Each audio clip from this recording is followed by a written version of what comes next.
Everyone to please take their seats. We are commencing with the first session, which would be a discussion with industry and academic experts. Yeah, I request Mr. Pame also to kindly join Honorable Madam Vice Chancellor on stage. Mr. Pame.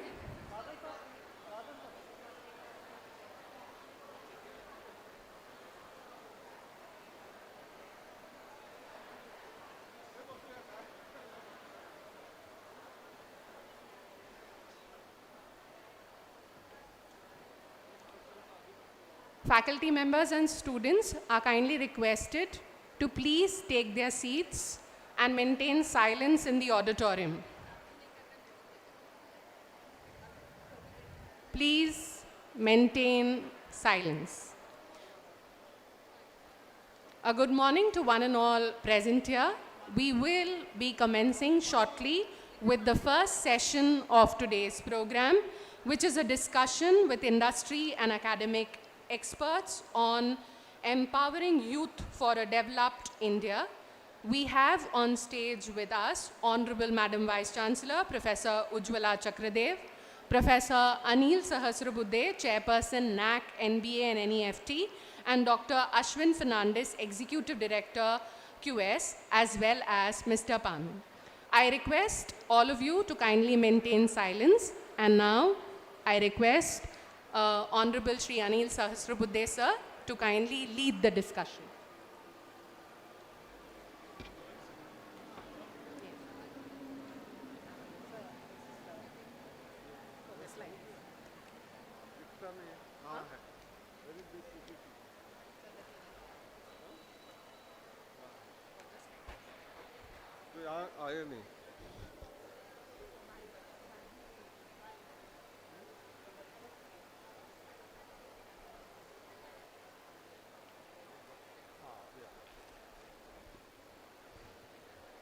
सभी को नमस्कार. Very good morning to all of you. इस महाकुंभ में जो innovation Mahakumbh है, आप सभी लोगों का स्वागत है. थोड़ी देर में अलग अलग चीज़ों के बारे में आपको समझ में आएगा, लेकिन मुझे जो विषय दिया था वो एक्रेडिटेशन और रैंकिंग के बारे में, और यहाँ मौजूद फैकल्टी कुछ वाइस चांसलर्स भी है, डीन्स है, IQAC कोऑर्डिनेटर्स भी है, NIRF रैंकिंग में पार्टिसिपेट करने वाले भी कुछ लोग हैं, और सबसे महत्वपूर्ण हमारे छात्र हैं जो इस इनोवेशन महाकुंभ में पार्टिसिपेट करने के लिए आए थे. और उनके इनोवेशंस अभी देखे नहीं है, लेकिन कुछ सैम्पल वीडियोस मैंने देखे. बहुत ही बेहतरीन काम SNDT यूनिवर्सिटी में हो रहा है, तो इसलिए उज्ज्वला चक्रदेव जी को बहुत बहुत बधाइयाँ. और मिनिस्ट्री के तरफ से हमारे Armstrong, the man who landed on the moon, वो वैसे ही है, वो सब जगह में लैंड होके अपना एक प्रभाव छोड़ के जाते हैं, तो इसलिए उनका भी इस यूनिवर्सिटी में आने के लिए स्वागत करता हूँ. मेरे ख्याल से एक्रेडिटेशन एंड रैंकिंग, हाँ, उसके पहले ब्रीफ हिस्ट्री बताना चाहूँगा. NAC और NBA ये दो एजेंसीज भारत में एक्रेडिटेशन करती हैं. NBA एक्रेडिटेशन प्रोग्राम्स को करती है, जैसे engineering programme, management programme, pharmacy programme, architecture programme, hotel management programme. और NAC जो है वो कॉलेज या university as a whole entity, वहाँ 50 डिपार्टमेंट हो, 10 डिपार्टमेंट हो, 3 डिपार्टमेंट हो, एक साथ सबका एक्रेडिटेशन करती है. दोनों का जन्म जो है 1994 में हुआ. UGC ने NAC को बनाया, AICT ने NBA को बनाया, और दोनों की जर्नी थोड़ी अलग अलग तरीके से शुरुआत हुई. NAC में काफ़ी रिफॉर्म्स गत 3 डिकेड्स में 30 इयर्स प्लस अलग अलग बदलाव होते रहे, और NBA में भी बदलाव होते रहे. दोनों में एक फ़र्क है कि NBA जो है it is also a signatory to Washington Accord. ये वॉशिंगटन अकॉर्ड का मतलब है कि जो जो सिग्नेटरीज उसमें है, all the countries who are signatories to the Washington Accord, if a program is accredited by NBA, then in those countries, those engineering programs are considered substantially equivalent. That means you don't have to take another examination for following the professional practice in that country. That is a very important thing, which is not the same in the case of NAC. NAC is recognized in India and also in many other countries, but it has no such body which considers all of these accredited institutions as equivalent. But nevertheless, UGC has what we call as graded autonomy given to the institutions based on the grades secured under the NAC.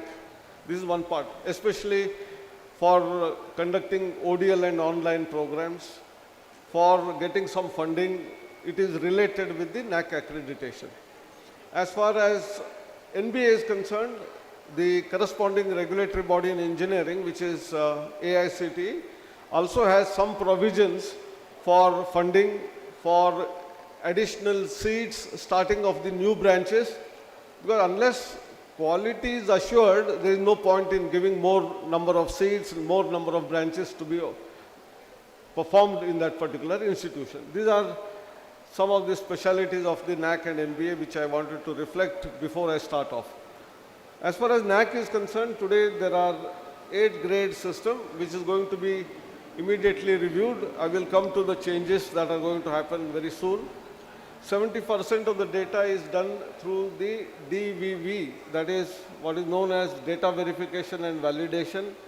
And then 30% of the weightage is for the actual visit, where peer team visit takes place by the experts and they evaluate and give the weightages. And based on 70 and 30% weightages of quantitative and qualitative, overall score is calculated like CGPA, and finally grades are announced, which are 8 grades starting from C to A++. But one challenge which was observed over the years, although it is in existence for 30 years, we have about 1200 universities, more than 42,000 colleges. Only about 40% of the universities and about 14% of the colleges, 14% colleges and 40% universities come forward for accreditation. Rest of them are not participating in accreditation. If you reflect in the National Education Policy 2020, हमारे राष्ट्रीय जो शिक्षा में परिवर्तन आया है 2020 में quality improvement पर बहुत बड़ा जोर दिया गया था, और जब तक हम खुद की क्वालिटी टेस्ट करने के लिए सामने ही नहीं आएंगे तो आपकी क्वालिटी कहाँ तक पहुँचे कैसे पता चलेगा. And one of the famous statements is what can be measured can be improved, and therefore it was mandatory, it was necessary that all institutions, whether it is colleges or universities, should come forward for accreditation. And a committee under Dr. Radhakrishnan was constituted for making reforms in all the processes, whether it is approval process, accreditation process and the ranking process. And some of the observations made by the committee and how to overcome them were given by them, and that is, yeah, you can look at this slide. Yeah, it is visible. I don't know if some of the things are not visible, but anyway, I am speaking out. One major challenge which was observed was there is lack of focus itself on quality in many colleges and universities. That is because of fear of not getting accredited or getting a poor grade. Need for incentives, whatever incentives are given today are not enough. Unhealthy competition amongst some of the HEIs to get better score by hook and crook, and therefore unfair practices in the system, and very low turnout in terms of accreditation, 40% and 14%, which I refer to. So what is the challenge and what are the possibilities to be addressed? Number one, the number of metrics are also large. Nearly 90 plus metrics data is to be given. Many colleges and universities do not have a well-reasoned practice of maintaining the data itself. So when you are applying for accreditation, they start hunting for information from all the departments and all the students, and that becomes a challenge. So therefore, some kind of an ERP through which your data is collected at regular intervals, updated. Then during the time of whether it is asked by any agency, you will be able to submit it very fast. This is one part. The cycle is also a long cycle. You know, it is a 5-year cycle in accreditation, and also data of last 5 years is asked.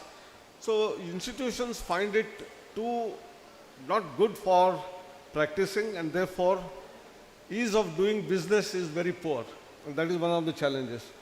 It does not consider the maturity of the institution. Some of the institutions are in existence for 100 years, 150 years, like Mumbai University or Chennai, Madras University. And there are some which are remotely located, very in the rural areas, tribal areas, where there are different kind of challenges. And the format of the accreditation being, although like one cap fits for all, which is not correct, and therefore many of the institutions do not come forward. And therefore, it was evolved that we need to slowly align with national education policy and start with what is known as binary accreditation, exactly the same way as NBA does. NBA does program accreditation, but it is in a way binary. You are either accredited or not accredited. Those who are accredited, good quality institutions get 6 years of accreditation. Moderately good quality institutions get 3 years accreditation. Whereas in NAC, you get 5-year accreditation with a grading system from C to A++. So one issue was to welcome all the institutions. You start with saying that you are accredited or not accredited.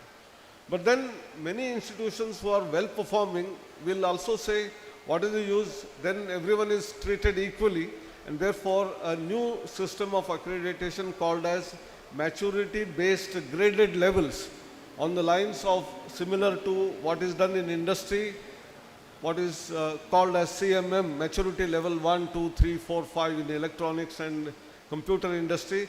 Parallel to that, how do we import some of the characteristic features of the maturity levels, bring them to academic requirements, and create a different framework called as maturity based graded level framework, level 1 to 5. So those who are already basic accredited can aspire to become level 1, level 2, level 3. These are steps which they can follow to go to the highest level, which is internationally well recognized institution going to the level 5.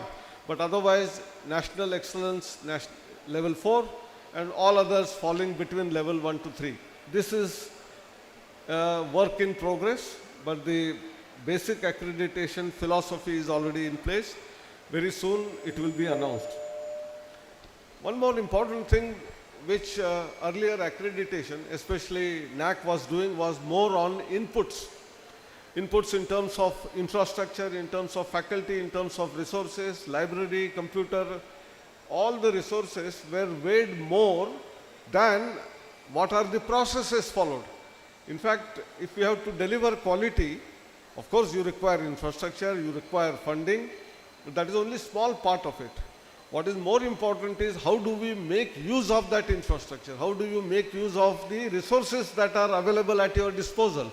And that is where processes have to be very robust, whether it is in terms of revision of curriculum, whether it is in terms of delivery of courses, in terms of teaching learning, how do you engage students through internships, how do you support innovation, how do you support research. Those are the processes which have to be defined by the university or the college, and the manner in which you are following them. There may be sometimes processes defined in a form of a booklet, and it will remain in the almirah but not used in the real practice. And therefore, when we talk about processes, it is not only understanding different processes, articulating them, creating a documentation of that, but also following them in reality. And therefore, each year, how are you progressing? Accreditation is one thing where your constant improvement is what is desired. Whatever level you have achieved is not good enough. Every year, are you improving upon what you were doing? The outcomes that you were achieving, whether it is in terms of graduation outcomes, that is the results of the students, how many students are graduating with more number of marks, how many of them are participating in innovation and research activity, how many of them are getting job from the placement cell, how many of them are starting their own individual entrepreneurial journey and creating startups. I think these are all student outcomes. How far have you come and how are you improving? And where are the bottlenecks? How are you avoiding those bottlenecks? I think the true accreditation comes from not one-time accreditation, but how are you improving the quality constantly? You have to be on the toes all the time, and that is what is part of the accreditation process. The committee suggested two other important things. Instead of the 7 parameters that were there in the NAC, there are 10 parameters which are defined. And then one more important thing which I would like to mention, which are close to our heart of all the directors and vice chancellors. Maybe students are not aware of that. And that is, different agencies ask for data annually, be it for the accreditation by NAC or NBA's accrediting bodies, but also Ministry of Education asks data annually under what is known as All India Survey for Higher Education. There are also affiliated colleges who have to give data to the respective affiliating university. Like SNDT universities, 400 affiliated colleges have to give data to the university, state government. Sometimes there are some quality initiatives, you have to give data there. If you want to participate in ranking, you have to give data to National Institutional Ranking Framework. So institutions are bogged down on collecting the data and submitting. And if you observe what is the data asked, 80% of the data is almost same. How many students apply to your institute, how many of them are selected, how do they transgress and then complete their education, how many of them pass out with valor, how many of them are participating in other activities, sports, cultural activities, how many of them are getting jobs, how many of them are, what I said, all these metrics which NAC or NBA or National Institutional Ranking Framework asks, they are 80% common. But because different agencies are asking at different points in time, the Vice Chancellor and the Director or Principal of the Institute has no choice but to give filling of the data to different people. And each one of them, depending on what they understand out of that parameter, they fill in. And many a times these agencies assume why the data given there is different from here to there. And then even the timeline, data as on 1st August or as on 1st September, nothing is known. So data keeps on fluctuating and there is a sense that probably the data given is not authentic. Whereas depending on their understanding might be they have given authentic data. So therefore, the concept of one nation, one data, instead of giving to multiple agencies this data, we take sum total of the data requirement of all the agencies. Maybe accrediting or ranking agency requires some other matrix, some other parameters than the routine approval or the routine university requirement.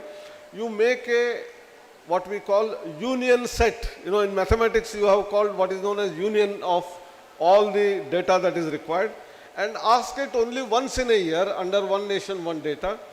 And then probably authenticity, truthfulness, honesty, integrity of the data will go on improving. And we trust the system, trust the colleges. And if someone has given a fake data or data which is not correct, heavy penalties can be imposed on such institutions so that they will fall in line over a period of time. I think that is the principle which is advocated by the Dr. Radhakrishnan committee, and this is going to come in place with AISHE as the unique portal where data will be collected once in a year. All other agencies, whether it is ranking agency, accrediting agencies, can draw it as part of the same data set through the APIs. Thereby, the data integrity will improve and the doubts which are there in the mind of the public at large will be overcome. Then we have specialities in some of the institutions.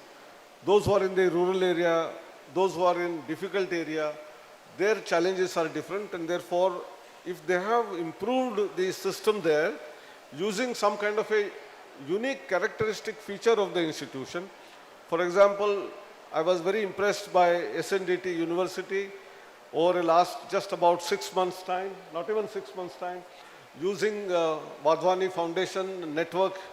They have been able to create what we call an excellent innovation ecosystem, and that is what we are celebrating today here. There are more than 120 projects which are going to be displayed here, and that is all part and parcel. Now, if this institute has created some best practice, they must get some extra marks for that, and that is what is called as uniqueness. Some others may have done uniquely connecting with the society nearby, either in a large city, it could be a slum or a very difficult area within the city. It could be a transport system, it could be water conservation system, it could be employment, hygiene related issues. If any institute has done any special feature, there must be some uniqueness marks. That is also part of this new basic accreditation phenomenon. Build a outreach mechanism is one more thing, because many institutions are not coming forward. How do we bring them onto the accreditation platform? NBA has also gone through a different journey. As I said, as a part of the Washington Accord, we became signatory in the year 2014. 2020, we got a review. We got another 6 years validity. 26, one more round of review is going to take place. And as a part of this, there are changes in the what we called graduate outcomes. We call them as graduate attributes and professional competencies. We went through the journey of GAPC 1, 2, 3, and currently it is GAPC 4.0 in place. I'll just give the comparison. There are two types of institutions recognized: Tier 1 institutions who are fully autonomous, like IITs, NITs, or even autonomous colleges affiliated to a university, who can have their own curriculum, their own teaching learning process, their own examination, their own evaluation. They are called as Tier 1 institutions. Tier 2 institutions are the ones who follow in letter and spirit everything that is dictated by the university in terms of curriculum, in terms of the examination conducted by the university. So they have less autonomy, less freedom. They are treated as Tier 2 institutions. We are working with Washington Accord to get even Tier 2 institution to get the status of Tier 1. That is a work in progress. Well, there are 12 graduate attributes. Although it is for engineering programs, if you read out these, they are as much valid for maybe a program in psychology, program in economics, a program in commerce, program in management as well. Maybe the word may be twisted a little bit or tweaked a little bit. For example, when we say engineering knowledge, you can change it to knowledge of science, knowledge of economics. It becomes one of the outcome parameters. Problem analysis. This is important for every discipline of knowledge, that whatever challenges and problems we are facing, a student must be able to appreciate, must be able to analyze the problem. Then, after the problem is analyzed, the solution to the problem. Therefore, design and development of the solution to the problems that exist. Maybe it is in terms of the startup ecosystem, it may be in terms of finances, it could be any problem, that how do we design the solutions for them. Conduct investigation of complex problems. We are working in a society. Both the word engineer and society, or engineering and the world, is also valid for any domain of knowledge. Management and the world, is very important. How do you treat agriculture? How do you treat maybe economics? How do you develop management systems for all variety of activities? I think the importance of society is important, and the modern tool usage. Every day new software come in every domain of knowledge. How students are to be acquainted with that new knowledge that is coming in. And today we are all aware of what is known as artificial intelligence. It is ChatGPT or many other variants of that. And all of the students need to know about this new knowledge which is emerging. Many applications are coming out of that, and unless students are able to make use of them, they will not be successful in their life beyond college and university life, in the job profile. And that is another area. while doing all of this, there has been a great emphasis on sustainable development goals and therefore environment and sustainability. We all are aware that ethics plays a very important role in the life of anyone, therefore honesty, integrity, ethics. And more importantly, in the public life, it is not just the individual, but also teamwork. Leadership qualities, they all play a very important role. How are they being provided in the atmosphere of the college? Thereby, students are team players and they are also leaders at the same time. And this is a very important thing in the accreditation process. We have communication skill, which is often told by the industry bodies that students many a times have the knowledge, they know the whole fact, information, but they don't know to communicate. Whether it is in Marathi or Hindi or Bengali or English or any other language, they are not even able to communicate in their own mother tongue as well. Forget about in English. So how do we prepare students for better communication skills? Then finally, project management and finance. And last but not the least, lifelong learning. Well, whatever we study in a university becomes outdated within about 4 or 5 years. And this outdating is becoming faster and faster each year.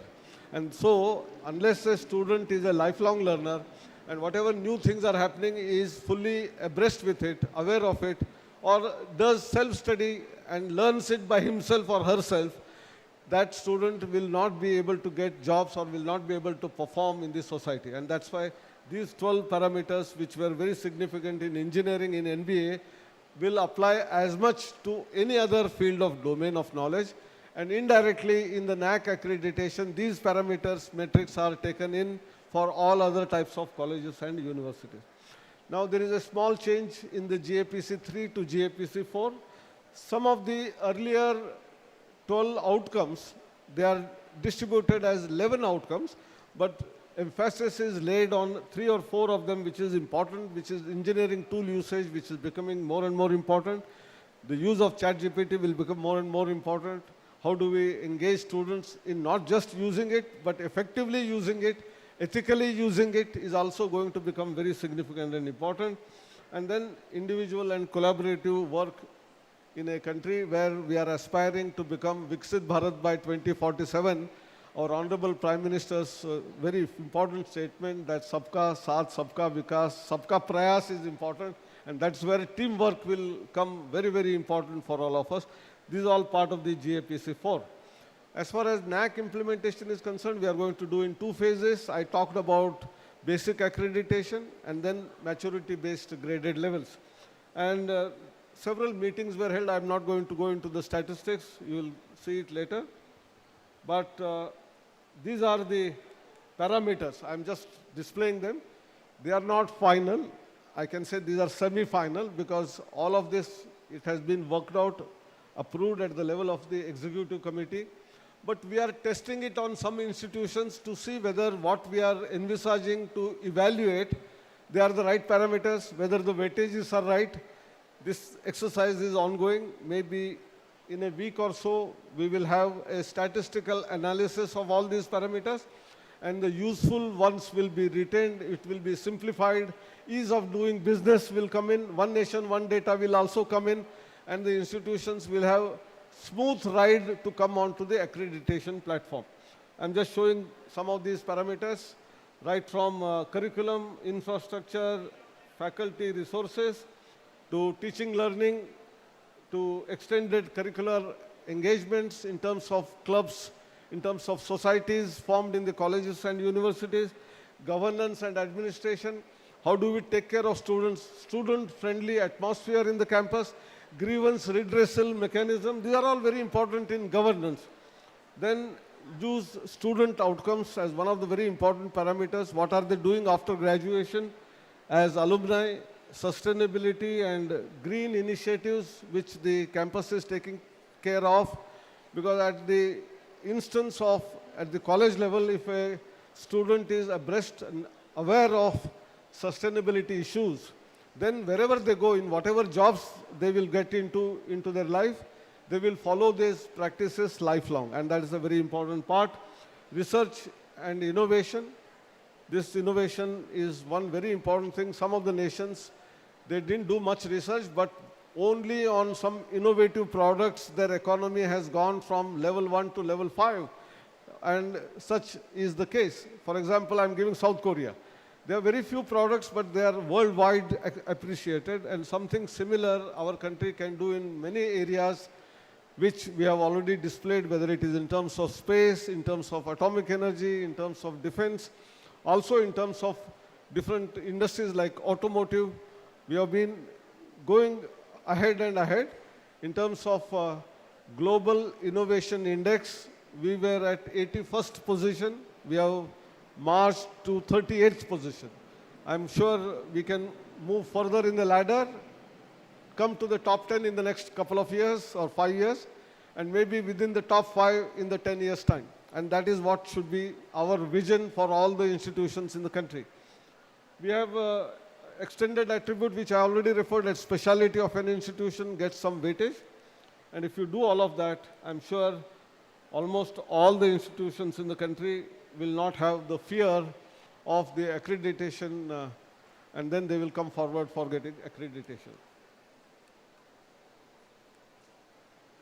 Now, I think this slide is not operating. That means it is asking me to stop. But I will speak without the slides.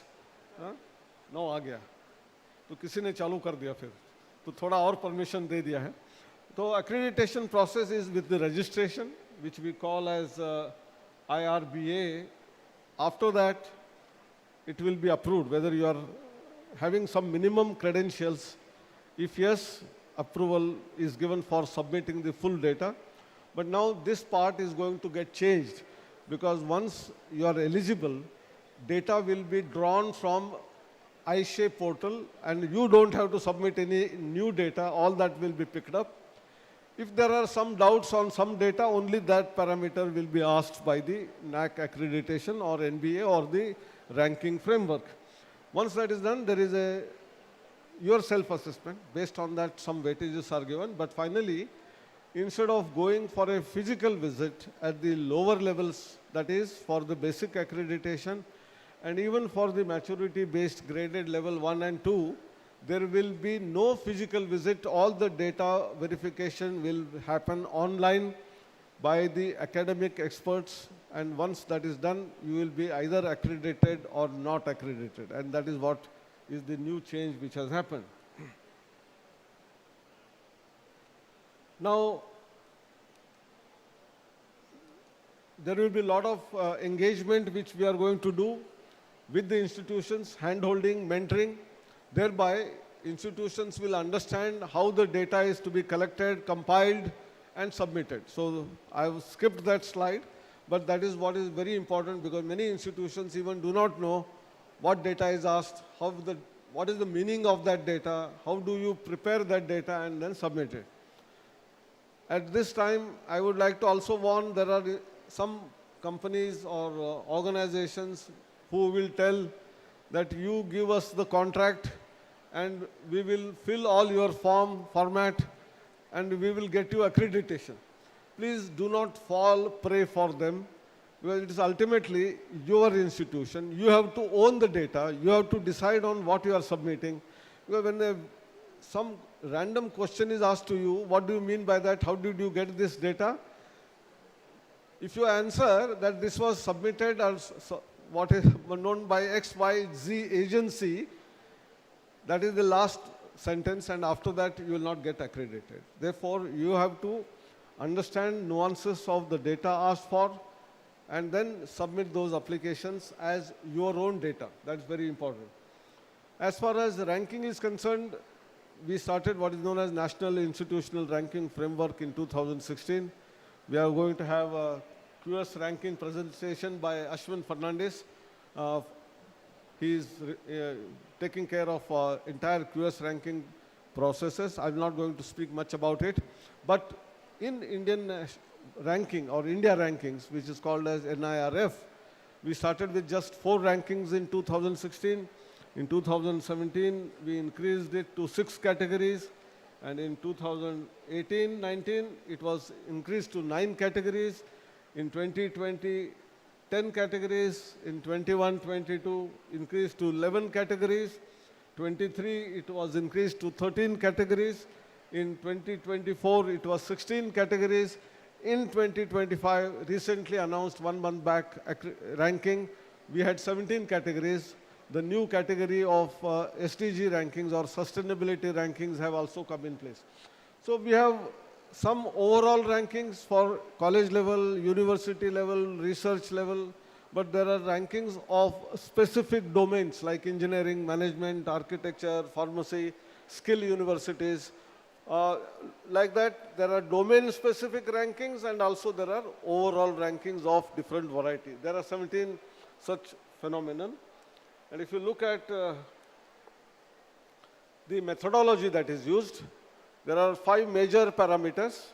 Number 1, which is teaching, learning, and resources, which is almost like an input parameter which is considered in the accreditation also. That is in terms of student strength, including the PhD students, faculty-student ratio, whatever is envisaged by the regulatory bodies like UGC, AICT, whether you are following it, you will get full marks. If you have less number of faculty compared to that, you will get proportionately less marks. Faculty qualification and experience, how many of them have PhD, master's degree, they will get a little more weightage than others. Financial resources and utilization. One is the absolute number in terms of what is the financial budget, but more importantly, how do you use it? There may be a budget provision, but if you are not using it, what is the use of that budget? Therefore, financial resource and its utilization. This is the first teaching, learning, and resources parameter carrying 30% weightage. Then we have research and professional practice, another 20% weightage from out of this. There is a combined metric for publications. How many publications are there? How many publications are in the top quartile journals? How many of them are referred by others in terms of citations? How many of them are having international collaborations? Because today world is collaborative world. Then how many people with H index are there, and then average of the H index. I think these are some of the parameters in research and professional practice. When it comes to innovation and SDG, SDG is a new thing which is added to it. Maybe it will become mandatory with a separate parameter in the following year. But we have how many IPR and patents filed by the institution, how many are published, granted, how many of them are converted into what we call as from patent to productization, and then financial benefit to the organization, patent commercialization that you are taking place. Then comes the graduation outcomes. In the case of university, whether it is in terms of results of the university, in terms of placement, in terms of startups, in terms of matrix of how many PhD students are graduated.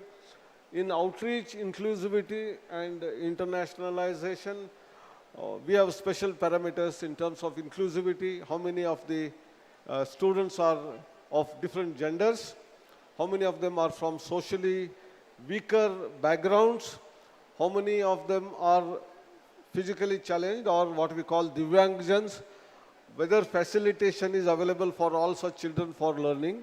These are all outreach, inclusivity, and also internationalization.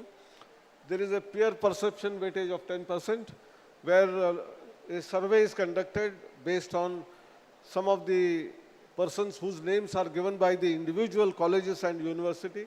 These are sent out as mailers. We ask for, in their opinion, which are the top 10 institutions, and we get a result. Whoever gets the highest weight marks or highest number of citations in a way, they get the highest marks in the perception. Those who get less number of evaluations done by their own peers or their own industry personnel friends, they will get less weightage. We are going to have a new parameter which we started already this year, a new phenomenon of research publications happening in some year, the papers being retracted after 3 or 2 years or 4 years sometime. Then they would have got weightage for publications and the citations in the past year, but unless they are penalized, this bad practice will not stop. So we have started giving negative marking for retracted papers, and then the citations from the retracted papers also gets negative weightage, because if the paper is itself withdrawn, naturally the citation out of that is also having no weightage. So these two things have started, maybe in a small manner this time. If the institutions continue to have papers getting retracted from our Indian institutions, which brings bad name not only to that institution but the country as a whole. But this is not a phenomenon only in India. I am aware maximum retractions happen from China and USA. We are third in number. But we should not compete with those countries in terms of retractions. We should compete with them for quality publication, and that's why we are going to have heavier and heavier penalty as we go along.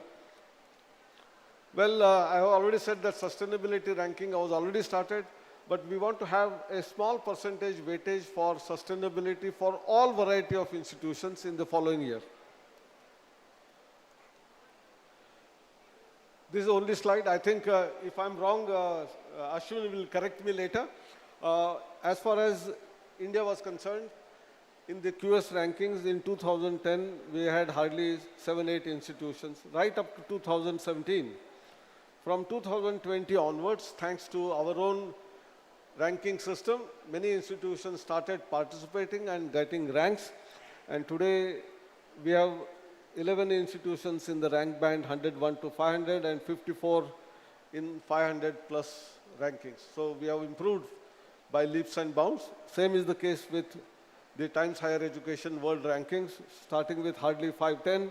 Today we have in 101 to 500, 5 institutions and more than 130 institutions in the band beyond 500. So in both the world rankings also we have come a long way. Thanks to National Institutional Ranking Framework, a competitive spirit has come into institutions. But let us be honest, whatever is our true reflection of achievements, let us only project that much, because the penalty for fake data, fudged data, overestimated data is going to catch the attention of the regulatory body as well as ranking body, accrediting body, and heavy penalties, not even allowing for the next 5 years to participate in ranking or accreditation may also come in the future. Therefore, let us start slow, step by step, baby steps, understand the nuances of accreditation and ranking, and forge ahead to be world leaders, maybe by 2047 when we become a Vikasit Bharat. At least 10 universities should be in the QS top 10 ranks. I think we should aspire to do that. And I'm sure with the support of all of you, your commitment, your passion, we will certainly be able to achieve it. Thank you very much. Jai Hind, Namaskar.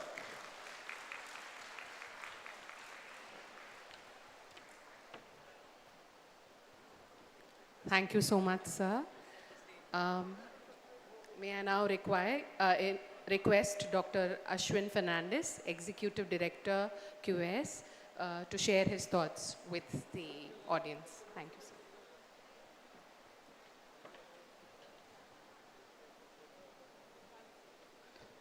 A very good morning to everyone. It's a pleasure, and I just told Professor Sahasrabudhe that he already set the stage on fire, so we can then continue this momentum.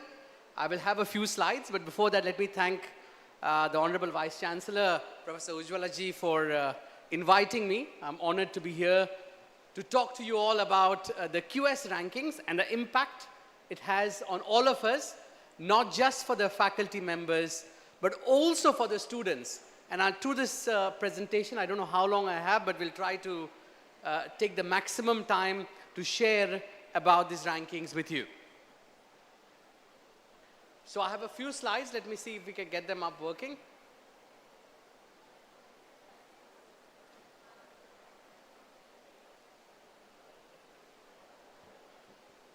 So while we are waiting for the slides to come in, I suppose as Professor Sahasrabudhe has already mentioned the QS ranking, we've seen that this year is a momentous year for India. And just 4 days back, QS released the Asia University ranking. How many of you are from SNDT here? Wonderful. Do you all know that your university was ranked in this edition of Asia ranking? Yes? So, first and foremost, you all were ranked for the very first time in the Asia University ranking in a 1,500 range. You also were amongst the top 100 universities in India, the top 500 universities in Southern Asia, and amongst the entire landscape of universities. This was, for the first time, India recorded a 1,000% increase in representation in the last 10 years of the Honorable Prime Minister's initiatives, especially with the National Education Policy. So, first and foremost, congratulations to us, congratulations to SNDT. So here are a few slides. As QS, we are a 35-year-plus organization. We are headquartered in London. We have about 900 people working for QS. And what is really interesting, QS has an office right here in Mumbai and in Bangalore, and we employ 1/3 of our workforce of QS is in India. That shows the progress and the workforce created by the Indian institutions also means very close to QS. So we are very happy to be here in Mumbai because our first office in India was in Mumbai. So the QS ranking, why is it popular? Of course, we've seen the various governments in the world are talking of QS. I just arrived from Korea last night. And in Korea particularly, it's interesting because now, if a student graduates from the top 100 universities in the world in QS rankings only in Korea, they get an automatic 5-year visa to stay in Korea. Now, initiatives like this mean that education systems globally are attracting the best talent, and the QS rankings is one of the measure. Now, we are not competing with NIRF, but NIRF is an enabler for global rankings. And Professor Sahasrabudhe also showed other rankings today. But when we look at the top 3 global rankings, I have to say that QS, in terms of traffic, in terms of visibility, is the #1 ranking agency which receives 65 million visitors every year. So while SNDT and while several of the 19 universities from Maharashtra, which are ranked in the QS Asia ranking as they go perhaps pan-India, pan-Asia, pan-world, they are going to be recognized as some of the best universities. And that is what the QS ranking is all about. So, setting the stage, QS has several rankings. We have the World University ranking, which we have been producing for 22 years.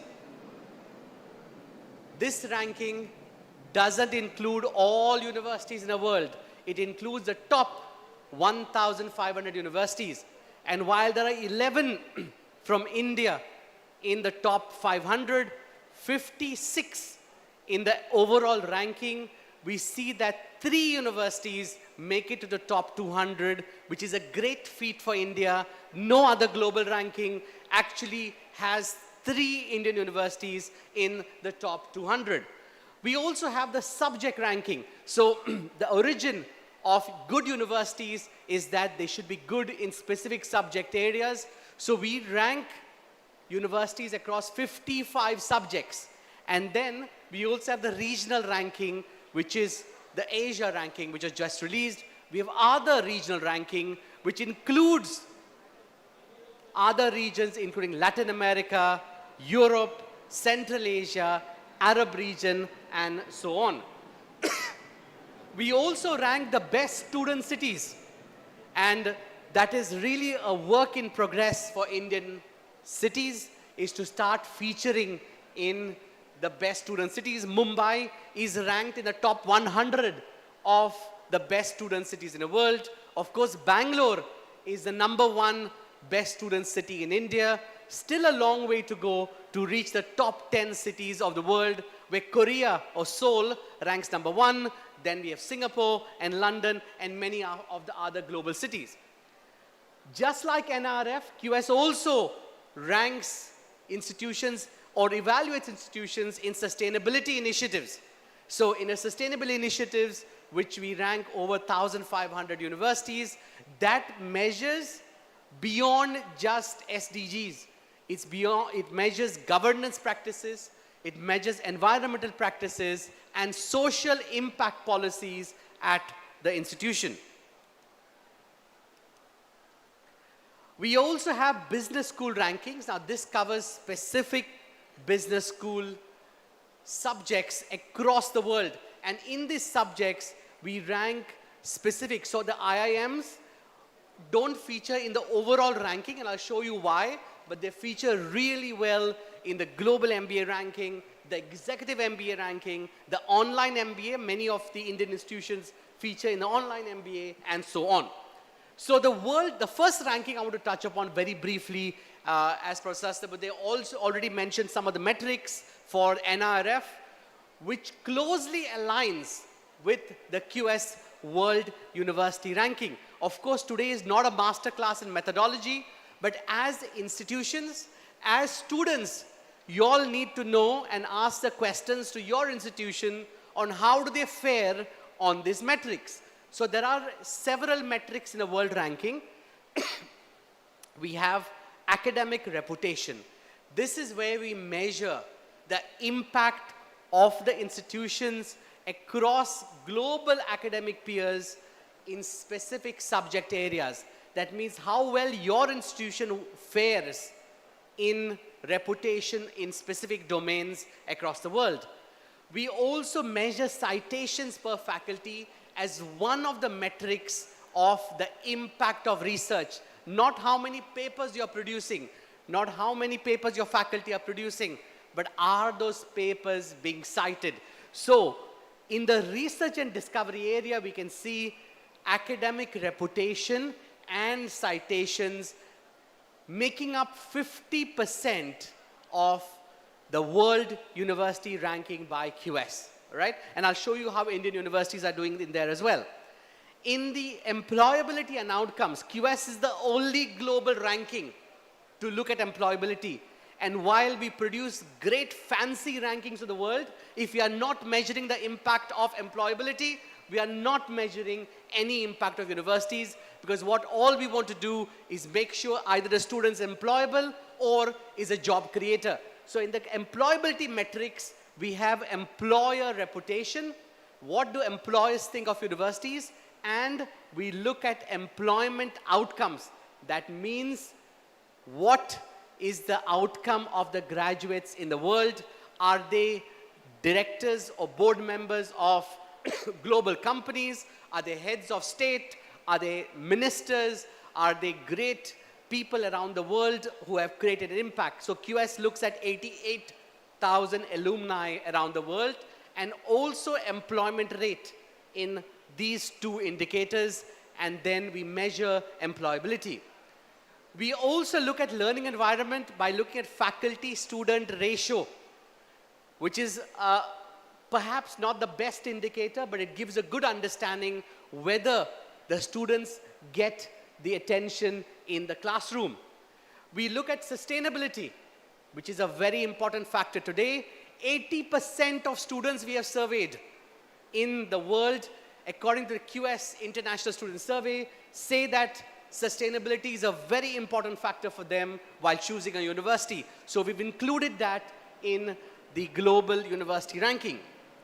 And finally, a university is not world-class if it isn't global. So we're looking for the percentage of international faculty, the percentage of international students, and most importantly, the percentage of research the institution is doing in collaboration with global universities. So all these metrics put together measure the impact of global universities, and hence we only have 56 universities from India. Now that might seem a small number, but that's a 400% increase in India's representation in the world over the last 10 years. So that's a world university ranking.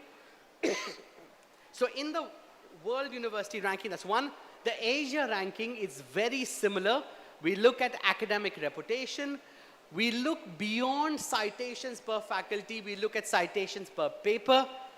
We also look at papers per faculty, because what we did in Asia, we consulted with universities in Asia, and we modified the metrics for Asia university ranking to be able to capture the requirements of the region. We have employer reputation, we have faculty-student ratio, we also have staff with PhD, the quality of the faculty you have, and then international faculty, international students, international partnerships, and inbound and outbound international exchange students. So it measures a lot in there. Now, to be ranked in either the world or the Asia ranking, you first need to offer both UG and PG programs. All right? You need to be offering both of them. You need to offer at least have 2 of these broad 5 faculty areas: arts and humanities, engineering and technology, life sciences and medicine, natural sciences, and social science and management. And also, to be in the world, you have to also actually be a good university in reputation as well, and produce at least 100 research papers in 5 years. So there is a bit of metrics there. Those institutions which are keen in understanding this, please let us know. We are actually talking to the ministry to organize specific knowledge sessions for you to actually submit data for the next cycle of the ranking. So we were happy to invite you all for this. Now, in the world ranking, which was released in June, we release world in June every year. 1,500 universities were included, 56 from India, and the #1 institution in the world is MIT, which is for many years now right at the top. In the Asia ranking, we had 1,529, which was 500 more from Asia than last year.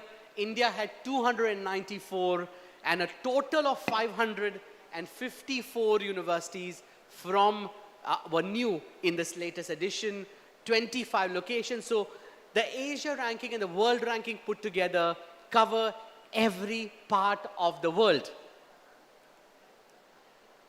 The subject ranking, 55 subjects are evaluated in the subject rankings, and there are several of them. So if those students or those institutions which don't have both UG and PG programs and are very focused in either medicine or law or in business, can also feature in the subject ranking. And that is the starting point for any institution.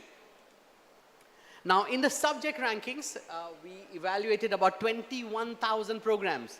So it's one of the biggest subject rankings of the world. 79 Indian universities were ranked, and that meant that India has ranked subjects, 42 ranked subjects across the subject area, and 12 institutions of India feature in the top 50 of the world. So while we might not be in the top 100 of overall, we have good universities featuring in the top 50 in specific niche subject areas. Thank you. The sustainability ranking is another ranking we do. In the sustainability ranking, we are looking at every possible area, including policies, including the impact of research, including knowledge exchange, including the impact of gender, at the institution.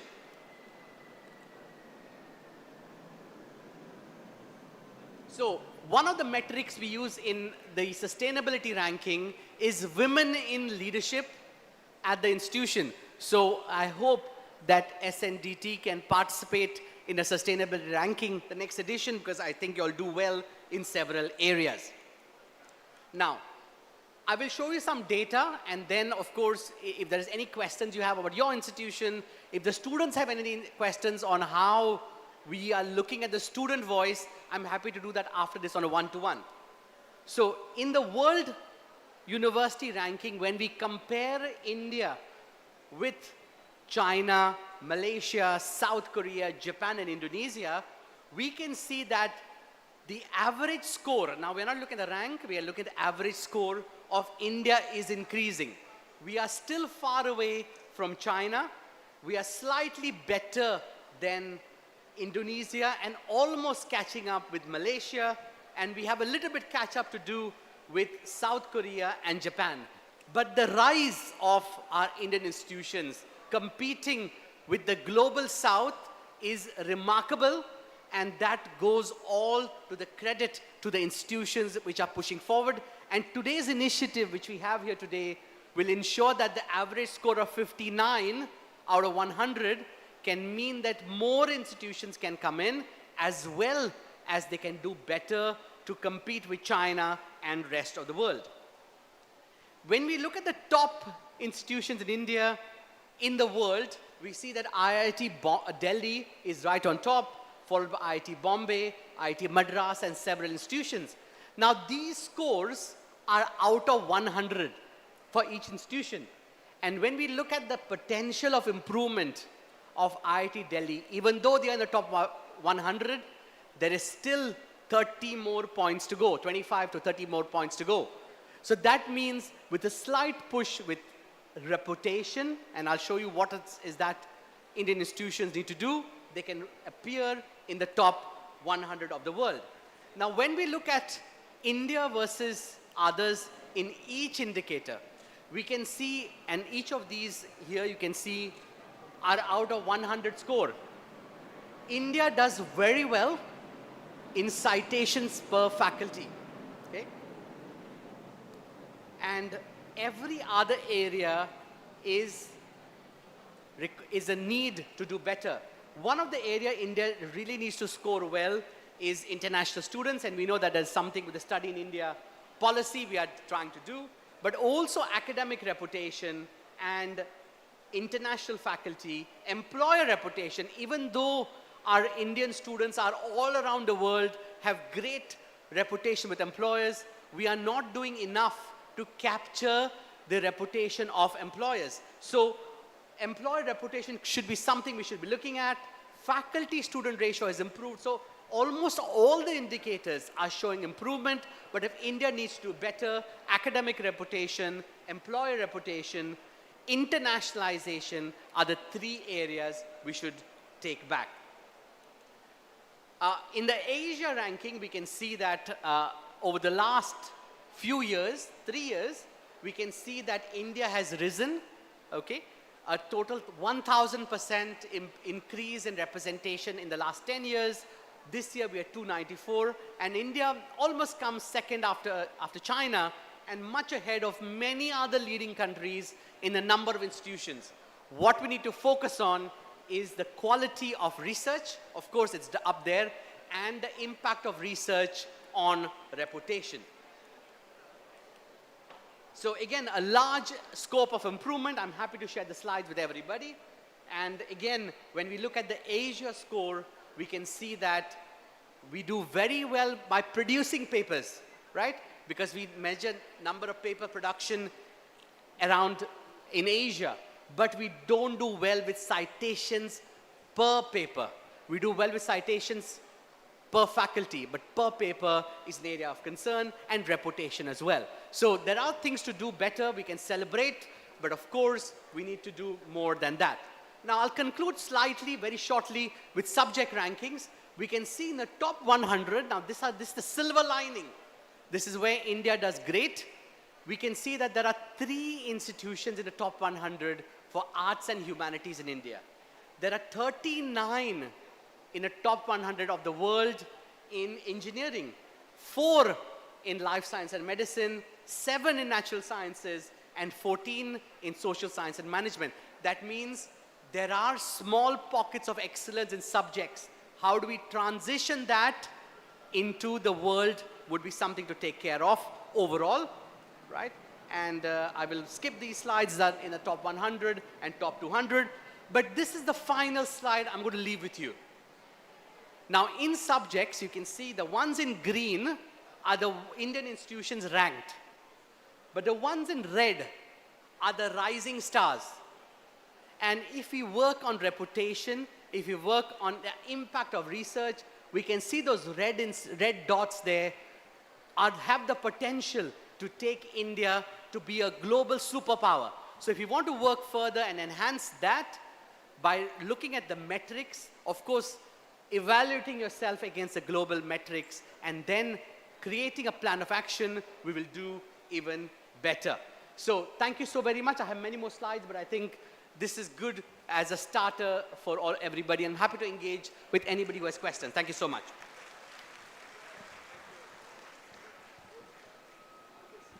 Thank you so much, sir. As we envision this session as a discussion session, we will be inviting questions from the audience. So if there is anyone who would like to ask a question to our experts, could you please raise your hand? Our volunteers would get the mics to you. We have volunteers stationed at various locations with mics.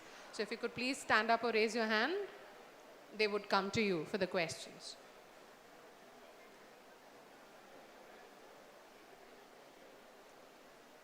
Yeah, yes, sir. Volunteer, could you go to row number 2?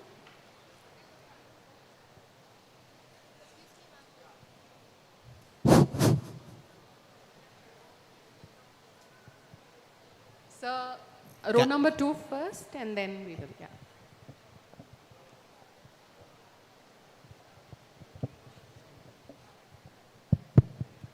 I have two questions. One is for Sahasrabuddhe-ji. While looking at your tables on the numbers, I was trying to find out numbers for entrepreneurship. Entrepreneurship's number, that is not finding. Marks for the entrepreneurship development. Are there in the NAC things? So is that a possibility that that can be included? That's a question to you. Another question is for QS.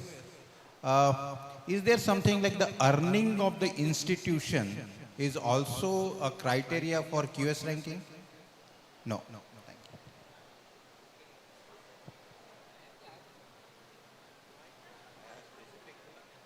See, this culture of entrepreneurship and startups is a new phenomenon in India. As you all are aware, just about 10 years ago, there were hardly 400 registered startups in Bharat. Today that number is just mind-boggling. 1,59,000 registered startups exist today.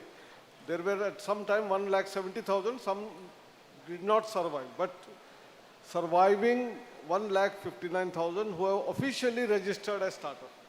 That means the entrepreneurship journey is coming up from not necessarily only from institutions like IITs or Indian Institute of Science, but from small tier 2, tier 3 cities.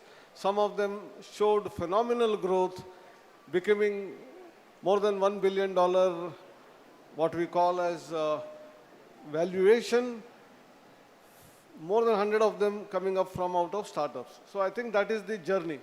Therefore, in the past, there was no marking or weightage given to the entrepreneurship. But of late, both in the NIRF as well as in the NAC accreditation, there is no separate rank actually given for the startup or entrepreneurship ecosystem development. Nevertheless, in terms of student outcomes, we used to only consider employability or employed number of graduates, but today we also take care of startups as an indirect parameter. But if you start slowly increasing the weight for that, which we are thinking of doing it, in that case, more and more institutions will start creating facilities for incubator and then accelerator, and more number of startups will come into the domain. That's what it is. Thank you very much.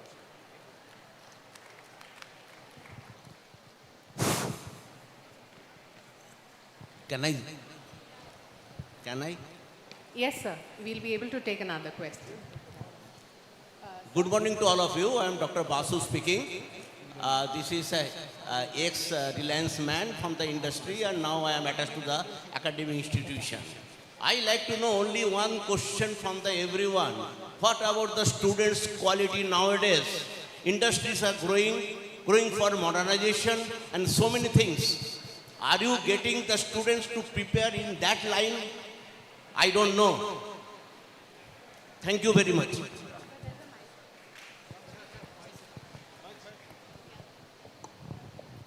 I think, unfortunately, over a period of time, we have started giving more importance to employment. Education is for the holistic development for lifelong.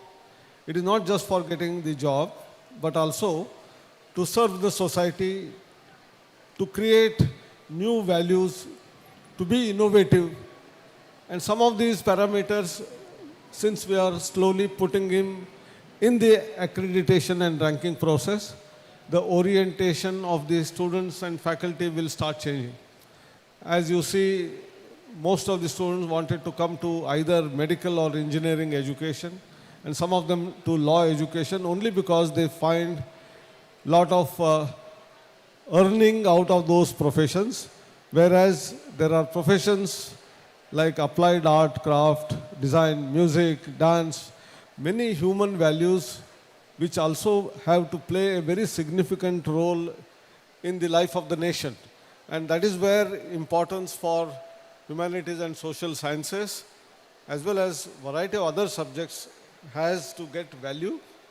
For that, I think a lot of awareness programs that you can excel in any subject and still earn good livelihood is also to be communicated to parents, to students, to peers, and thereby change in the attitude of the people will happen.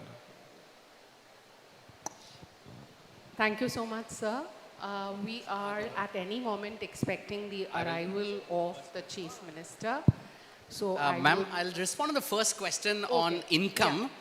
So QS doesn't directly measure income because income can be subjective depending on which economy you are. But looking at the outcome of the income, because by looking at citations per faculty or citations per paper or papers per faculty, we're looking at what is being produced, not what is goes in. So if we did income, I think, especially the global north would fare really well. And I think what QS takes pride is that our ranking metrics are also very, very addressable for the global south countries. So I hope that answers your question. yeah, thank you so much, sir. On behalf of SNDT Women's University, I would humbly like to thank our experts for the first session. Yes, sir. I thank the industry people who are here. On behalf of the ministry, I want to stress on this thing. For a long time, our academic degree was not linked with the industry requirement. So today, our government is focused on linking the industry requirement. The job of today should be relevant to the degree that a student gets. That's why today the ministry has introduced a lot of internship opportunity, national apprentice programs, making it mandatory. When you do a 4-year graduate program, you need to have internship done with the industry. Today, about 800 industry partners are already registered with the NATS platform. We request many more industry to come and handhold the students so that those students, when they pass out, they are industry ready and they are focused. I hope that will answer more to what both the experts have spoken. Yeah, thank you so much, sir. Pame. Can we have a big round of applause for all the participating experts?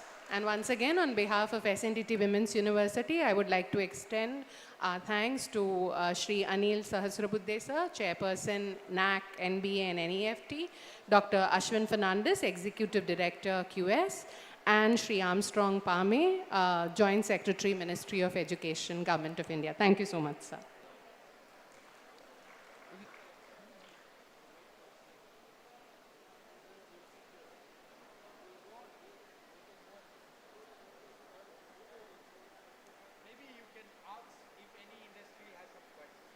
Yeah, anybody from the industry representatives, if you have a question, so we can take a few questions. As I said, we are expecting the arrival of the Chief Minister shortly, so we'll be able to take only 1 or 2 sessions. Later on in the evening, we've also organized a parallel session for your interaction with the industry representatives. Thank you so much. Sir, we have to sit for some time till they arrive. Then the formal inauguration will take place, and then we'll start with the inauguration ceremony. So from here. Shy. I request all volunteers and students who are standing in the auditorium to kindly take their seats, because we are expecting the arrival of Honorable Chief Minister, sir, at any moment.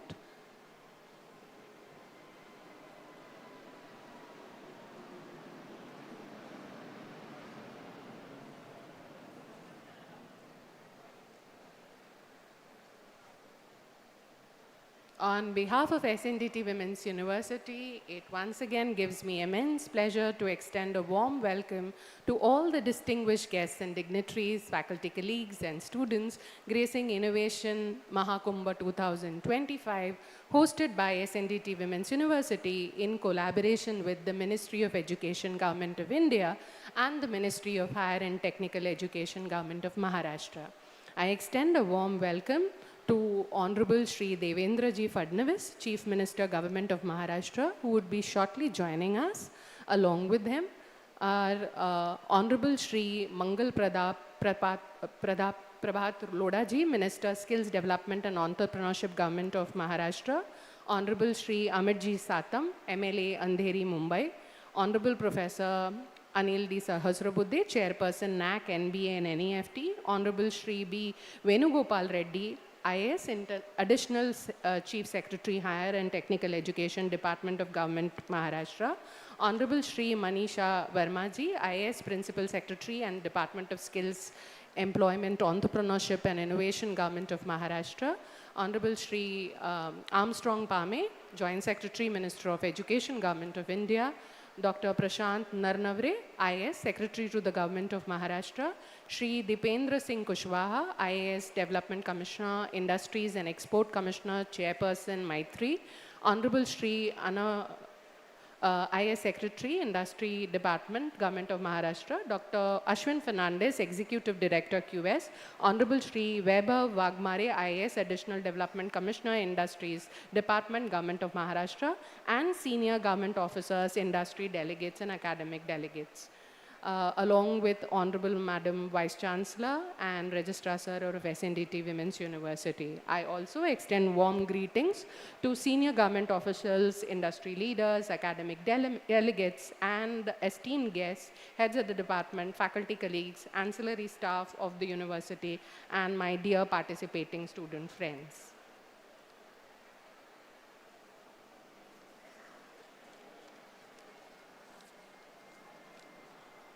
As you can see from the visuals, our guests for today's event have arrived, and they will shortly join us in the auditorium and will proceed for the formal inauguration of Innovation Mahakumbha 2025, a flagship initiative by SNDT Women's University, symbolizing the confluence of vision, creativity, innovation, entrepreneurship, and academic excellence. I request all to maintain silence and decorum while the distinguished dignitaries and guests arrive in the auditorium, and greet them with a big round of applause.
while we await the arrival of our honorable guests and dignitaries, I would like to share with you some information about Innovation Mahakumbha 2025.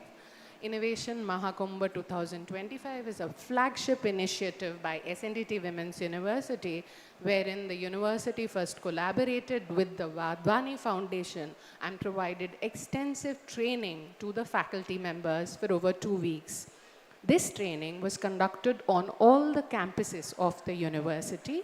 More than 200 teachers were trained in entrepreneurship and the spirit of entrepreneurship and how entrepreneurship could be introduced in day-to-day academic curriculum and syllabus.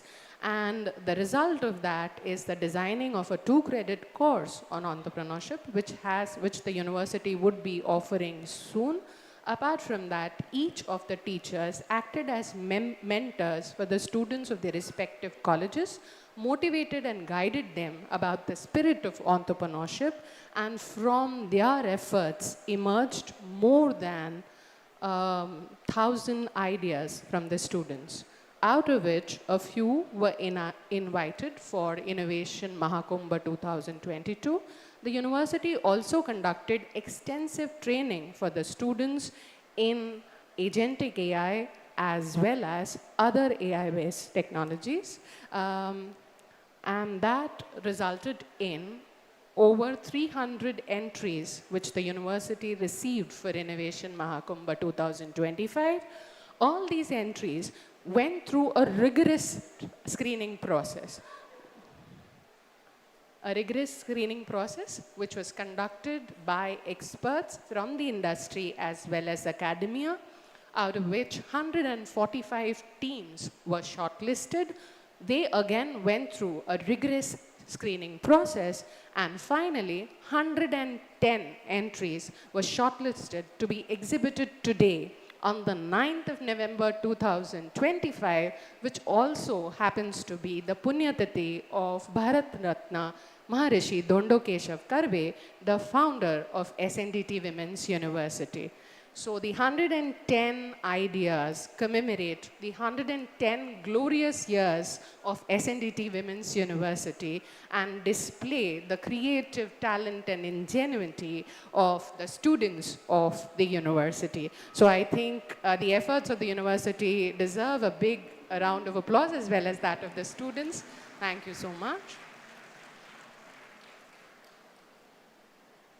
So I would request all the invited guests as well as people who have come to attend Innovation Mahakumbha to have a look at and encourage the exhibits that our students who have young innovators who are now pre-incubatees of SNDT Women's University, to guide and motivate them and give them your support because of the hard work that all of them have put in.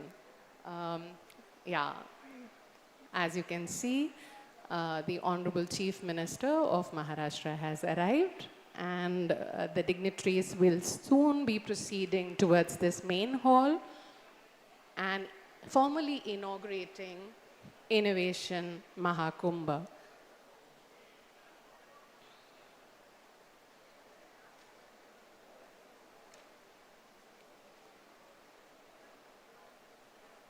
On behalf of SNDT Women's University, I extend a warm welcome to the Chief Minister of Maharashtra, Honorable Shri Devendra Fadnavis ji. I request all in the auditorium to please greet the dignitaries with a big round of applause.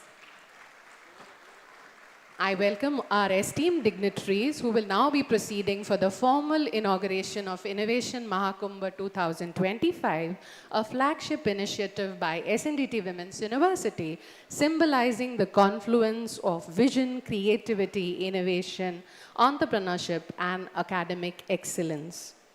Honorable Shri Devendra Fadnavis ji, Chief Minister of Maharashtra, Honorable Shri Mangal Pratap Logoda ji, Minister of Skill Development and Entrepreneurship Maharashtra, and Honorable Vice Chancellor Dr. Ujjwala Chakradev, along with other distinguished guests, are now proceeding towards the stalls showcasing the innovative ideas of our young budding innovators.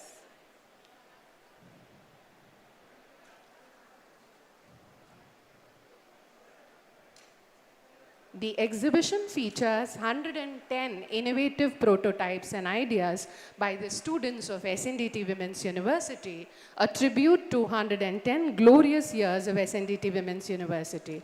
It gives us immense pride to welcome the participating teams from Meru universities who've sent their student ideas to be part of this mega national confluence of innovation and entrepreneurship. The ideas that have emerged are from the domains as diverse as artificial intelligence, food science, pharmacy, jewelry design, to fashion designing and creative solutions to day-to-day problems. The dignitaries, after the formal inauguration, will visit the exhibition area and interact with the young student innovators and witness the vibrant display of creativity and technological ingenuity showcased by the young budding entrepreneurs of our country.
late.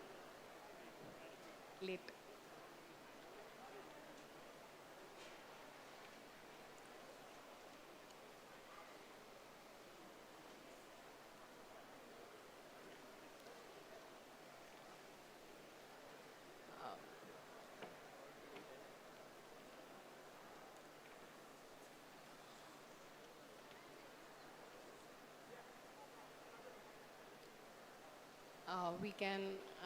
The Honorable Chief Minister, sir, as well as our esteemed guests and dignitaries are offering floral tribute to Bharat Ratna Maharishi Dondav Keshav Karve, a guiding light way ahead of his time, a persona instilling awe and admiration in one and all. Today, on his death anniversary, we pay homage to his vision of women's empowerment through education and in laying the foundation of this pioneering university and showing us the path of empowerment and knowledge.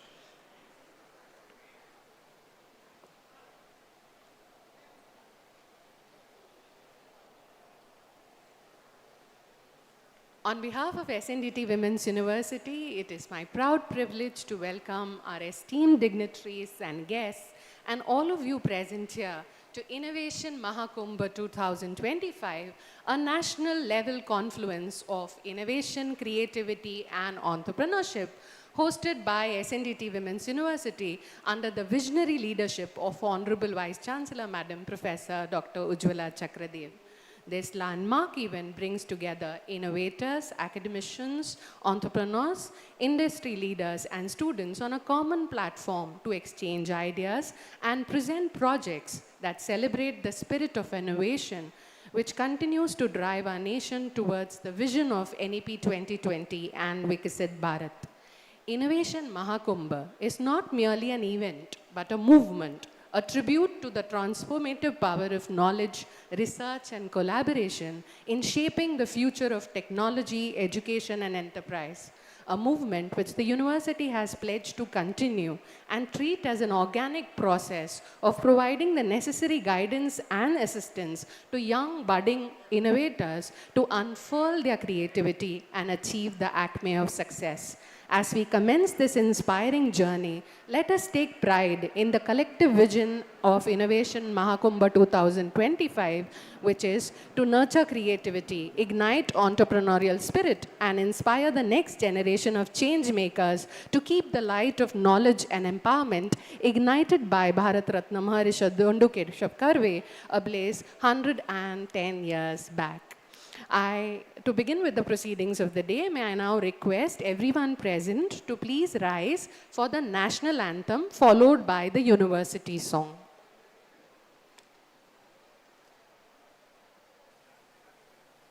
Jana Gana मन अधिनायक जय हे भारत भाग्य विधाता पंजाब सिंध गुजरात मराठा द्राविड उत्कल गंगा विंध्य हिमाचल यमुना गंगा उच्चल जलधि तरंगा तव शुभ नामे जागे तव शुभ आशीष मांगे गाहे तव जय गाथा जन गण मंगलदायक जय हे भारत भाग्य विधाता जय हे जय हे जय हे जय जय जय जय हे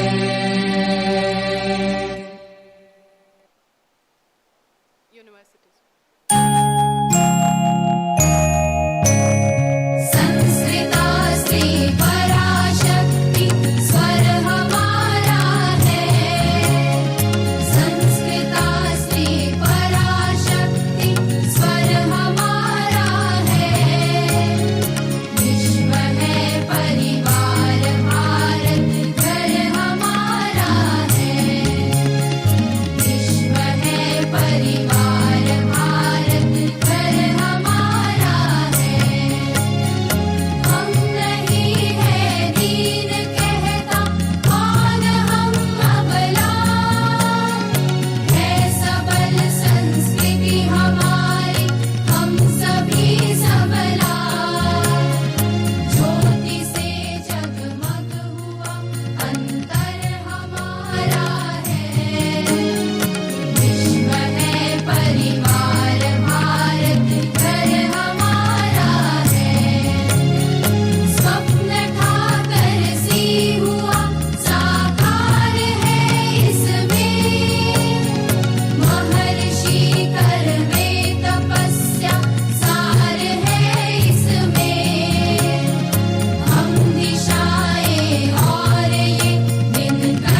may I request Honorable Vice Chancellor Madam Professor Ujjwala Chakradev, a leader par excellence, under whose guidance and leadership SNDT Women's University has achieved new and greater heights of success, and who has envisioned this pioneering event to extend a formal welcome to the esteemed dignitaries, distinguished guests, and the members of the audience. Ma'am.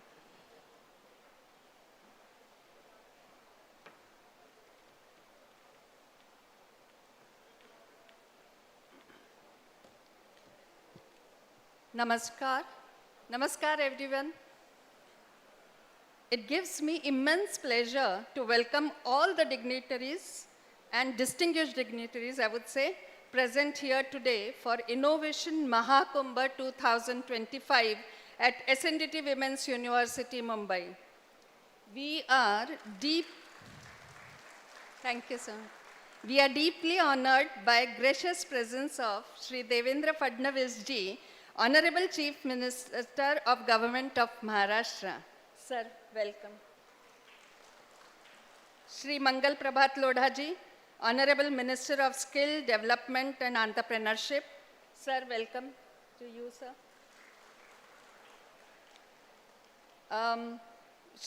We have with us Professor Anil Sahasrabuddhe ji, who is a chairman of NAC, NBA, and NEF, NETF, and you all have heard him just now. We also have with us Srimati Manisha Verma, IS Principal Secretary, Department of Skill, Employment, Entrepreneurship, and Innovation. Madam, welcome. Dr. Prashant Narnavre, IS Secretary to Honorable Governor of Maharashtra. Welcome, sir. We have a guest from Delhi, New Delhi, Shri Armstrong Pame, IS Joint Secretary, Ministry of Education, Government of India, and his entire team, which has come all the way from Delhi for this function and for the great support you have extended to SNDT Women's University to take this.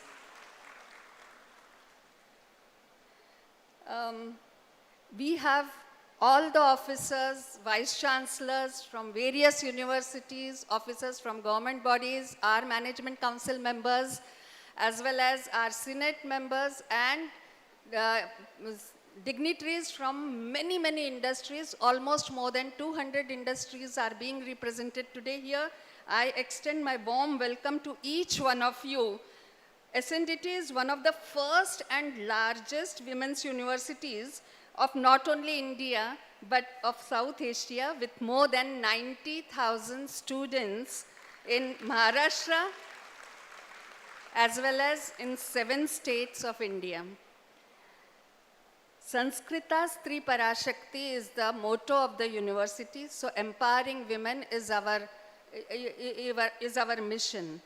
For the past 6 months, I would like to mention over here, this Innovation Mahakumbh is something, the initiation started 6 months ago, where we have been working together to ignite the spirit of innovation. And today, on this day, the 9th of November, a date that bears profound significance for us at SNDT Women's University, we gather here to remember this day. On this very day, we commemorate the Punya Tithi of Bharat Ratna Maharshi Dhondo Keshav Karve, the visionary who laid the foundation for women's higher education in India through SNDT Women's University. So our homage to him, and what could be the best possible homage to his vision, and to have this Mahakumbha today. It is indeed a moment of deep pride in SNDT Women's University, a very institute founded by Maharshi Karve. Today carries forward his legacy through innovation, skill, development, and employment. Pre-incubation center, which will be inaugurated today at the hands of Honorable Chief Minister, sir, will ensure the continuation of this activity of Mahakumbha throughout the years and years to come. With the support of Advani Foundation, we launched a faculty development program under our Innovation Mahakumbha initiative. Through this, we trained over 200 faculty members in the month of July, who in turn reached out to nearly 20,000 girls, students, across our universities. From these students, we received around 1,000 innovative ideas. The ideas that reflect the creativity, intellect, and determination of our young women innovators. After rigorous evaluation, we have shortlisted 110, and this is a significance because we are reaching, this is 110th year of the university, for pre-incubation support. These ideas span diverse sectors: food and nutrition, services, technology, artificial intelligence, electronics, and also medicine. This journey is not just about innovation, it is about transformation. It is about enabling our young women to become creators, entrepreneurs, and leaders of Bharat. We are grateful to the Ministry of Education, Government of India, under the dynamic leadership of Honorable Shri Dharmendra Pradhan Ji, for his constant encouragement and support. Our sincere thanks to Shri Vinit Joshi Ji, Secretary, Ministry of Education, and his entire team for their constant guidance. We also express our heartfelt gratitude to Honorable Shri Chandrakant Dada Patil, Minister of Higher and Technical Education, along with the dedicated team from the Higher and Technical Education Department, for their unwavering support and visionary directions. We are thankful to Honorable Governor and Chancellor of SNDT Women's University for his continued support in all our innovative endeavors, and particularly acknowledge support of Dr. Prashant Narnavre, Secretary to the Governor, sir. We also sincerely thank Honorable Shri Mangal Prabhat Lodha Ji, Minister of Skill and Development and Entrepreneurship, for his continuous support to SNDT Women's University. A special word of appreciation to PM Usha team for their support in strengthening higher education through innovation-driven initiative. I would like to mention over here that 100 crores which have been sanctioned to SNDT Women's University for the status of Meru, and this was done a few months ago, and now this grant, a part of it, and this entire initiative is a part of this Meru status of SNDT Women's University. With the visionary leadership of Honorable Prime Minister Shri Narendra Modi Ji and the constant guidance of Honorable Chief Minister Shri Devendra Fadnavis Ji, we at SNDT Women's University are determined to contribute our small yet very, very significant share towards building 5 trillion Indian economy and 1 trillion Maharashtra economy within scheduled time frame through our innovative ideas of our students who will be entrepreneurs very soon. Through Innovation Mahakumbha 2025, our goal is to nurture women entrepreneurs, empower them with skills, and connect their ideas to real-world applications. We wish to see our sisters, not only from Maharashtra, but from every corner of Bharat, actively participate in this journey of Atmanirbhar Bharat. Today, as we take this step forward in honor of Maharshi Karve's vision, we reaffirm our commitment to empowering women through knowledge, innovation, and entrepreneurship. Let this Innovation Mahakumbha 2025 be the beginning of the movement and not just the event. It's not an event, it will continue year after year. The movement that celebrates idea, creativity, and spirit of Bharat. Jai Hind, Jai Maharashtra.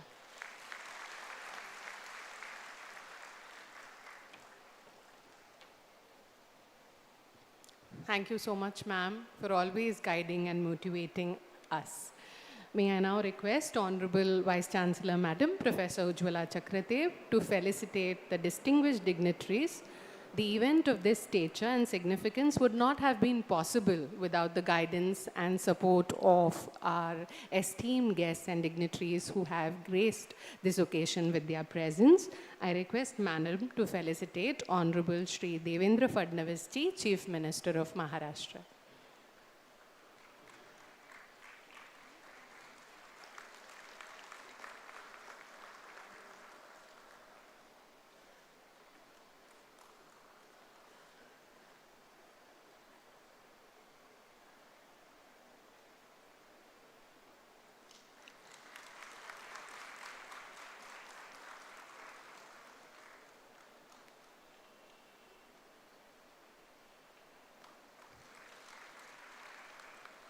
I request Madam to felicitate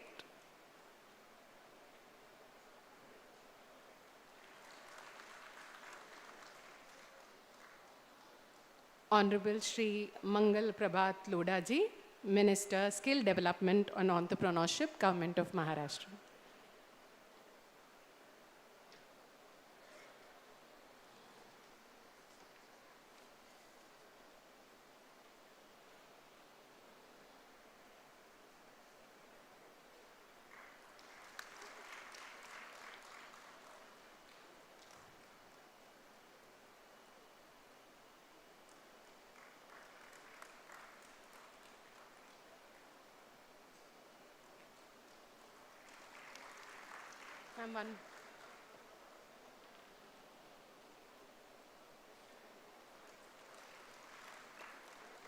I request Madam to felicitate Honorable Professor Anil D. Sahasrabudhe, Chairperson, NAC, NBA and NEFT.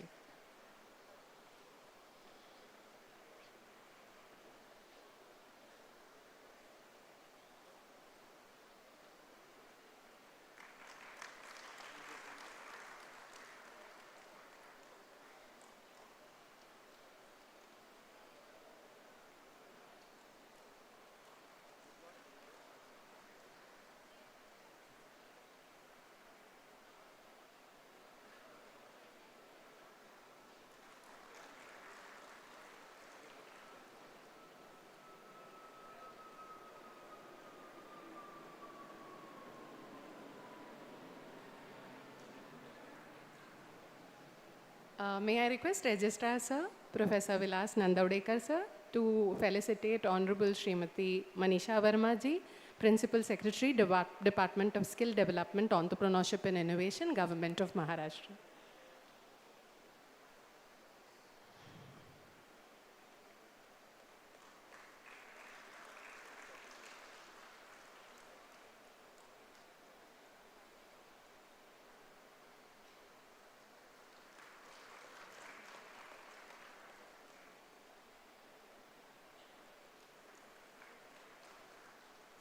I request respected Registrar Sir to felicitate Honorable Shri Armstrong Pameji, IAS Officer, Joint Secretary, Ministry of Education, Government of Maharashtra.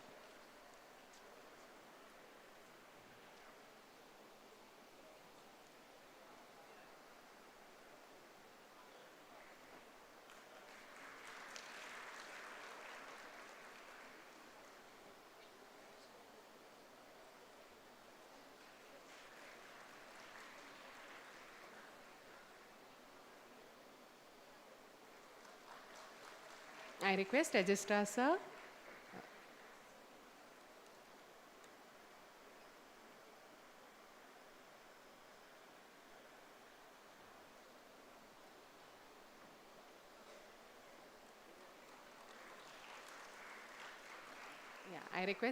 Sir to welcome Shri Prashant Narnavre Ji, Secretary to the Governor of Maharashtra.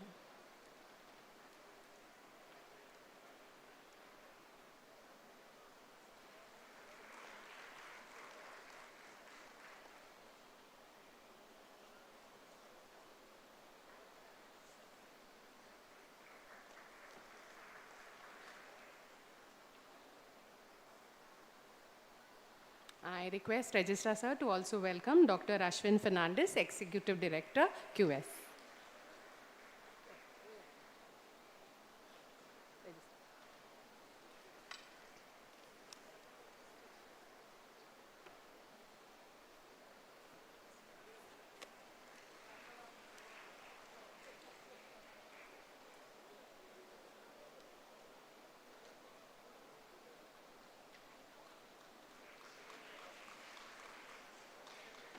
Thank you, sir. May I now request Honorable Shri Mangalji Prabhat Loda, Minister, Skill Development and Entrepreneurship, Government of Maharashtra, to address the audience.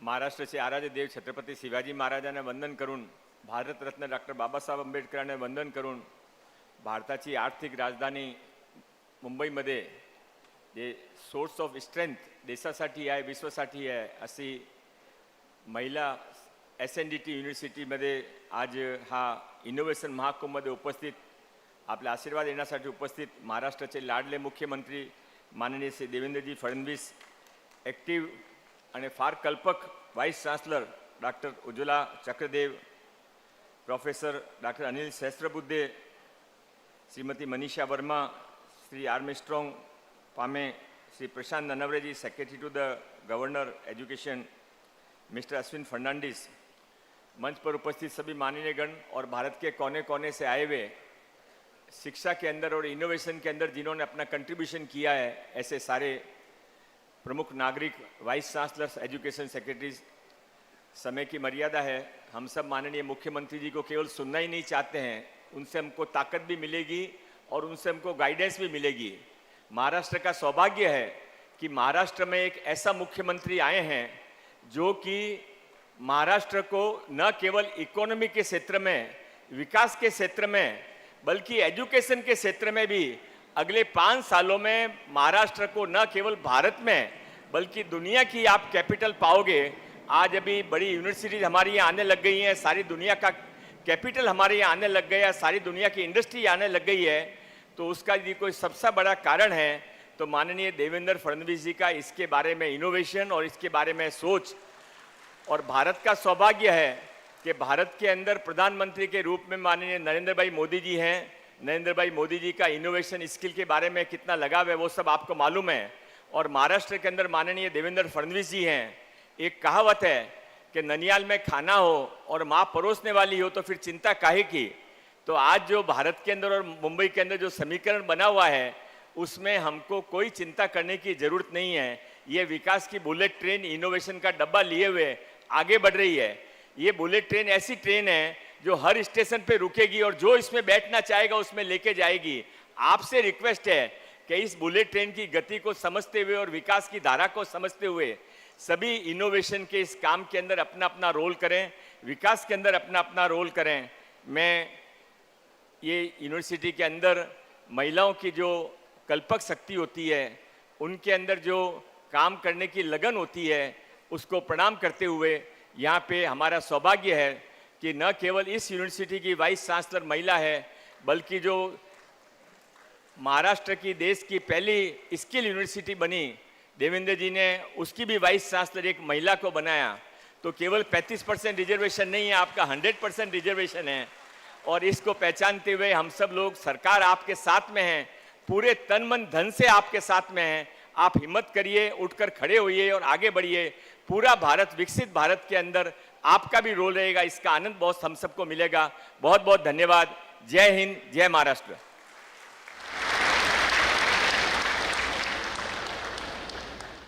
धन्यवाद sir. We will now be felicitating the students who have been selected for the Young Innovator Awards of Innovation Mahakumbha. These young entrepreneurs have been selected after a rigorous multi-stage screening process for the innovative ideas they submitted through their pitch presentations. The entries received covered a wide range of disciplines from artificial intelligence, sustainable technology, and product innovation, various domains of engineering, pharmacy, law, domains of home science, food science, and nutrition, to jewelry design and creative solutions for everyday challenges. We received over 300 innovative ideas, out of which 145 were shortlisted and carefully evaluated by experts from the industry and academia. Following this exhaustive evaluation, three teams have been selected for the top honors, whom we will be felicitating now. Apart from this, we also have 10 additional prizes. Those 10 additional prizes will be declared during the valedictory function, so please await the declaration of the 10 other prizes during the valedictory function.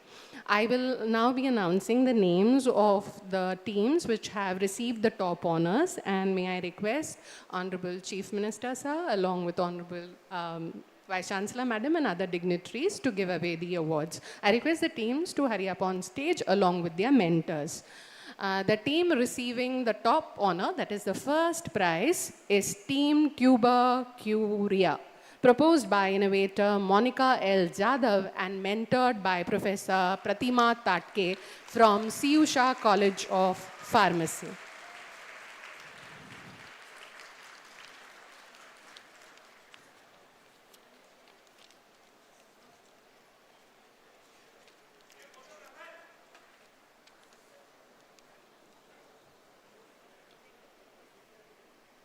This project explores innovative medical technology solutions for wound management and UV curing systems, combining biomedical knowledge with product development.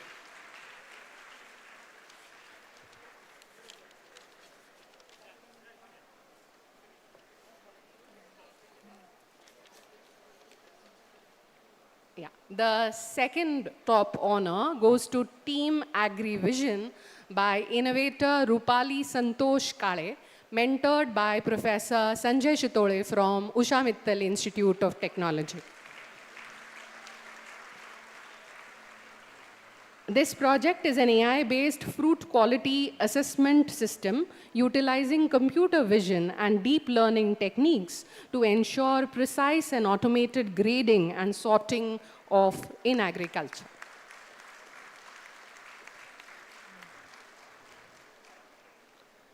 The third prize is backed by Team Smart Barricade System by Ms. Charushila Raskar, mentored by Professor Shikha Nima from Usha Mittal Institute of Technology. This project is an intelligent traffic management solution integrating real-time sensors and AI to dynamically control traffic flow and improve urban mobility and safety.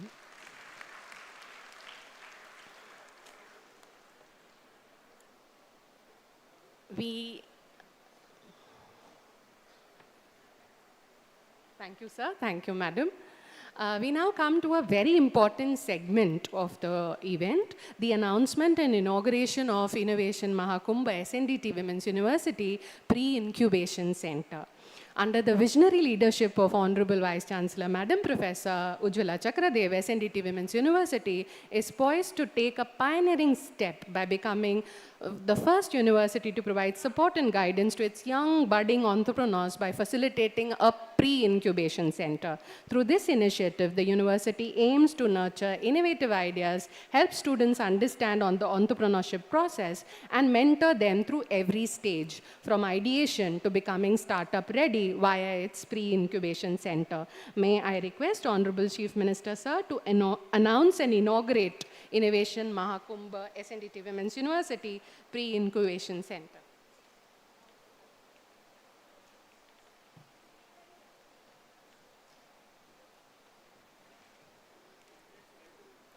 Yeah, so if you just click, yeah. A big round of applause to the inauguration of the Pre-incubation Center. I also request Honorable Chief Minister, sir, to release the compendium of ideas that has emerged as part of Innovation Mahakumbha 2025.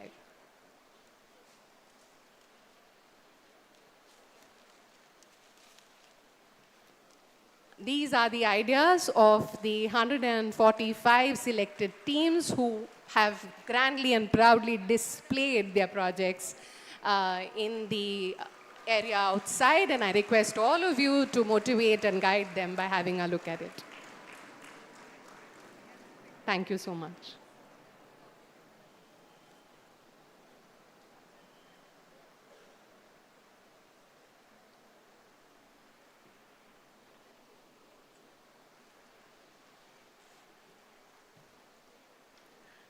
Now we come to the segment which all of you are eagerly awaiting, and that is to hear our Honorable Chief Minister Devendra Fadnavis ji address all of us. I request sir to please address the audience. Thank you, sir.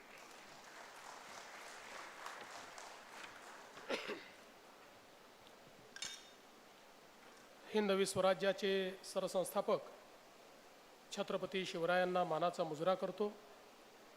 भारतीय राज्यघटनेचे शिल्पकार Bharat Ratna doctor Babasaheb Ambedkar यांना मानवंदना अर्पित करतो.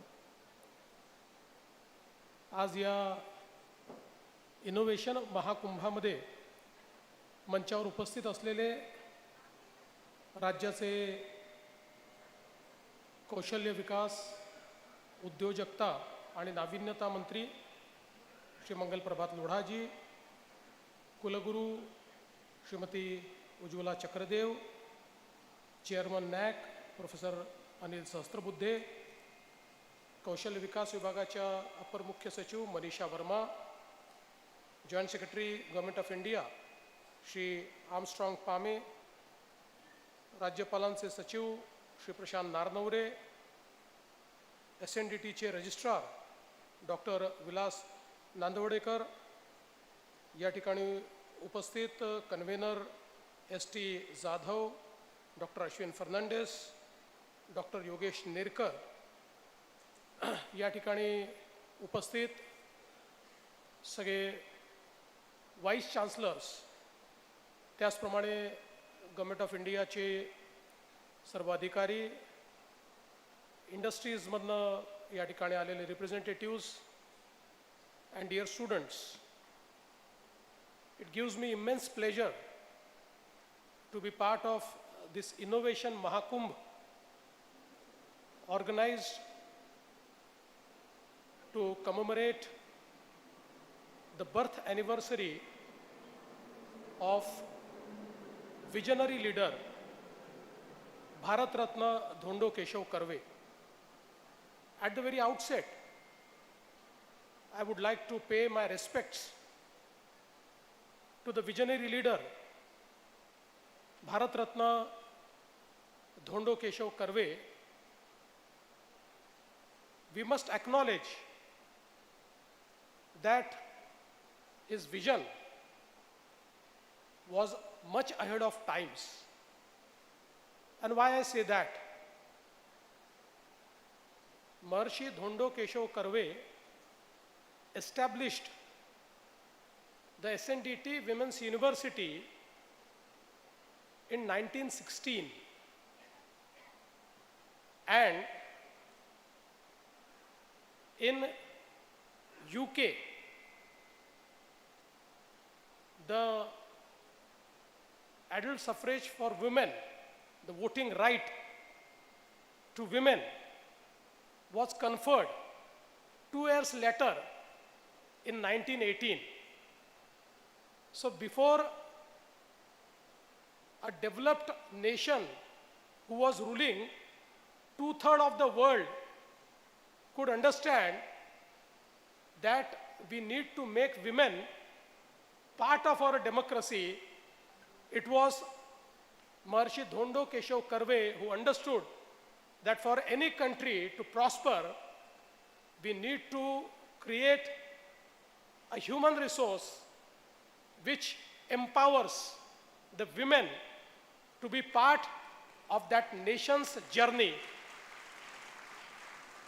And to be more precise, in UK, actually the suffrage at par with the men, the voting age at par with men, was given in 1928.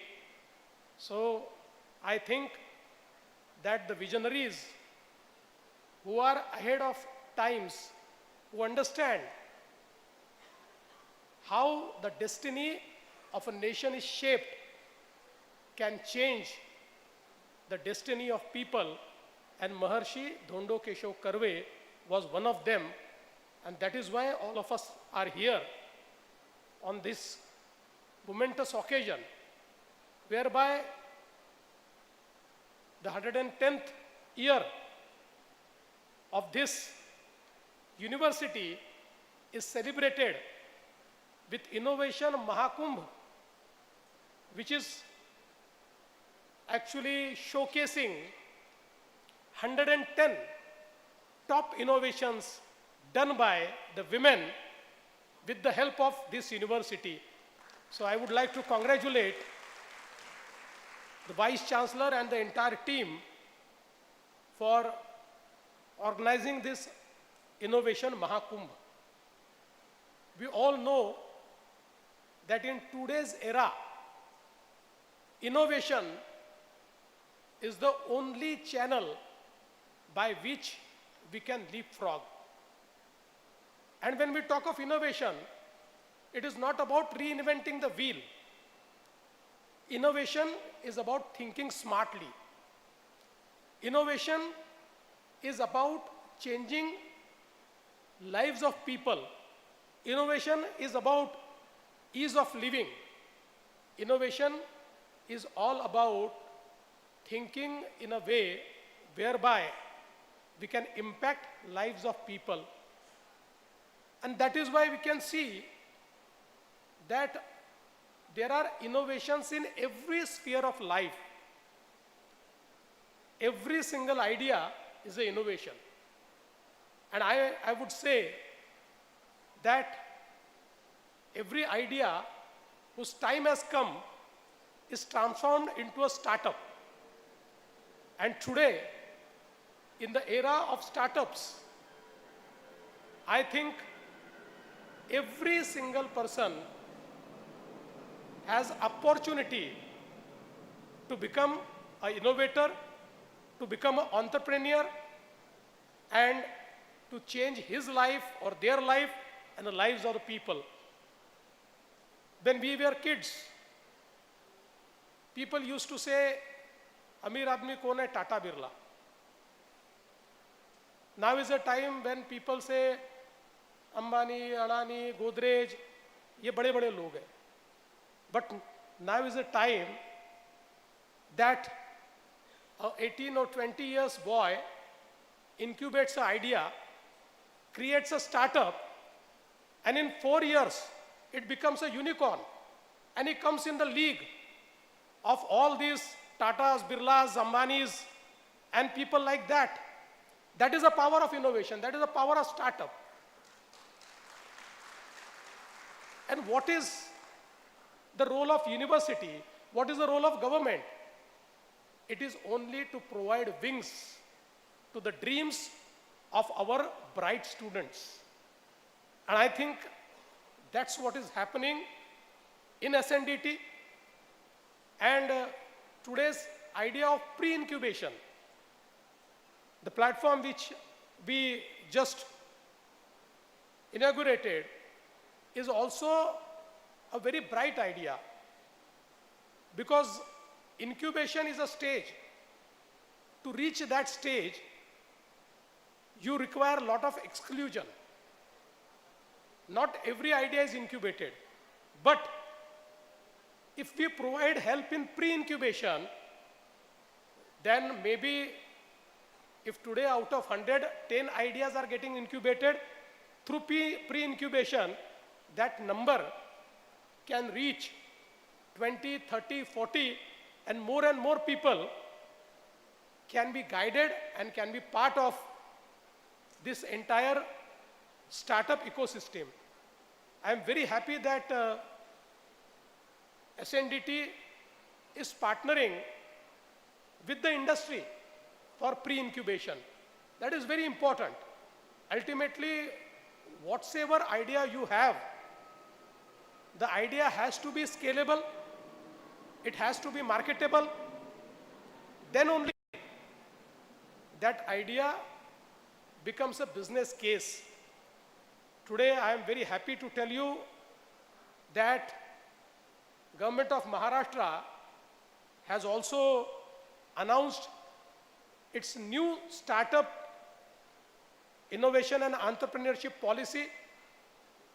And this policy aims at creating incubators, aims at creating platforms, aims at creating entrepreneurs, And we are helping at each step to create new entrepreneurs, to create a very robust ecosystem.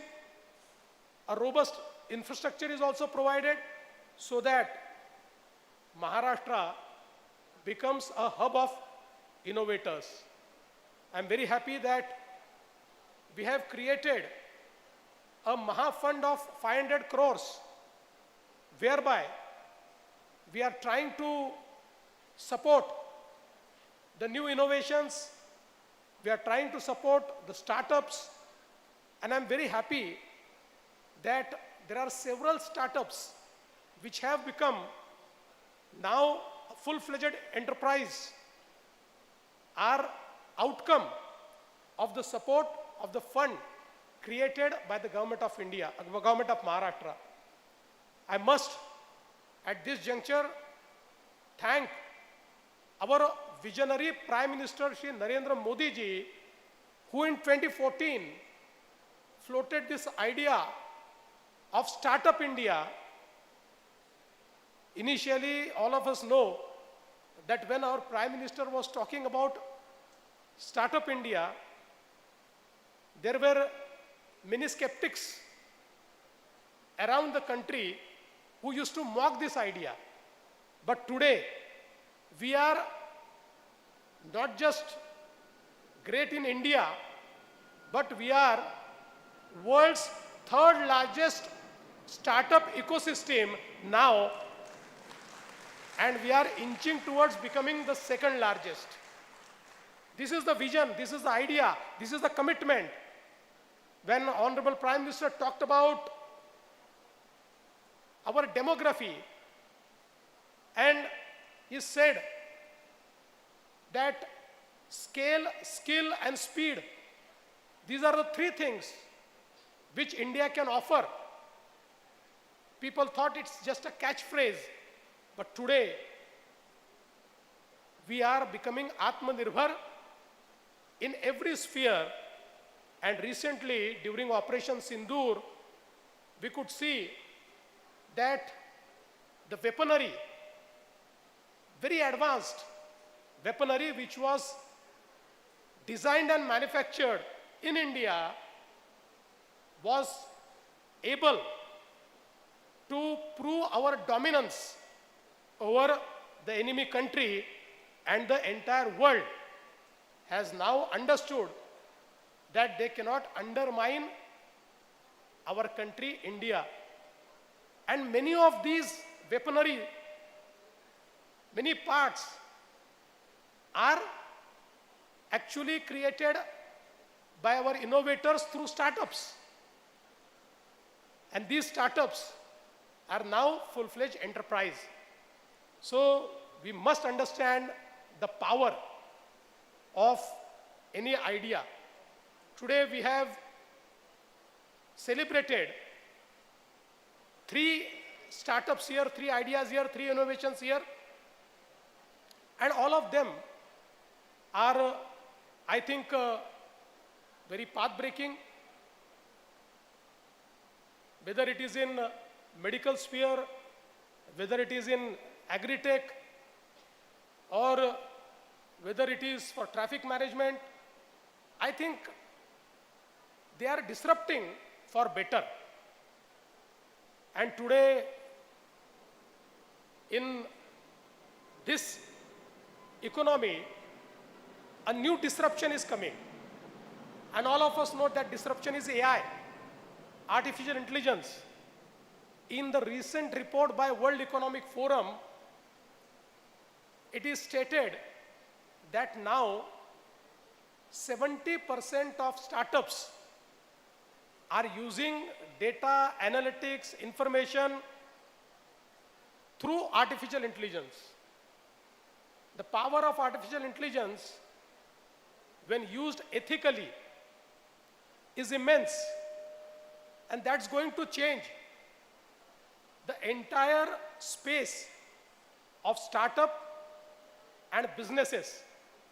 And I'm sure that our bright minds are adopting artificial intelligence at a very fast pace, and they are integrating all the ideas into artificial intelligence so as to bring more efficiency and more speed to the development of their startup. I'm sure that today, when I see all these endeavors into innovation, I'm very happy that Government of Maharashtra has also provided incubation centers in all public universities. And not just that, we are also trying to fund all women incubators, and our startup policy has a special emphasis on women-led startups, because we feel that in today's world, if we want to make Maharashtra $1 trillion economy and India a $5 trillion economy, the women-led enterprises are going to play a major role by which we'll be able to leapfrog our economy. I must also tell you that many times it is said that Bangalore or Hyderabad is a startup capital, but I must tell you that neither Bangalore nor Hyderabad is a startup capital, but the startup capital of India is Maharashtra. The highest number of registered startups in terms of number and in terms of investment are based out of Maharashtra. Maharashtra is a real startup hub. We account for 18% of the India startup ecosystem, and we also account for 19% of India's unicorns. And more joyous thing is that out of these all startups which are present in Maharashtra, 45% of them are women-led. So I'm sure that very soon the number of women startup entrepreneurs will exceed the men, and this entire space will be dominated by our girls, by our women. And I think on that day, it will be a real homage to Maharshi Dhondo Keshav Karve, who has seen this dream 100 years back. I must congratulate all the innovators who have displayed their innovation in this Mahakumbh. I'm sure that they'll be transformed into startups, they will acquire IPs, and they will contribute into ease of living and to accelerate the economy of our country. I want to close by thanking the SNDT University for taking this initiative and making me part of this great initiative. Thank you. Jai Hind, Jai Maharashtra.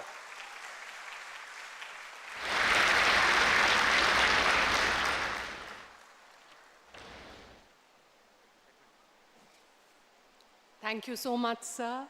Your guidance, your motivation, and your mere presence here, I'm sure must have actually enthralled and enthralled each and every innovator sitting here in the auditorium. Thank you so much on behalf of all our young innovators and SNDT Women's University. May I now request Honorable Registrar Sir, Professor Vilas Nandavdekar ji, to propose the vote of thanks.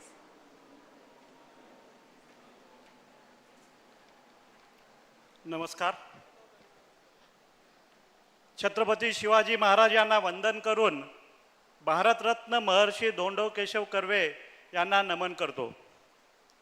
Respected honourable chief minister Shri Devendraji Fadnavis ji, honourable Shri Mangal Prabhat Lodha ji, our beloved Vice Chancellor Dr. Ujjwala Chakradev Madam, Professor Anil Sahasrabudhe ji, Sri Pame ji, Sri Prashant Navre ji, Madam Manisha Verma-ji, the dignitary of the dais, VCs, invitees, media and press representative, industry personals, and all the participants, research scholars present here.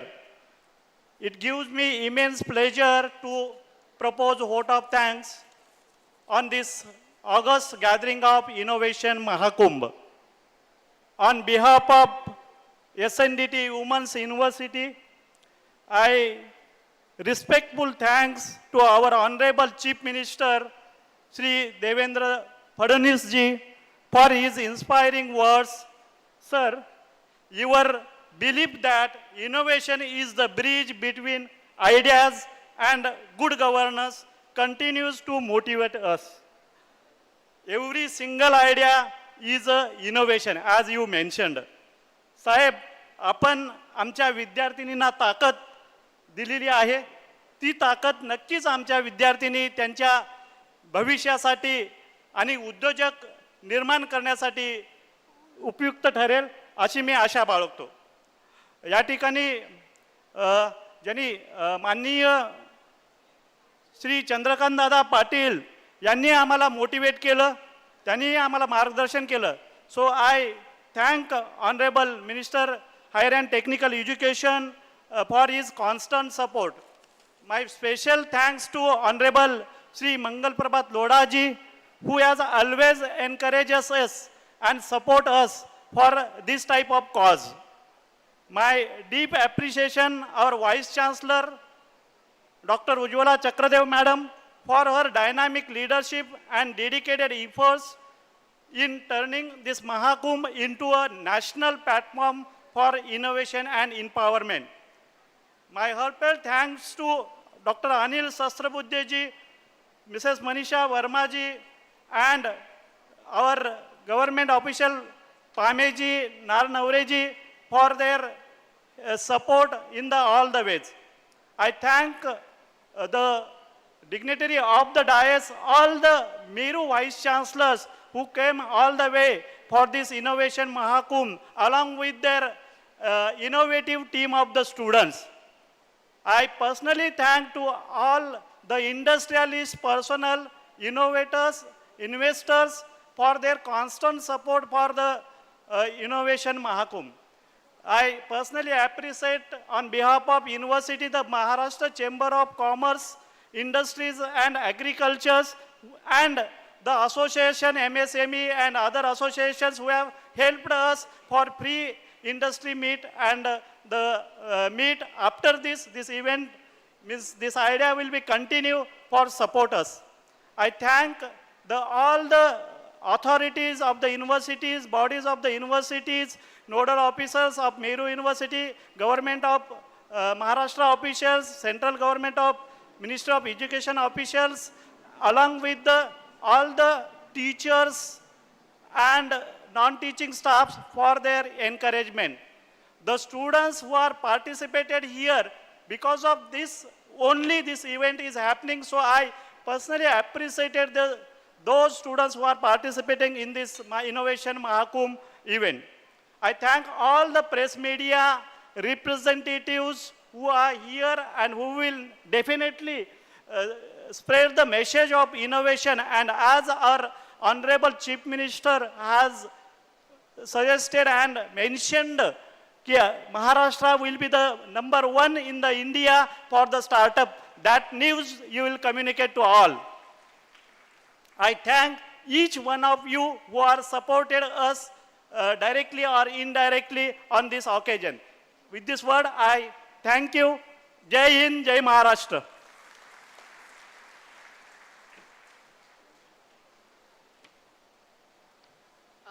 May I request all to rise for the national song?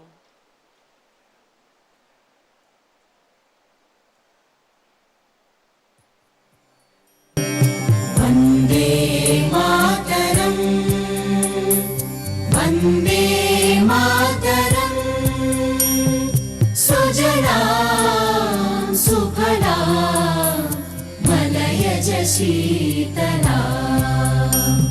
Sasya Shyamalam Mataram.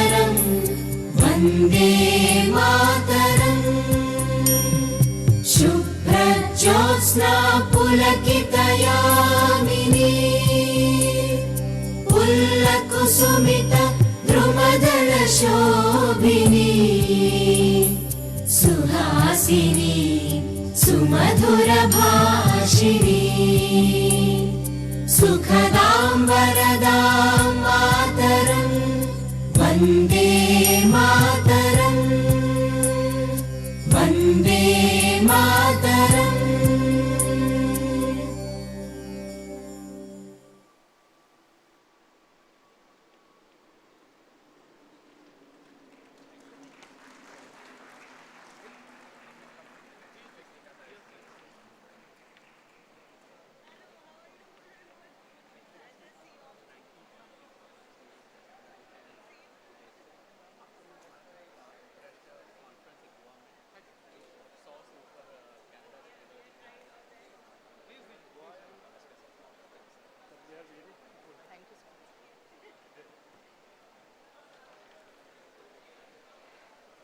A few important announcements. The press is requested to go to the Food for VIP lounge. That's where we will be asking the dignitaries for interaction with you. Apart from that, at the exit gate, food has been arranged for all the students.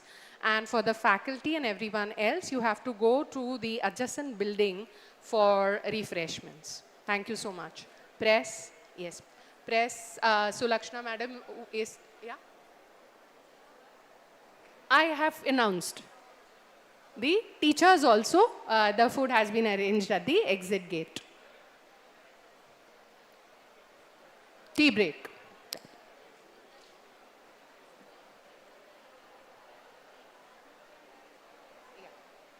Yes.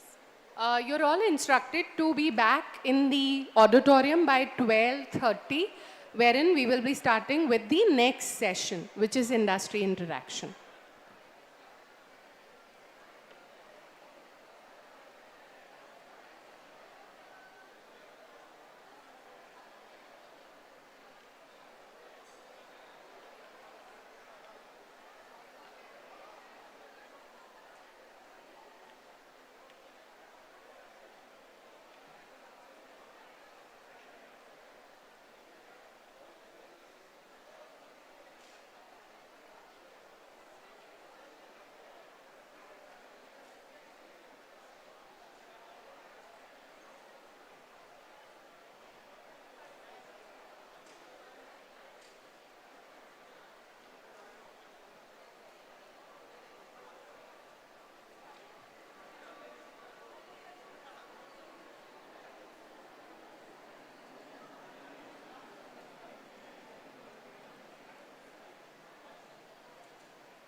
Hello. All the honorable vice chancellors who are requested to proceed to the mini auditorium, wherein we will be having the next parallel session.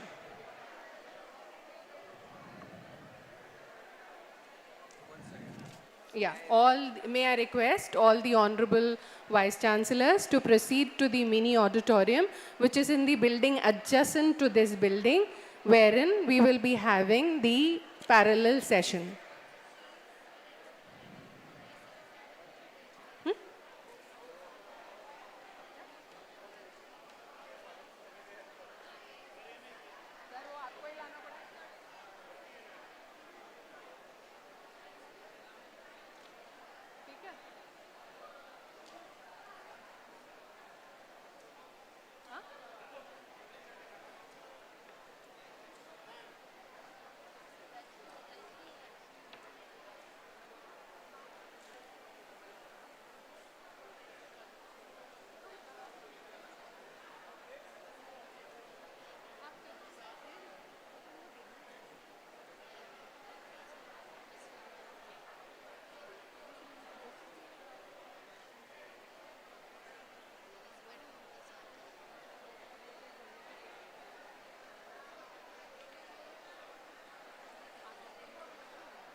नहीं चालू नहीं हुआ होगा ना, बोलना पड़ेगा थोड़ा time देना. Ma'am, it is there, but I just wanted to tell you something. She's leaving, na? It's just one second.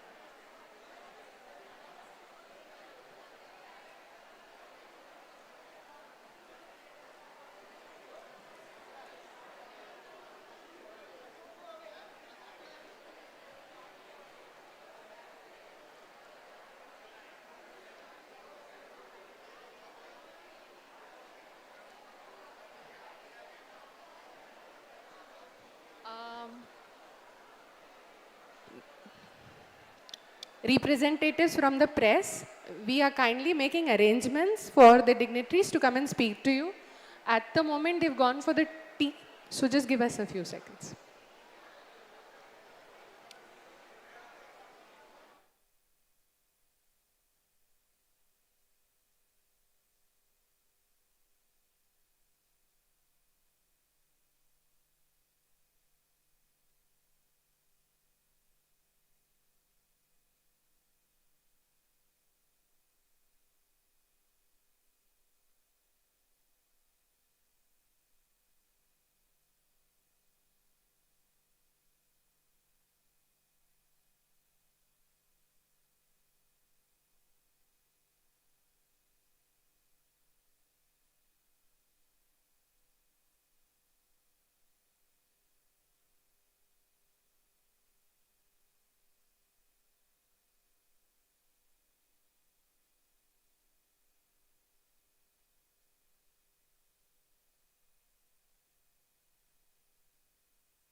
ठीक. Hello.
Hello, attention please.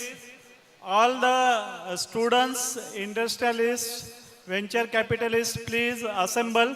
We are starting session in 2-3 minutes. I request all the participants, please assemble in the hall. Nerkar sir, आपल्याला जेवणाचं ते थांबवायला लागेल. जेवण द्यायला लागलेत ना, ते थांबवायला लागेल. बाहेर जेवण द्यायला लागलेत, ते थांबवायला लागेल. The distribution of this. नाहीतर इथं कोण राहणार नाही.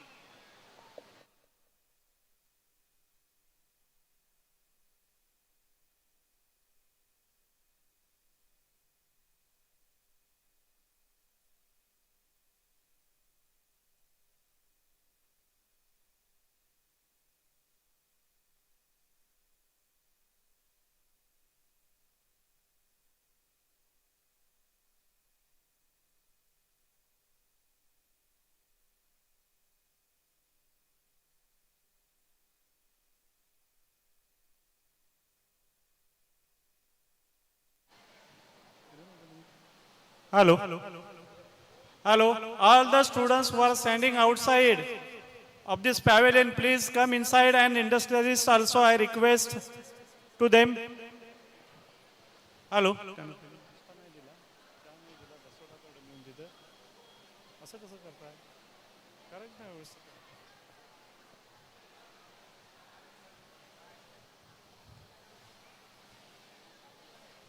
ते जेवणाचं पॅकेट थांबवायला लागेल बाहेर.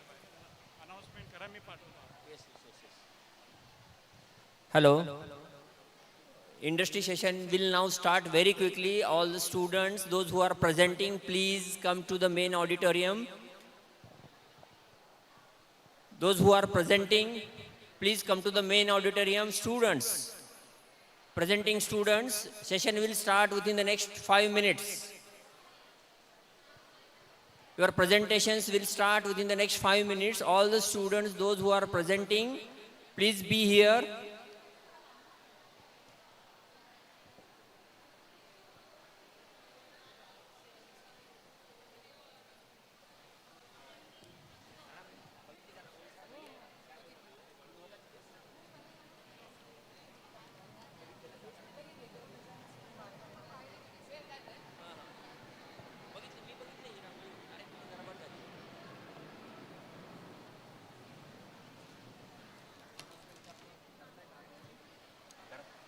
Final call for all the students who are presenting their ideas and pitches at Innovation Mahakumbha 2025.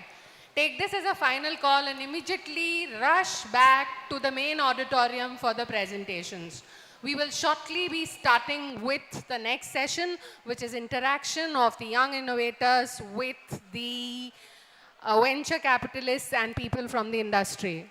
Final call for all the students making their presentations at Innovation Mahakumbha 2025 in front of industry, professionals and venture capitalists. Final call for all the students who are making their presentations at Innovation Mahakumbha 2025. Please rush back to the main auditorium.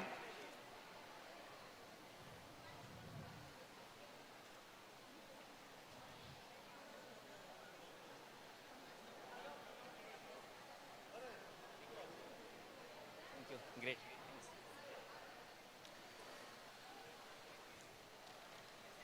Hello. Session चालू करायचं आपलं. या.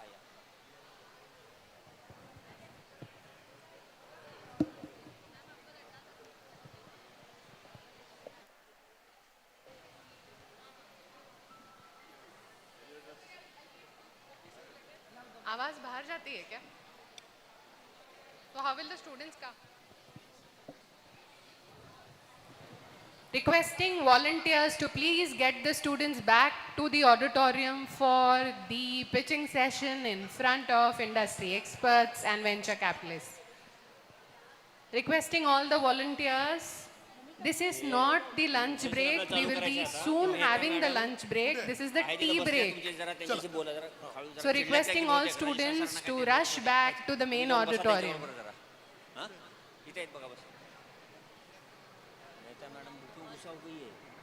Coffee coffee खत्म हो गई उनकी, अरे चाय है कॉफी नहीं।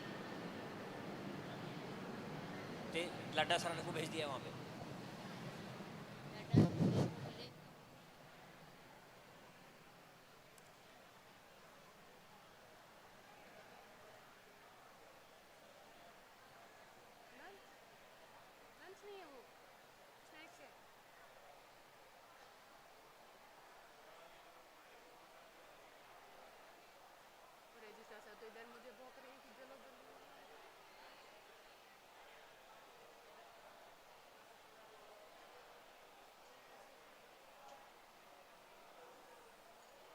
अभी क्या करेंगे, क्या करेंगे?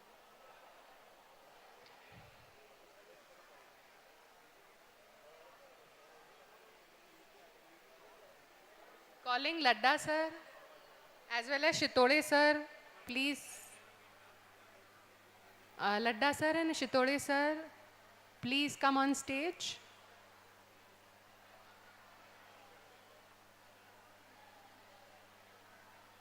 सर विलास सर बोल रहे हैं खाना सर्व हो गया, सब लोग चले गए हैं तो वो भी खाना नहीं है वगैरह, और तो किसी जितना को है भेजना पड़ेगा सर बाहर से लेना। चालू करेंगे, पहला मैं वही बोल रहा हूँ, पहला प्रेजेंटेशन। और प्रेजेंटेशन कैसे करेंगे? उधर उधर से प्रेजेंटेशन लोडेड है नहीं, पर 1 2 3 4 कौन अनाउंस करेगा? वो ये है ना सुप्रिया और स्नेहल, हाँ। उनके उसमें आपको नहीं करना है क्या? आप शुरू कर दीजिए, दैट्स ऑल, है ना। बीच बीच में जो आपका अनाउंसमेंट है ये बंद कैसे करना है? बंद है ऑन, तो ये बंद ही नहीं, ऐसे ही है शायद वो। इधर लिखा है ना म्यूट, अभी अभी म्यूट है।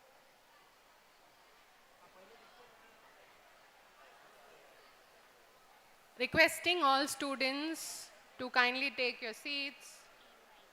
Yeah, 1 second. Team ID PH22, PH22.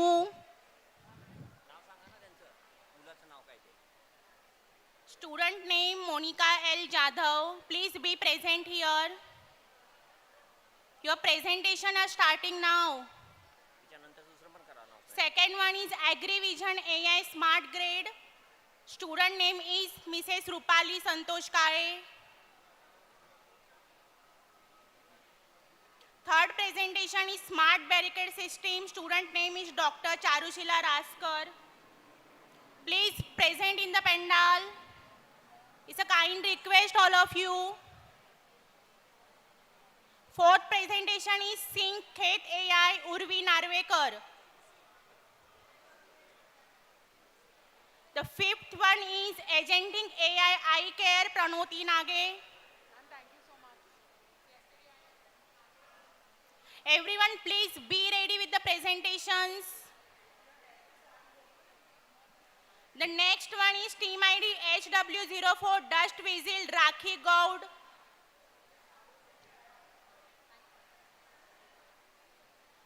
Seventh one is HW17 Splash IoT. Student name is Sunidhi Chaudekar.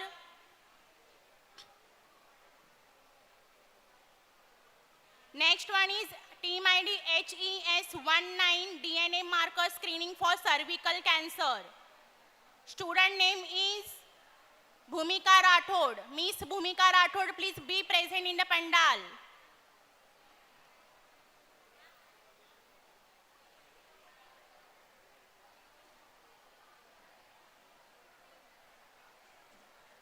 Snehal ma'am, first one is present. First round taka.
चालू किया क्या?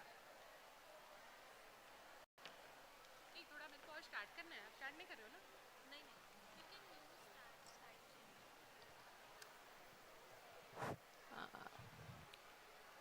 requesting Professor Sanjay Shitole and Dr. Sachin Ladda to kindly instruct us as to how do we proceed with the next session.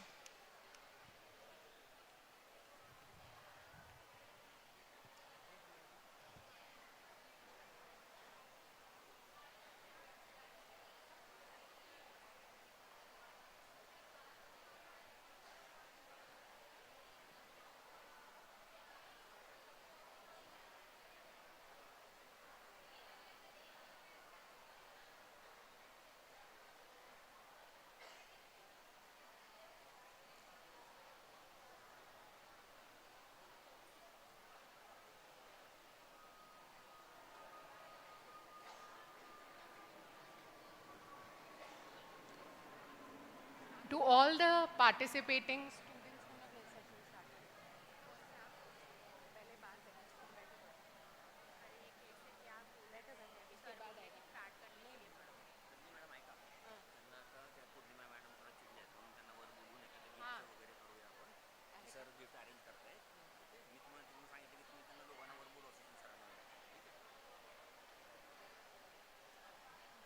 Can I request all the students who are standing to kindly take seats, because we'll soon be starting with the next session, which is interaction of the young innovators with venture capitalists and people from the industry.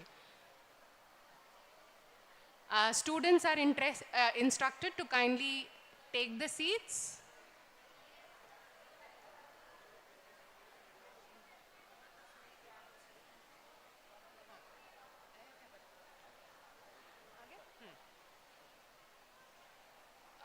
For the next session, which is meeting the industry experts and startup innovators, may I request Professor Sanjay Shitole to kindly lead Miss Purnima Mehta, industrialist and Vice Chancellor's nominee on the Management Council of SNDT Women's University, onto the stage along with Dr. Sachin Ladda, Director, Innovation and Incubation, SNDT Women's University, and Principal, Premrila Vithaldas Polytechnic, SNDT Women's University.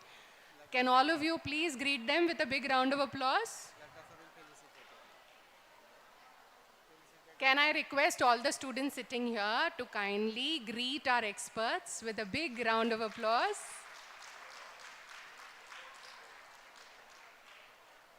We are starting with the next session, which is interaction with industry experts and venture capitalists. This is a final call to all students who are making their pitches to kindly come to the big auditorium. If you're not here on time, you miss out on the golden opportunity of making your presentations in front of industry experts. Final call, 1, 2, 3, going for all the young innovators who would be making their pitches here at Innovation Mahakumbha 2025.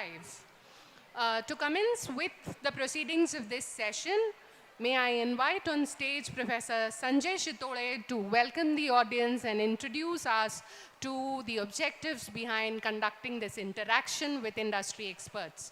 Before that, I would request Dr. Sachin Ladda, Director, Innovation and Incubation, SNDT Women's University, and Principal, Premlila Vithaldas Polytechnic, to felicitate our guest for today's event, Ms. Purnima Mehta, Industrialist and Vice Chancellor's nominee on the Management Council of SNDT Women's University.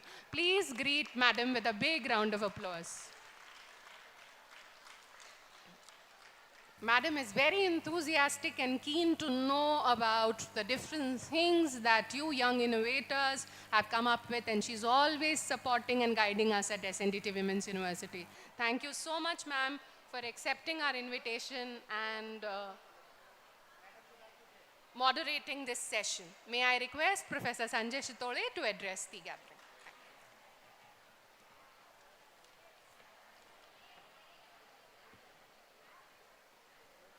Good afternoon to all. Good afternoon, all the innovators, all the industry experts in this main auditorium. I am Professor Sanjay Shitole. It is my pleasure to welcome you all to the second session of our Innovation Mahakumbha.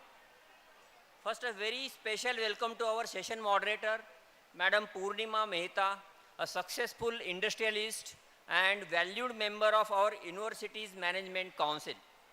A warm welcome to our session coordinator, Dr. Sachin Ladda, Principal of PV Polytechnic and Director of Innovation, Incubation and Linkages, SNDTWU Women's University. It is wonderful to see so many experienced leaders and inventors today. It is your presence reflect your commitment to maturing the next generation thinkers and creators. Nisha. This session is all about action and innovation. You are about to witness a talented students' team presentations. These students, innovators, will present their innovations, their products, their innovative ideas in the next, and the time allotment given is there 2 to 3 minutes. Within that they are going to present it. For students, it is a golden opportunity to receive guidance from the best minds of the industry today. Before we begin, I am delighted to share that SNDTWU Women's University just now launched a pre-incubation center. This initiative will include boot camp also. We warmly invite all industry partners, venture capital experts to join us to this exciting journey. Let us make today a day of meaningful connections and the new beginning. Once again, I thank all of you, and now we will start our session of the Industry Institute student interaction. Thank you, thanks a lot.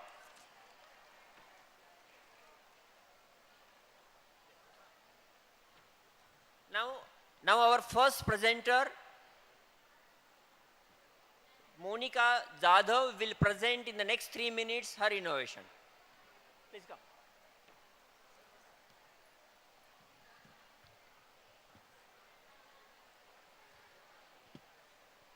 Good afternoon.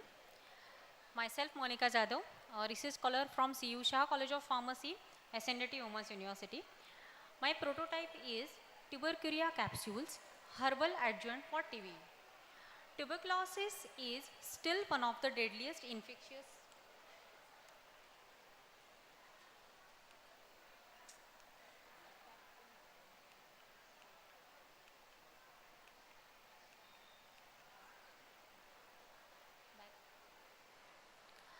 Tuberculosis is still one of the deadliest infectious diseases in the world, which is killing millions of people every year. Reported number of TB patients in India is 2.82 billion. A lot of lives have been saved by DOT strategy, but it has a very big drawback that the important drug molecules, isoniazid, rifampicin and pyrazinamide, they can damage the liver. So most of TB patients experience this hepatotoxicity, which may lead to discontinuation of TB treatment, and it can also lead to a death. Mortality rate due to antitubercular hepatotoxicity is around 4 to 12%. That reported number for this is around 2.4 to 2.8 lakh per year. Unfortunately, there is no any safe and affordable medicine for this problem. So our solution, we have developed Tubercaria capsules to meet this unmet need. They are having dual action which protect the liver as well as they cure the TB. We have used standardized extracts of 3 medicinal plants that can help to fight the tuberculosis as well as protect the liver. Tubercaria is validated by various in vitro, in vivo and in silico tests. We have prepared this formulation using QBD approach, LCMS and HPTLC fingerprinting to make sure the quality. So it is a safe, effective, cheap, convenient to use and scientifically proven herbal alternative to make the TB treatment safer and more successful. Market opportunity, if we see, The market for TB medicines is worth 17,000 crore and India alone is responsible for more than 25% of world's TB cases.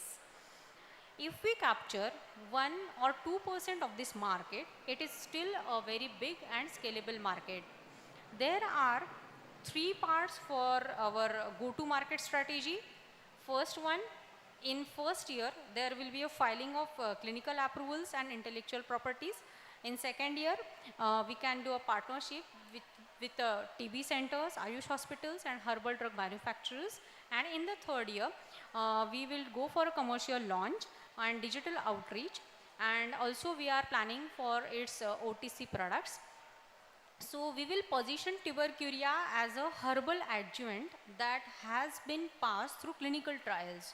So this will continue, this will combine the ancient knowledge with modern science to help patients get better results. So funding request, we need a startup fund of 50 to 60 lakh to make this idea come true. These funds will be used for small scale production, experimental and clinical testing, protecting the intellectual property and reaching out to the market. With this help, we can aim to deliver the first standardized phytopharmaceutical based hepatoprotective adjuvant for tuberculosis treatment. This will be made in India, for India and for the world. Thus, to sum up, the tubercuria protects the liver, it improves the adherence and strengthens the fight against the TB. We can make TB treatment safer and faster if we all work together. Thank you for giving me the chance to talk about tubercuria. Protect the liver, support the cure. Thank you.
नमस्कार, मैं आप सभी industry partners का एसएनडीटीयू mains university में स्वागत करता हूँ। मेरे साथ पूर्णिमा मैम है जो खुद इंडस्ट्रियलिस्ट है और ये पहला प्रेजेंटेशन है जहाँ पर हमारे स्टूडेंट्स आपके सामने प्रेजेंट कर रहे हैं। We are ready for any sort of investment and at the same time अगर कोई सवाल आपका होगा तो मुझे लगता है कि स्टूडेंट कम्युनिटी आंसर देने में तत्पर रहेगी।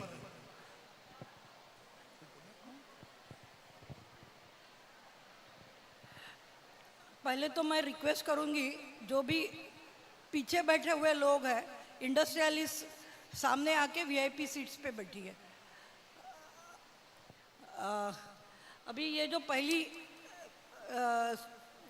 विद्यार्थिनी है जिसने वो हमें प्रेजेंटेशन दिया उसके लिए मेरे हिसाब से हमें कोई हॉस्पिटल चेन को भी साथ में लेना पड़ेगा क्योंकि पोस्ट क्लिनिकल ट्रायल्स के लिए वो भी मदद चाहिए। तो उस हिसाब से भी हमें कोई सजेशंस आपके इंडस्ट्री ग्रुप से लगेगी। Next project is PH04. Next one is SW64 Agri-Vision AI Smart Grade Precision, Mrs. Rupali Santosh Kai. Please come on the stage. And there is an important announcement for the presenters that you only get 2 minutes. So please be restricted with the time.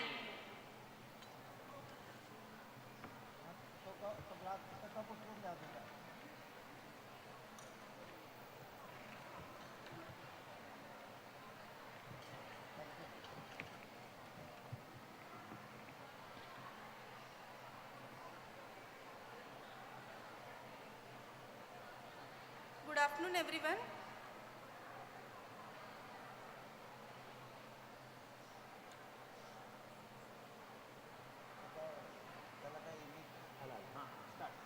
Good afternoon, everyone. I'm here to present my research based on AgriVision AI Smart Grade. My research is focusing on basically fruit grading, and in India, most of the fruit processors in industries basically do manual grading for export purpose, or food processing companies, they use manual grading. So this is the problem wherein grading is slow due to manual grading, and manual grading gives poor handling also produces most of the losses. So this our project tackles this process by using smart grade. In this smart grade, we use RGB and thermal images. RGB and thermal images gives RGB features along with the AI.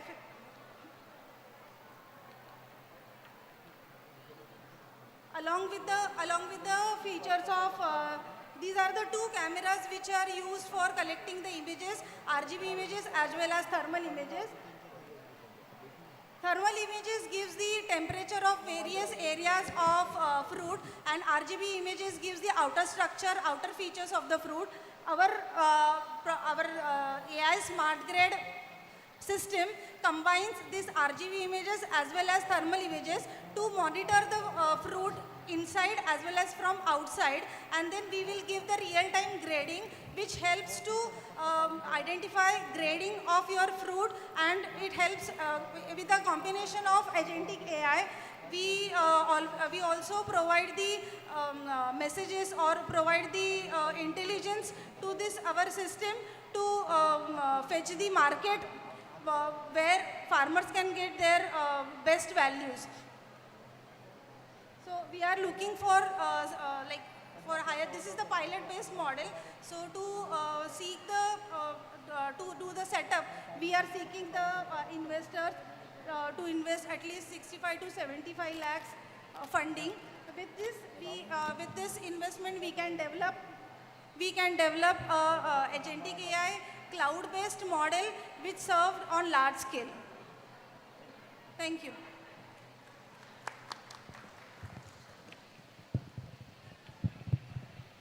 So any question? Because this totally depends on agri base. और Government of India की अगर हम बात करते हैं तो lots of fundings are there in the market, right? और even Government of Maharashtra ने एग्री बेस इंक्यूबेटर भी बनाया है, और हम इवन इस पर्टिकुलर प्रोजेक्ट को बायरैक के लिए भी प्रोसीड करने वाले हैं. अगर आप में से कोई इम्प्रूवमेंट का कोई कमेंट होगा तो will be more than happy. हमारे स्टूडेंट और बेटर बनेंगे. इसमें मैं हमारे स्टूडेंट्स को ही एक सजेशन देना चाहती हूँ. अपने मतलब देश में वैसे ही महाराष्ट्र में भी एवरी डिस्ट्रिक्ट हैज कृषि विज्ञान केंद्र, और that Krishi Vigyan Kendra they are doing lot of research and they want electronics help for that. So we can also go to them and try to work with them. For me, I have recently visited Krishi Vigyan Kendra at Ambezogai, Binte district. Similarly, there are in Pune district, I know it is at Narangao. If you search for it, you will find Krishi Vigyan Kendra everywhere. So get in touch with them and try to work with them.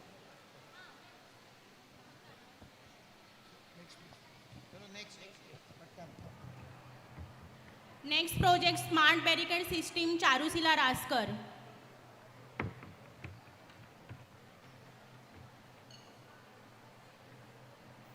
So first I'll play the video for the prototype of the Smart Barricade system. So this is the IoT-based traffic management system for a multi-lane highway and smart city. It consists of the barricade which is mounted or sliding over the divider. So when it is found that the traffic congestion on one side is higher compared to the other side, we will dynamically open one more lane to bypass the congestion block. Once the traffic goes back to a normal mode, we will again close the barricade and vehicle can go back to the original lane. So this is the basic prototype for this.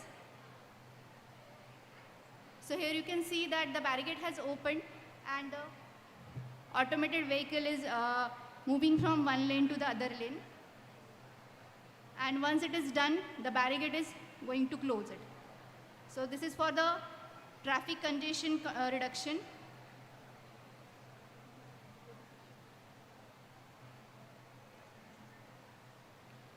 So I am Charushila Raskar from SNDT University, presenting the prototype for smart barricade system. And Dr. Shikha Nima is the mentor for me.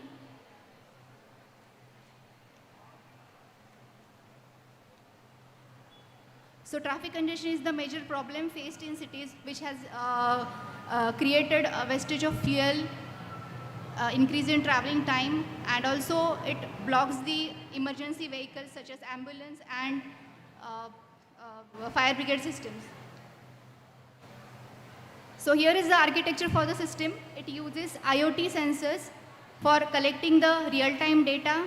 Based on this data, we will analyze the data, and based on this data, we are going to decide the barricade position, if barricade is to be opened or not. So once the barricade, once the situation is there, we will open the barricade, bypass the congestion, and again go back to the normal mode. This idea is already patented, and the research work was funded by Ministry of Defense and Technology.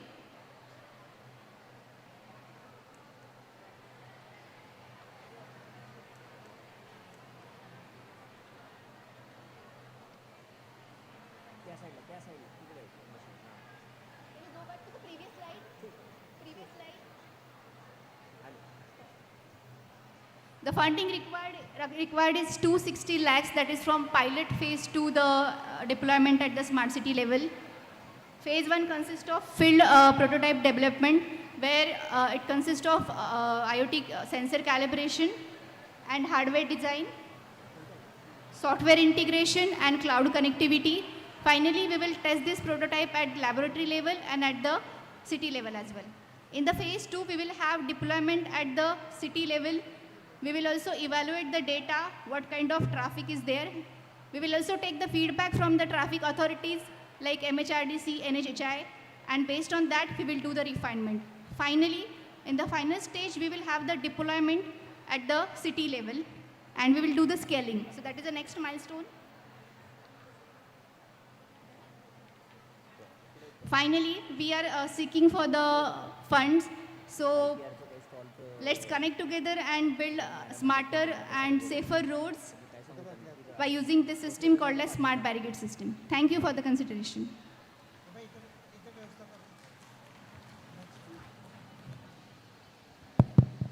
वैसे देखा जाए तो आपका जो project है, it's a project to government, ठीक है? It's a project to government, that means Yes, sir, it is a B2G model. Yes, B2G. In that case, you have to go to smart city office. We are Yes, having sir. Thane smart city, Yes. Solapur smart city, and so on. Yes, Right? sir. So they are the right person. They are having 2% of innovation fund in their pocket. And there is a mandate from the government of Maharashtra as well as government of India to provide orders to the new innovator like you. Okay, I'll definitely approach, sir. I'll talk with you as well. Thank you, sir. Here I would like to even give one suggestion. Of course, industry needs to be a partner for, or financer you need. But for trials and other things, you should contact our road department or the corporations where you can take the trials really. Next one, Singh Khet AI, student named Ritika Arun Chauhan. Good afternoon, one and all present here. My name is Ritika Sawan and our project is Khet AI. In Maharashtra, thousands of farmers face heavy losses every year because of the decisions are made without the right information on soil conditions, weather condition, pests and diseases or the market demands. This leads to almost 30% of crop losses that directly hurts the farmers' income and affecting our state's food security. Our project Khet AI solves this by turning raw data into simple smart advices. With Khet Guide for crop choices, Mitti Check for the soil health, Sky Sense for the weather, Bug Guard for the pest, and many more features like Profit Path, Store Path, Agri Rent Hub, Smart Farm Classrooms, and an assistant Khet booth.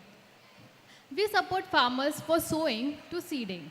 Today, we are building Khet AI for Maharashtra, focusing on the real problems faced by our state's small and marginal farmers. But our future scope is much larger. Khet AI will become fully offline and scale across India, bringing smart, accessible and affordable farming technology to every villages. With a 15,000 crore agri advisory market and 150 million potential user in future, our freemium model, B2B licensing and government partnership give us a clear, profitable and business path. Khet AI farming is predictable, profitable and future ready. And we Team Singh are prepared to transfer agriculture starting from Maharashtra and growing across India. Thank you.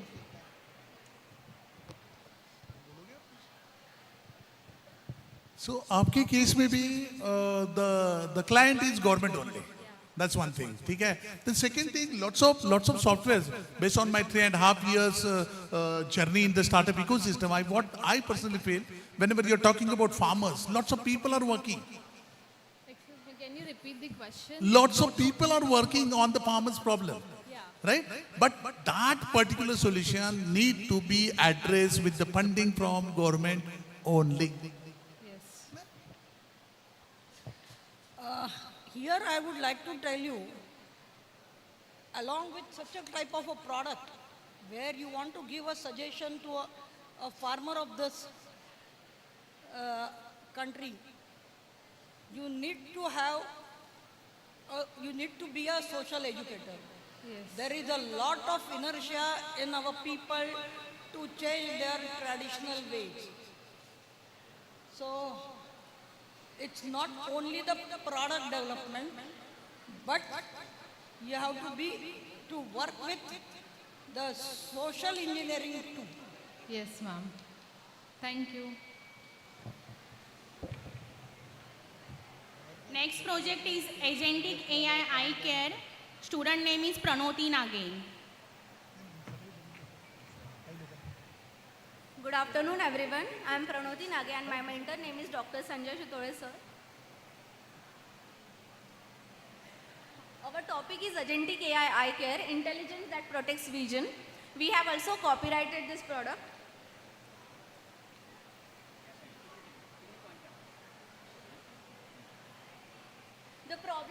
The problem is every person who is going to suffer from diabetes, they are eventually going to suffer from diabetic retinopathy and diabetic macular edema. When we did a survey, we found out that for the detection of diabetic retinopathy, there are only one retina specialist available for 3,000 people. So what we are trying to do is we are trying to detect the disease at an earlier stage with the help of Agentic AI. So here you can see on the screen there are few images where the first image shows that the normal vision of the person. Second image shows that how the person sees the image when the person is suffering from retinopathy. Now how the images of the retina is captured. The third image shows the different stages of the retina with the fundus imaging, and the last image is the camera which is going to capture the image of the retina. Our solution involves the 3 steps.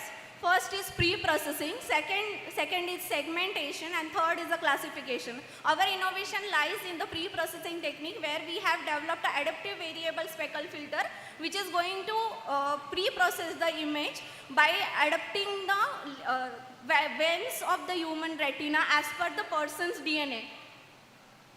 So this is the agentic loop where within a 1 click we can detect the diabetic retinopathy. This is the main tool executor where our innovation lies in. So the market availability, as I said, there are very less retina specialists available. People who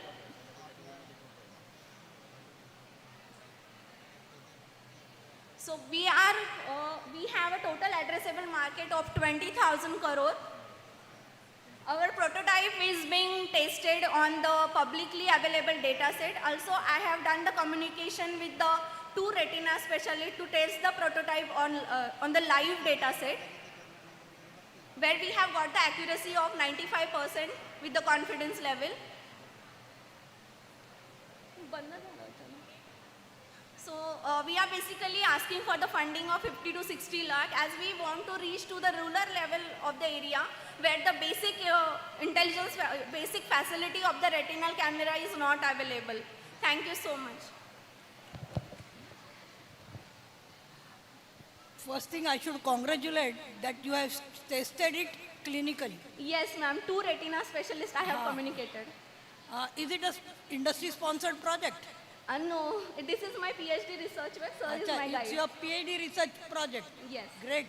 So I should, first, being an industrialist, I only believe in implementation. Yes, we have. Every time I'm trying to tell, just innovative ideas are not going to work unless and until they are implemented or tested on site. Yes, we have implemented our data set on implemented our software on the existing data set, as well as we have taken the live images from the retina specialist. So both the things we have done. Because everybody I'm trying to tell them that first you go to the person where you can test it.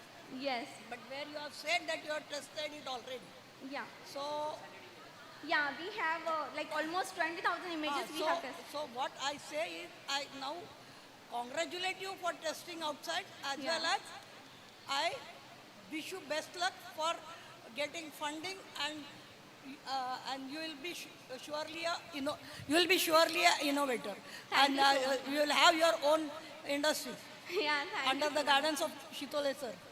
Great. Thank you so much, ma'am. So एक चीज आपको बताना चाहूँगा, you are right candidate for BIRAC scheme. It's a biotechnology research firm, government of India. ठीक है? Where you will get 30 to 50 lakh rupees तक grant. ठीक है? So what I suggest you, please enroll yourself with WISE Incubation Center. They are the one who actually work out. They will provide you mentorship and other thing. Represent this particular thought in front of them. So they are the one who knows from where the money is coming. पैसा कहाँ से आएगा? है ना? It's all about money, right? So उस angle से उनके साथ connect करो. It's a good thought. Right, at the same time, we are having one more college called PV Polytechnic. Over there, we are having one department called Ophthalmic Technology. Oh, that's really great. Right. So they will be more than happy to help you out. And the best part is, I belong to that department only, right? Okay, so we'll be more than happy. Yeah, I'll be more happy. Great opportunity, sir. Thank you so much. Next is serial number 6, Dust Visel. Student name is Jyoti Indore.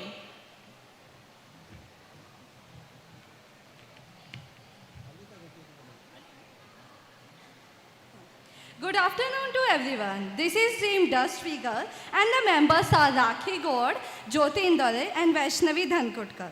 And under the guidance of Professor Dr. Anita More, now we are going to problem statement. Urban construction sites in India release large amounts of dust and carbon emissions that harm workers' health, causing respiratory problems, lung cancer, asthma, and also damage the environment and cause regulatory challenges. Existing methods like water spraying is inefficient and costly. To solve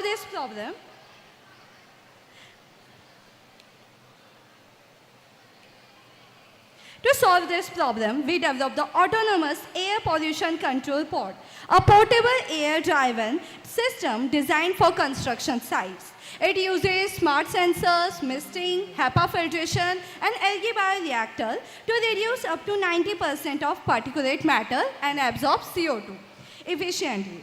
India's construction market, worth around rupees 100 lakh crore today, is growing fast and is expected to reach nearly rupees 175 lakh crore by 2030.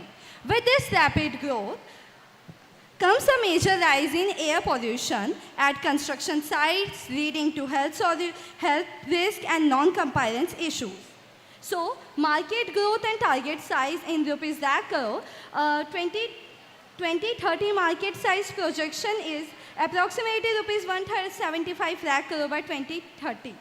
So growth driver, the sector is underpinned by a strong compound annual growth rate, CAGR of $12.1, and is heavily fueled by massive government investments such as National Infrastructure Pipeline NIP, which commits over rupees 111 lakh crore to projects. So we are raising rupees 125. So we are raising rupees 125 crore seed funding from government. With government, in future, we plan to integrate IoT-based automation, improve algae growth, efficiency, and expand deployment across industrial zones and smart cities to make urban air cleaner and healthier for all.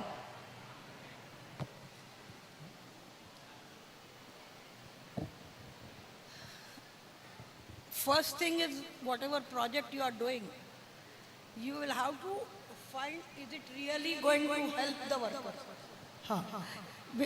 Workers, because you have to take the trials. Yes, ma'am. The way I told for the farmers, you need a social engineering. The mentality of a construction businessman is such that they don't treat their workers as human beings. Yes, ma'am. So it is very difficult to ask them to spend something of like this time. Yes, ma'am. So we have to, we'll have to go to even the government for the some such laws, as Yes, well ma'am. as you have to take trials at some places. So whatever funding you have shown, Yes, ma'am. that funding has to be increased, in fact in a double. Yes, because, ma'am. because see, you will have to go to the construction site and tell them that we are not going to ask any money. Yes, ma'am. We are only helping your site workers, like a NGO, because there are some NGOs, they run mobile creches for their construction workers, Yes. similar to that. And you will have to need a more funding for such a kind of thing, or you will have to join some NGO for working for construction labor. Yes, ma'am. Means We are government, trying to come in. NGO as well as funding. All the three things will have to be combined for such a project. But whatever your thought is really good. Yes, ma'am. Sure. You are another candidate, you need to register with WISE Incubation Center. Yes, Okay. sir. We are trying So to register the that. thing is that, just read out the story of boat. Boat is an equipment, right? Yes, now? sir. So just check out their case study. You might be the next boat. है ना? Thank you, sir. Thank you.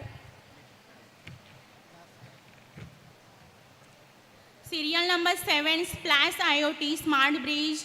Student name is Sunidhi Chaudekar.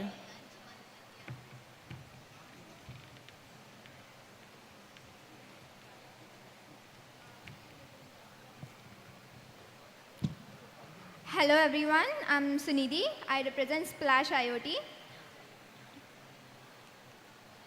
So basically, in India there are about more than 1.5 lakhs bridges. And recently we have seen some of them collapse. One was in Gujarat and one was in Lonavala right here in December 2024. What are the reasons for those? As you can see in that diagram, a bridge needs to be very flexible as it is an aerial structure. To get that flexibility, the pillar of the bridge has compression and tension. And to maintain that, it has a certain frequency. And that frequency needs to be maintained. But due to wear and tear or various factors, those frequencies get higher and beyond threshold. It needs maintenance. So what my solution does is, it monitors both the frequencies and the load present on the bridge so that we can know exactly what the health of the bridge is. We take those data from the sensor and then we display it on the dashboard. As you can see on the slide, there's a image and screenshot of my prototype dashboard. It is displayed on there, which will be monitored by a government official so that it is easier for maintenance. When these frequencies get higher, it will be a direct indication to the government official as well. And on the bridge, there will be LCD sensors displaying whether it is safe to enter the bridge or it is unsafe to enter the bridge. And the barriers will fall if it is unsafe and letting nobody enter the bridge. The main target users for this idea are municipal corporations and organizations like MIDC, PWDC, which form bridges, mostly MORTH, the Ministry of Road and Transport of Highways. For this, I am asking a funding of 10 lakhs just till the prototype stage, because to do so, I am going to be needing to do surveys of various kinds of bridges, and those surveys are structural audits.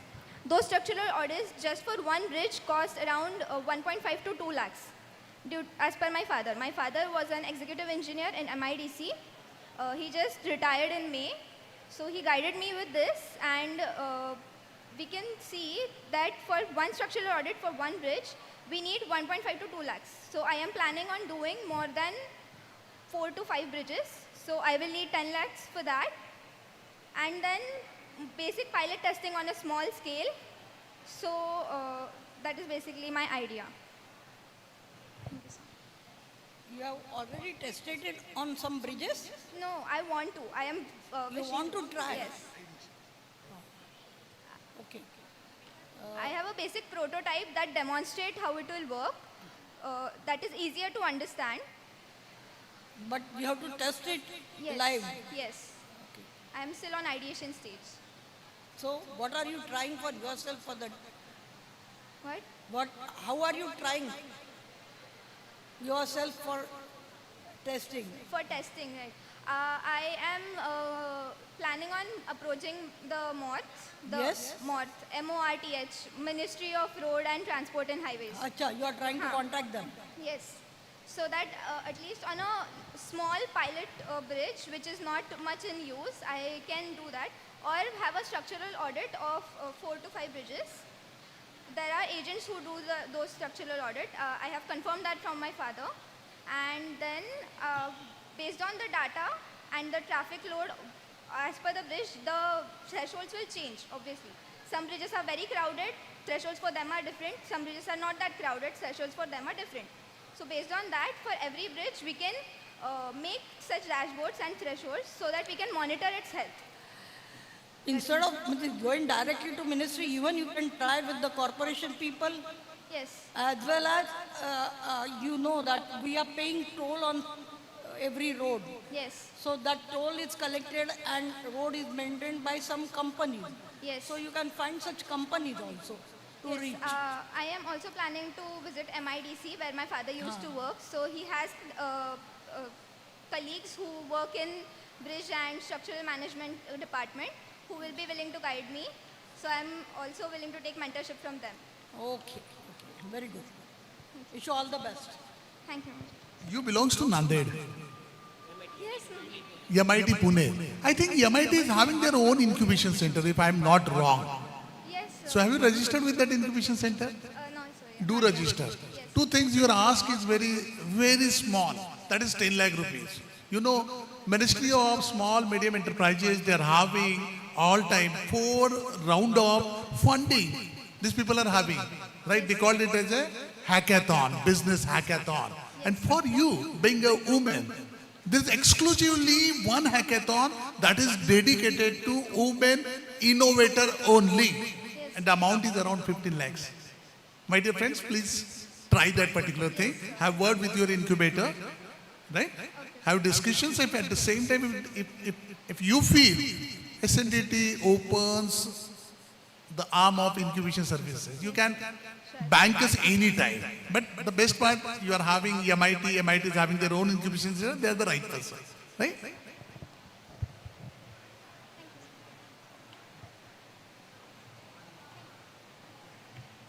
Next is serial number 8, DNA marker screening for cervical cancer. Student name is Miss Bhumika Rathod.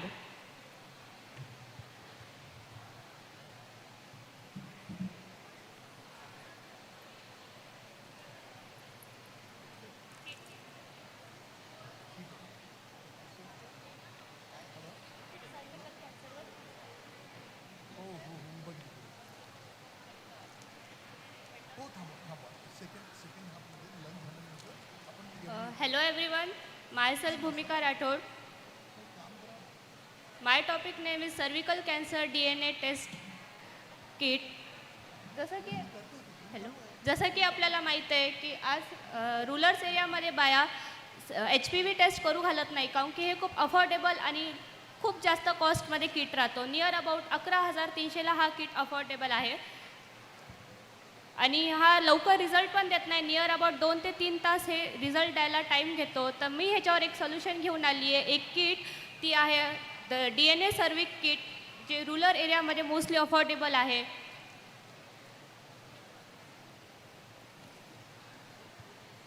ह्याचं solution आहे की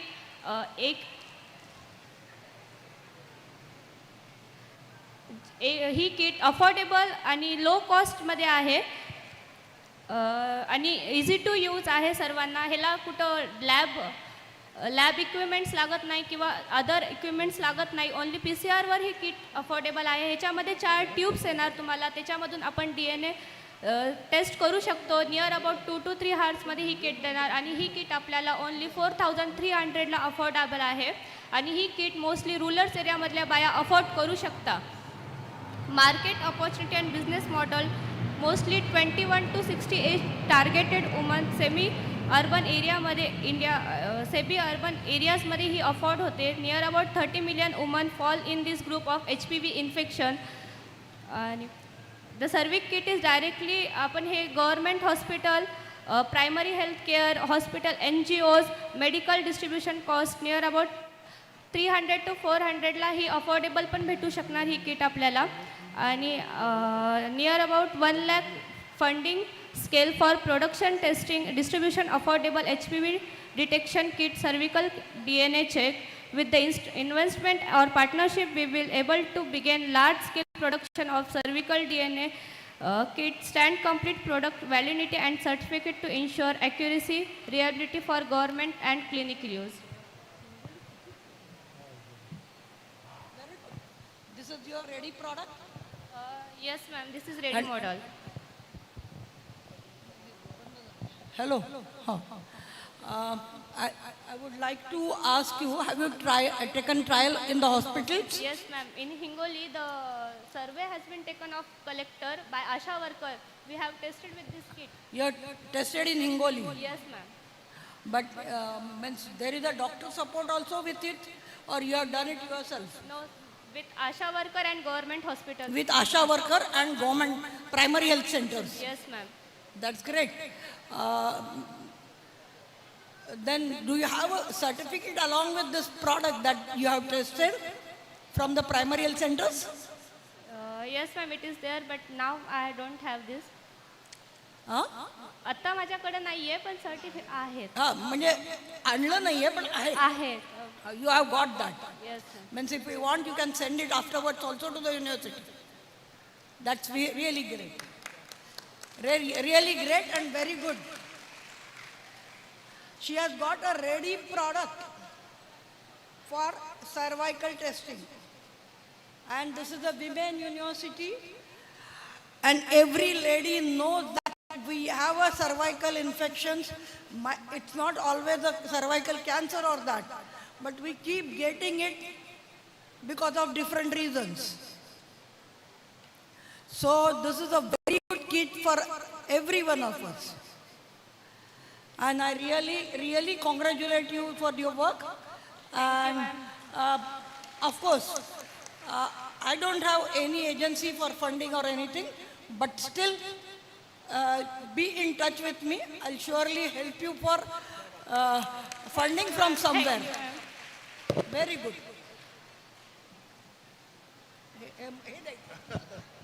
बेटा मला खूप आनंद झाला because you belongs to rural आणि तिथून तू एक खूप सुंदर प्रॉडक्ट घेऊन आला. माझा एक साधा प्रश्न आहे, तू नांदेडच्या इन्क्युबेशन सेंटरला रजिस्टर्ड आहे? नांदेडच्या इन्क्युबेशन सेंटरला रजिस्टर्ड आहे? नाही सर, मी ॲक्च्युली हिंगोलीची आहे. हो, काय फरक पडतो? कारण लॉजिक असं आहे की जेव्हा तू एखाद्या इन्क्युबेशन सेंटरला रजिस्टर्ड असते ना, तुला सर्व सर्व्हिसेस एका अम्ब्रेलामध्ये भेटतात. एक दुसरा प्रश्न मला तुला हा विचारायचा आहे की तुझं एक्सपेक्टेशन काय आहे आमच्याकडून? माझं एक्सपेक्टेशन आहे की आपण ही किट म्हणजे जास्तीत जास्त महिलांना यूज व्हावं आणि त्यांचं म्हणजे लवकर कॅन्सर करावं, कारण की लास्ट स्टेजला कॅन्सर गेलं की मग आपण काही करू नाही तो शकत. झाला. सर्व्हिसेस पॉइंट ऑफ व्ह्यू काय एक्सपेक्टेशन आहे तुझं? आम्हाला सर आता म्हणजे मोस्टली आम्हाला इंडस्ट्रीजमधून हेल्प पाहिजे ह्याची नियर अबाउट 1 लाख रुपीज. आम्ही मग ही किट अजून पुढं हे कराल ना. मी अगर म्हटलं की मी फंडिंग करायला तयार आहे, किती फंडिंगची अपेक्षा आहे तुला? माझ्या पॉकेटमधून देतोय मी, सांग. सर आता तर near about sir 1 lakh rupees तुम्ही 1 लाखच्या अगेन्स्ट मध्ये तुझ्या कंपनीमध्ये मला किती शेअर देशील? मी फुकट तर देणार नाही ना, आय एम इन्व्हेस्टर, नाही सर नाही है ना? So work out on that particular thing because your product is ready to deliver. Either technology transfer through तुला पैसे भेटेल किंवा तुझ्या स्वतःच्या कंपनीने वर्कआउट होईल. 2. आता 1 लाख हा खूप छोटा अमाऊंट आहे बेटा, म्हणून तुला म्हटलं इन्क्युबेशन सेंटरला जॉईन कर. स्टार्टअप आहे ना सर, त्यामुळे मग मी बायरॅकसाठी तू एकदम परफेक्ट कॅन्डिडेट आहे. अगर तुझं विद्यापीठ तुला सपोर्ट करते तर incubation centre support well and good, नाही तर प्लीज इन्क्युबेशन सेंटर वाईजसाठी तू अटेम्प्ट घे. Will be more than happy to help you out. पण पहिलं चान्स तुझ्या विद्यापीठाच्या इन्क्युबेशनला दे. हो सर चालेल. हो thank you.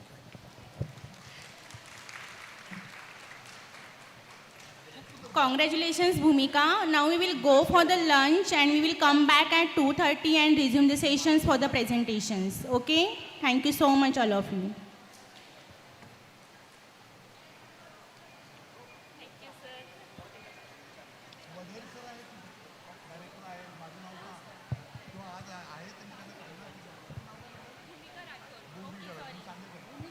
Everyone, I am announcing it once again. We are going for the lunch now and we will coming back at 2:30.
Everyone, please gather in the pandal.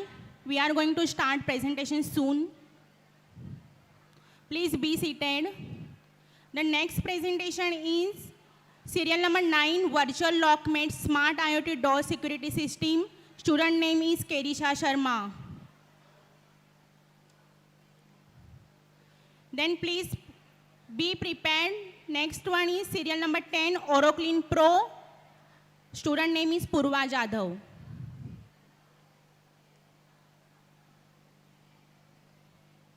Serial number 11, Nutritifin. Student name is Aditi Boras. Serial number 12, Zenuard. Student name is Vaishnavi Golap.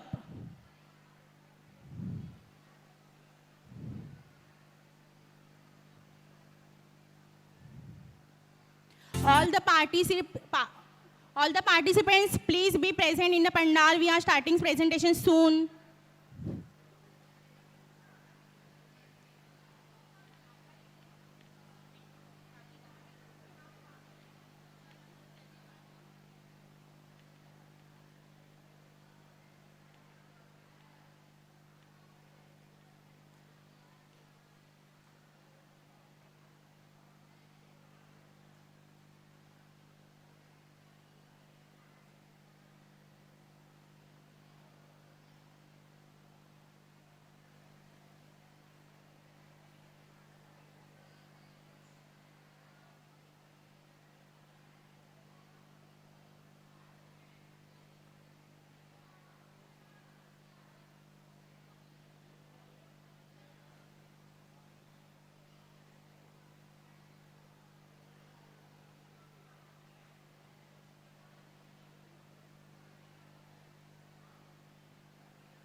Serial number 9, Virtual Lockmate. Please come to the stage.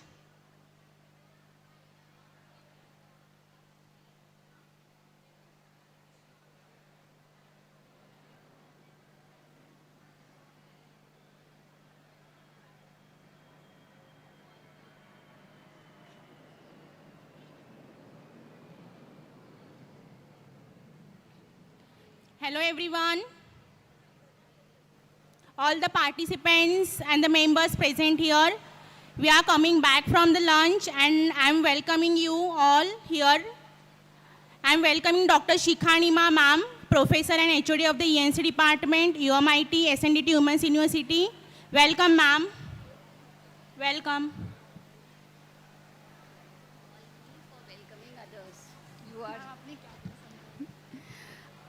Good afternoon, everyone. So we are starting with the post-lunch session for Innovation Mahakumbha.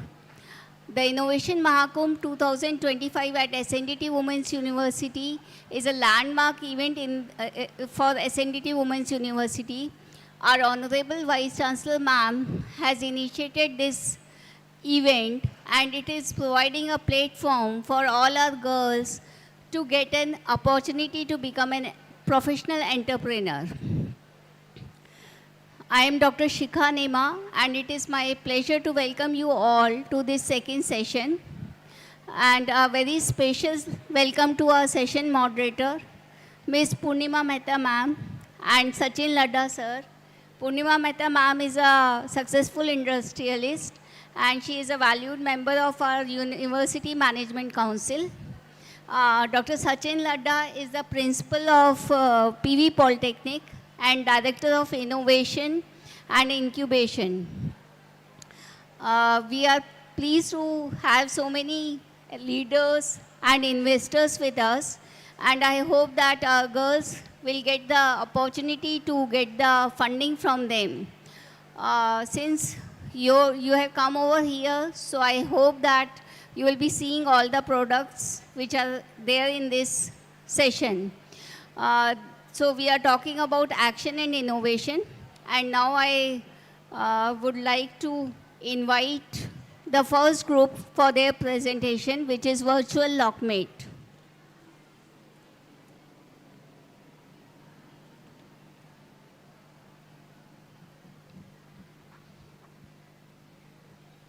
Thank you so much, ma'am. Good day, everyone. I'm Karisha Pushpendra Sharma from the team Virtual Lockmate.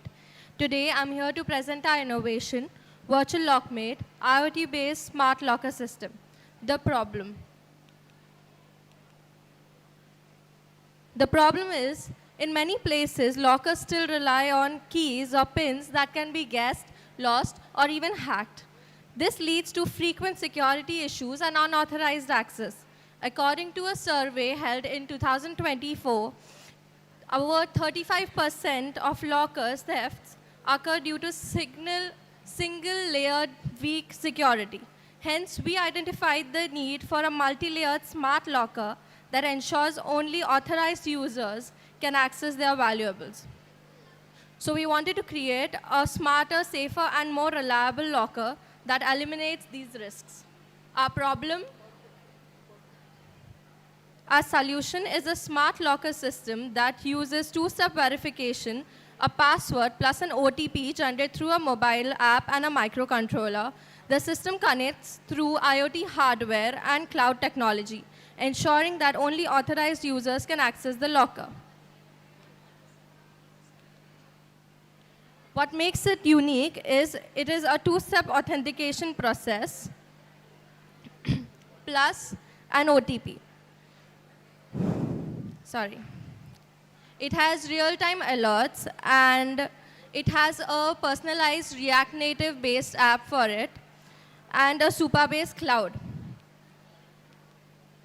Next, the market opportunity and business scope.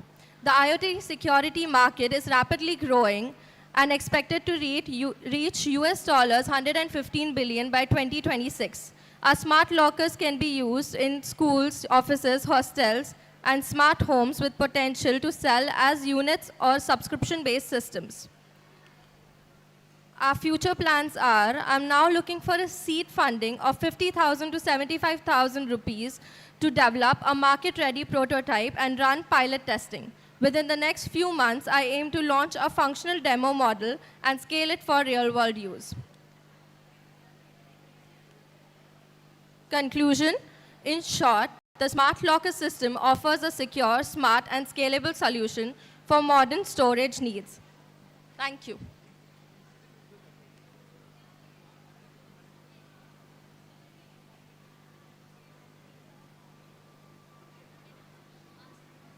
Sir, do you have any questions?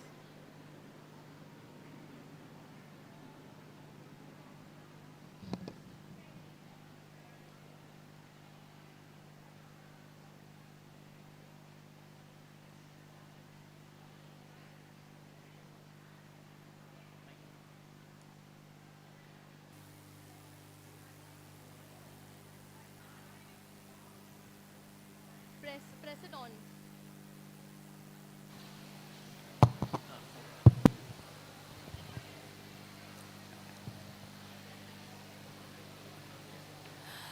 It's only a software product? No, sorry. No, ma'am, it's a software and hardware both based product. Huh? Hardware and software combined. Means there will be a regular, what you say, a locker, and you will have only a lock design with it? No, it's a proper locker itself. Complete locker? Yes, ma'am. We have displayed it on stall number 17. We have a prototype ready. Okay. So you will have a complete locker with even the lock with it. So how do you plan to market yourself for getting the funds? Ma'am, we are aiming towards residential as well as commercial because... I'm asking not for the marketing the product. Okay. I'm asking you, how will you market yourself to get the funds for such a product? Okay, ma'am, I will market myself because as in the innovation that I've done, as for my studies, I have not seen it anywhere else at this point of time, and it includes some security algorithms in it from which it cannot be hacked very easily. It's not enough. Everybody now, you know that you are doing some innovation. But how would you go to the market? Ma'am, I will address their needs, what they need, and plus the cost estimation. I would suggest for persons like you, you don't go for a complete unit. You make your own, only the locks, contact locker manufacturers and be their OEMs. Means they are manufacturing lockers and you just supply them the lock and they will fit it on their locker. Right. And this is called as the original manufacturers. Original equipment manufacturer who try to supply only the locks because they already have a locker market. So getting them a market is easy. And in that case, whoever is buying, they will also invest in your company. Okay, ma'am, got it. I'll take that into consideration. Thank you. Hello. Yeah, my question is, have you checked your security levels or they are getting compromised? Have you tested it anywhere? Ma'am, it's still a developing prototype. We're continuously testing it as we build it. So for now, we have used a cryptographic algorithm in it, the AES algorithm, to encrypt the OTP that we are sending. So now for that, it is encrypted, it is safe, and as we move forward, we'll keep on testing it. How many people you have tested that whether it can be hacked, right? When you are talking with AES algorithm and OTP. So how will you prevent hacking? Ma'am, we can use firewalls and we can use different kinds of complex algorithms. We build our own algorithms. Right now, again, we're on a developing stage, so we're still learning about it, and then we're doing it. Okay, thank you. Thank you, ma'am.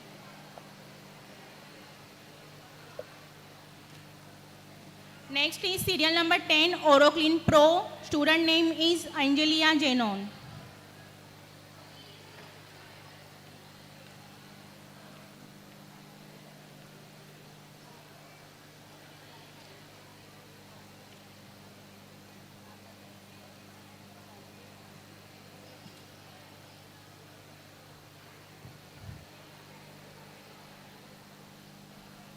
So, good afternoon, everyone, to all the dignitaries and the audience present here. I am Angelina Geneve, and I'm going to be presenting about my product here, OroClean Pro.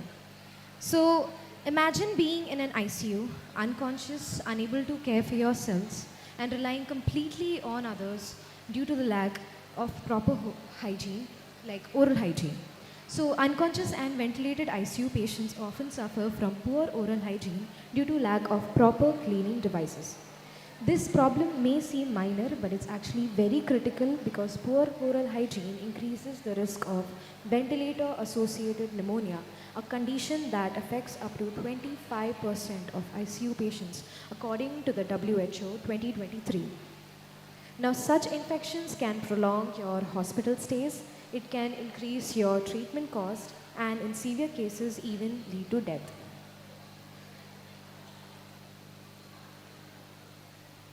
So the innovative solution behind this problem will be, we developed OroClean Pro, a safe disposable oral care device that is specifically designed for unconscious or ventilated ICU patients. So unlike the improvised cleaning tools, OroClean Pro combines antimicrobial tips with built-in suction system, ensuring gentle yet effective cleaning without cross-infection risk. It's sterile, it's single-use and easy for healthcare staff to handle, providing a simple, efficient and hygienic solution that improves patient outcomes and safety. Next, we'll talk about the market opportunity and business model. So if we see in India alone, over 1 million patients are ventilated in ICUs each year, which creates a 35 crore rupees annual market opportunity for OroClean Pro. Our revenue model includes direct hospital sales, bulk supply contracts, and a subscription plan for regular ICU use. And our go-to-market strategy focuses on hospital pilots, distributor partnerships, and digital outreach, ensuring both clinical validation and wide adoption. Next, the ask and the funding that we are going to ask is approximately 50 to 60 lakhs for seed funding to support the product launch, pilot testing, and regulatory approvals. So with your support, OroClean Pro can help thousands of ICU patients stay safer every day. So let's collaborate to bring this innovation to life and make infection-free ICU care a reality. Thank you. The slides दाखवत नाही. All they should keep showing the slide. They should hold present your slides. No, she was presenting. Our operators are not stopping. Stopping it. No, that I understood. But see, okay. Yes. Just a minute.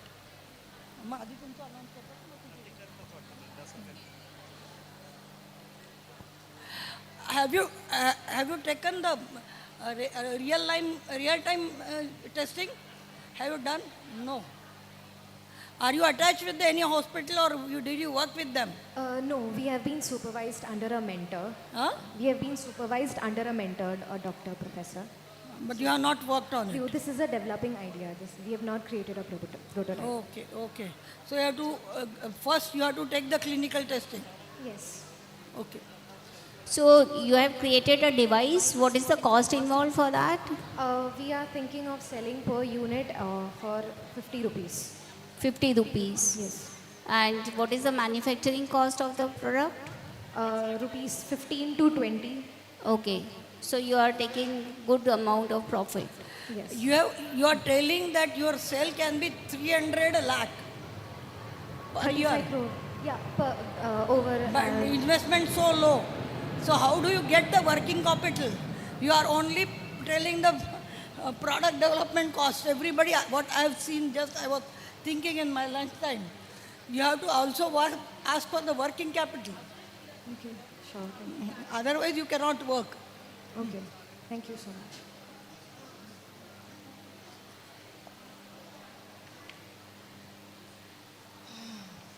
Now I am announcing MOU partners with the SNDT University. Please come forward to the stage. First one is Miyaki Fashion Studio Private Limited with the SNDT HOD. The second one is the Pratham Infotech Foundation. Then Kilkari Kidswear Private Limited. Icugenics Pharma Private Limited.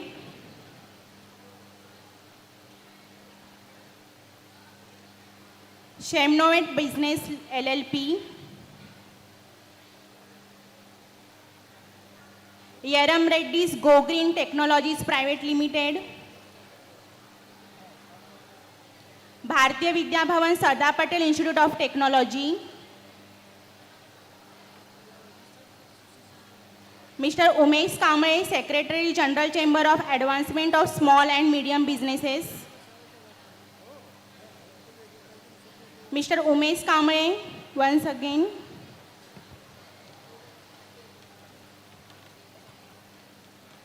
Venus Solutions Pune,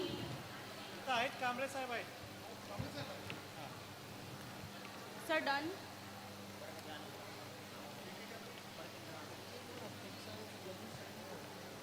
Venus Solutions Pune. This is the MOU signing ceremony, so please come to the dais.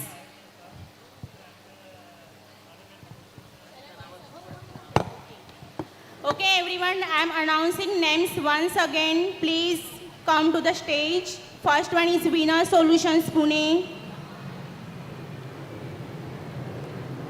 Mr. Umesh Kamble, Secretary General Chamber of Advancement of Small Medium Businesses.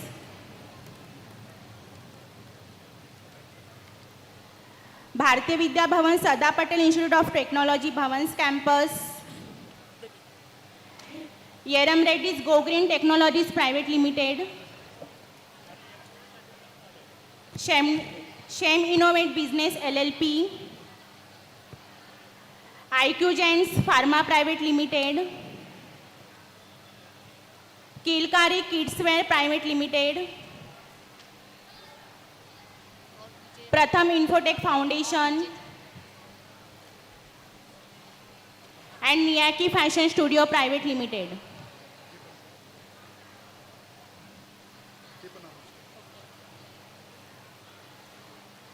Mr. Rajesh Mathur, founder F2F Food and Beverage Consultants. Amsar Goa Private Limited, Miss Trisha Naharwar.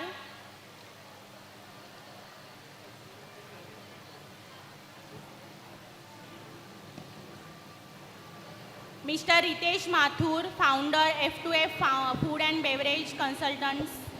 Amsar Goa Private Limited, Miss Trisha Naharwar.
Hello all of you. We are signing MOU with Mr. Umesh Kamble, Secretary General Chamber of Advancement of Small and Medium Businesses.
Now we are signing MOU with the Bharatiya Vidya Bhavan Sada Patel Institute of Technology Bhavans Campus, Andheri.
Now we are signing MOU with the Pratham Infotech.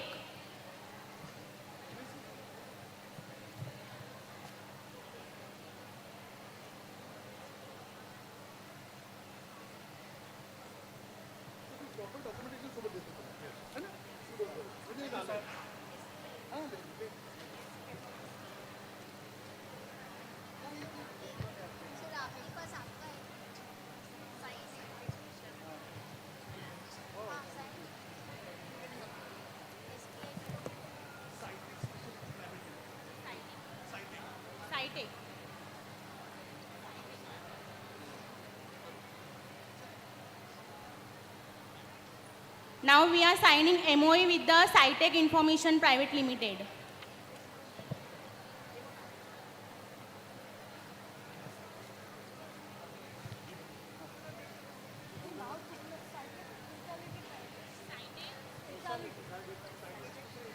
Scitech Specialty Private Limited.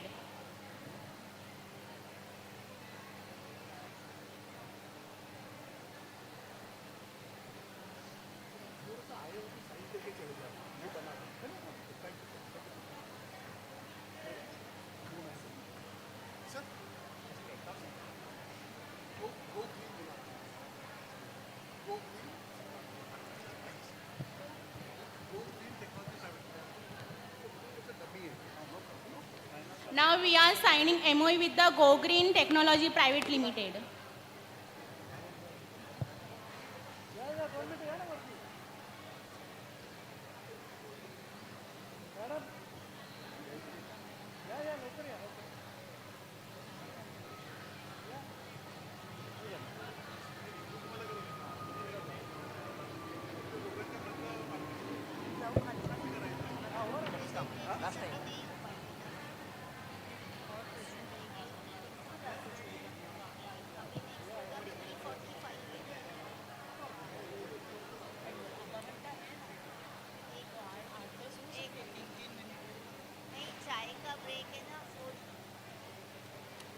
Sir को पूछिए ना principal sir को 3:30 पे खत्म 3:30 एक panel आपली IoT lab पूर्णपणे सरांच्या मार्गदर्शनाखाली झाली आहे. PLC IoT सायन्स अँड टेक्नॉलॉजीच्या लॅब पूर्ण सरांचं मार्गदर्शन.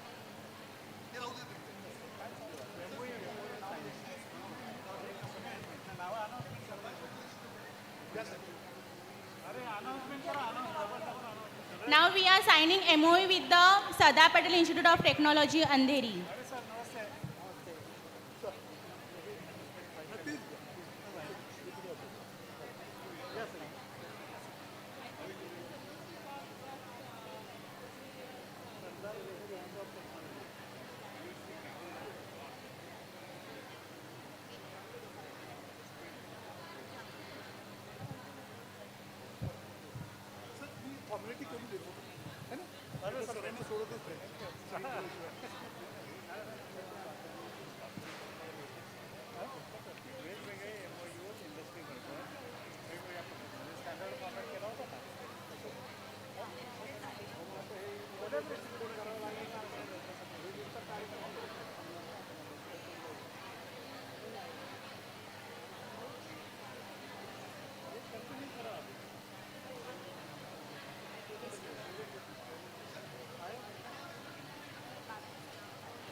Now presentations will be continued. Next presentation is serial number 11, Nutritifin.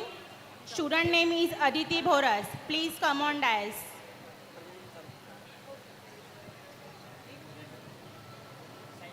Next, be ready, Zenuard. Vaishnavi Golab.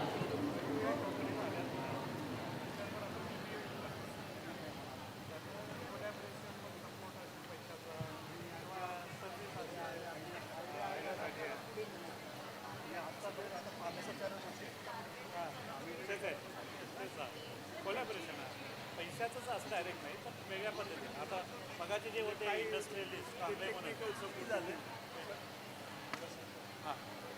किती झाले सांगा सरांना सर अजून आहे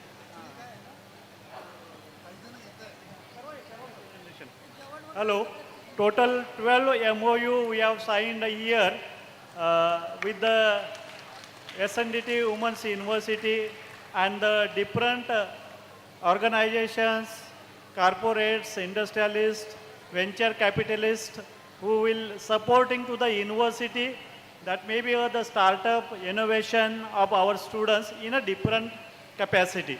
So I thank each one of them for supporting us here. We will continue signing the MOU further after some interval. Thank you.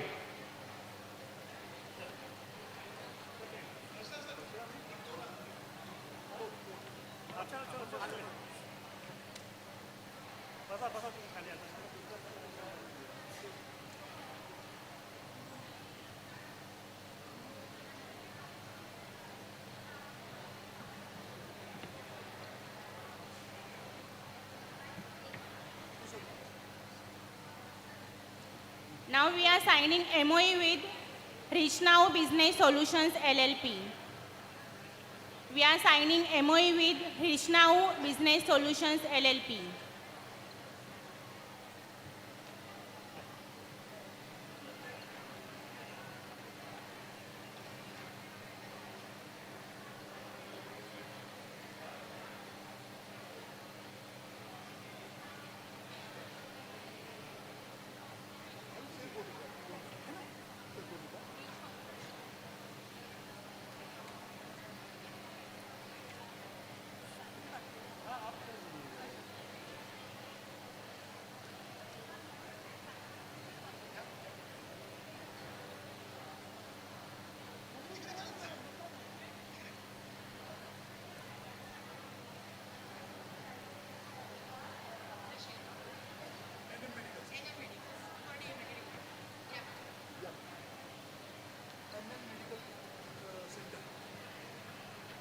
Now we are signing MOU with NM Medical Center.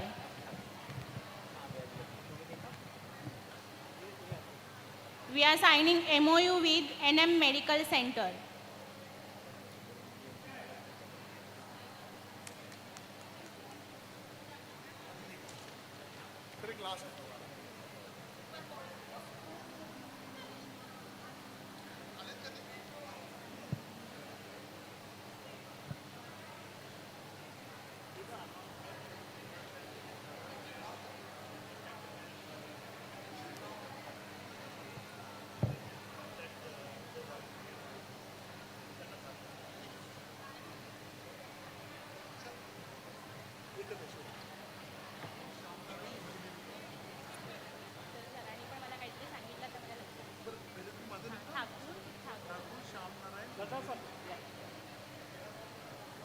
Now we are signing MOU with Thakur Shamnarayan Engineering College.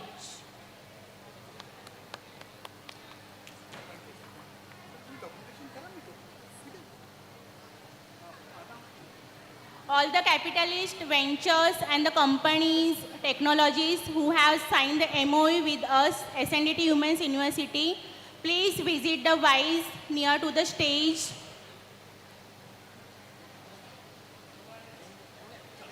Presentations, no? Yes, now presentations. Now we are continuing with the presentations. The next presentation is serial number 11, Nutritifin. The student name is Aditi Bhoras.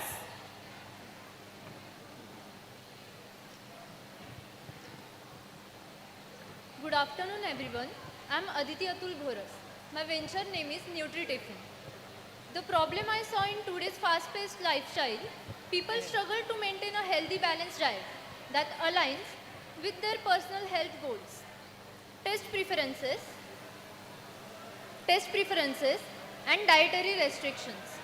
Despite growing health awareness, access to convenient, customized and nutritious meal options remains limited. The problem impacts busy professionals with tight schedules, students living away from home, fitness enthusiasts needing precise nutrition, kids who crave taste over health, senior citizens who require soft or slurry meals due to chewing difficulties, and individuals with specific dietary preferences such as Jain, vegan or other health-conscious diets. Over 70% of urban Indians face nutritional imbalances or lifestyle-related health issues like obesity, diabetes and fatigue, primarily due to irregular eating patterns, lack of time and absence of truly personalized meal solution. So, Nutritifin is a scientifically designed, health-focused tiffin service that brings personalization, customization and convenience together without compromising on taste. We craft meals that adapt to every individual's lifestyle, health goals and dietary restrictions, covering all age groups, from kids who crave taste to seniors who require soft and slurry-like meals. Our menus are inclusive for Jain, vegan, diabetic-friendly and fitness-oriented customers, ensuring everyone gets food aligned with their benefits. How it works? So, our AI-powered nutrition tracking monitors calories, macros and overall fitness progress. Users personalize their meal plans, choosing portion size, spice level, ingredients and meal texture, soft, slurry or regular. Meals are freshly cooked in hygienic smart kitchens under expert supervision. The platform intelligently helps users track their complete fitness journey, that is BMI, calorie balance or water intake and nutritional patterns. What makes Nutritifin unique is true customization plus personalization. Tailor every meal to your taste and body needs.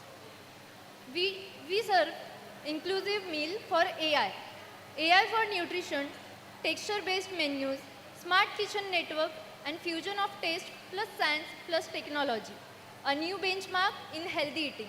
One-to-one dietitian consultation through our app.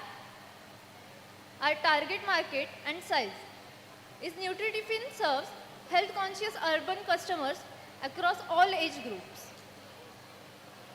Our revenue model is smart, scalable and sustainable.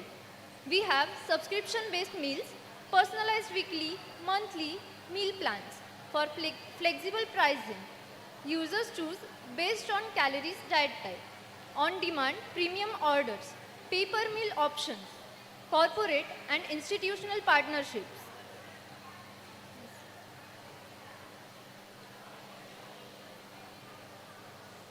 To scale Nutritifin, we are seeking 75 lakh in seed funding. This will allow us to launch 2 smart kitchens, 1 vegetarian and 1 non-vegetarian, ensuring purity, taste and trust for every customer. Along with our AI-powered nutrition app, we aim to serve over 1,000 personalized healthy meals daily within our first year. The funds will be used for mobile app development, pilot cloud kitchen, setup, digital marketing, and forming strategic partnerships with certified dietitians and fitness experts. This investment will help us achieve 1,000 to 1,500 active users in phase 1, validate our business model, and prepare for multi-city expansion. Our mission is of making healthy eating simple, smart, and accessible. Thank you.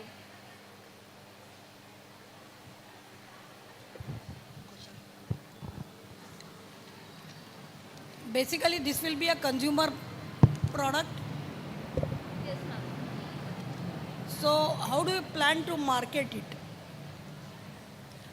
For marketing, we'll collaborate with influencers and all. For? We'll collaborate with influencers like fitness. YouTubers. Yes. Influencer. Yes. Okay. Or gyms. And how much you feel like you need to expand? Because you have said you need only 75 lakh rupees for such a venture. Yes, ma'am. For starting 2 kitchens, one for vegetarian, one for non-vegetarian kitchen, so that Jain and all customers will. I'm asking you how much, what area you plan to expand? In Pune. Yes? In Pune, ma'am. Only in Pune? Yes, ma'am. Okay. For starting. And then we'll expand it in Mumbai and Delhi too. Okay, okay. Beta, you belongs to which college? To SNDT College of Home Science. Home Sciences, Yes, right? You are from At Pune, SMT.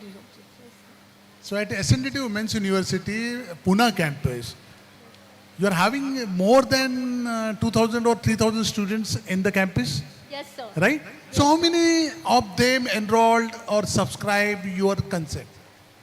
Sir, it's just an idea right now. So just check it out.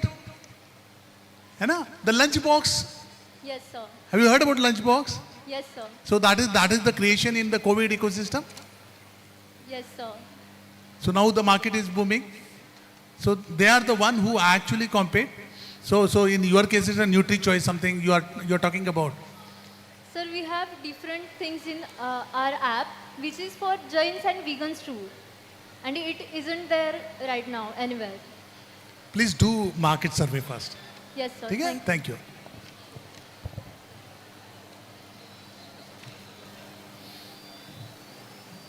Now once again we are signing MOU with the partners. The first one is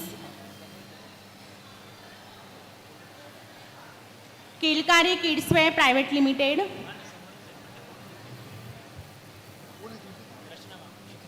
Rachna. Rachna ma'am, please come on the dais.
next MOU we are signing with Winner Solution Private Limited.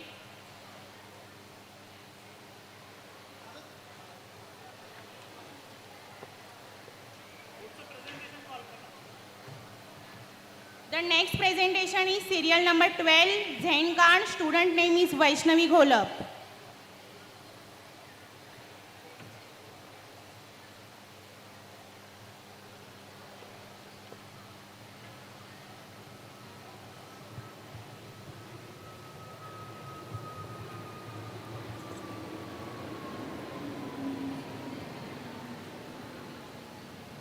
Hello everyone, I am Vaishnavi Gholap from Siyusha College of Pharmacy and I am so happy here today presenting at Innovation Mahakumbha. Let me start with a simple question. How many of you know someone who lives with constant pain? Back pain, arthritis, muscle stiffness, cramps. Now imagine having to choose between living with pain or living with side effects. You know, that's the harsh reality millions of people face today. Across the world, more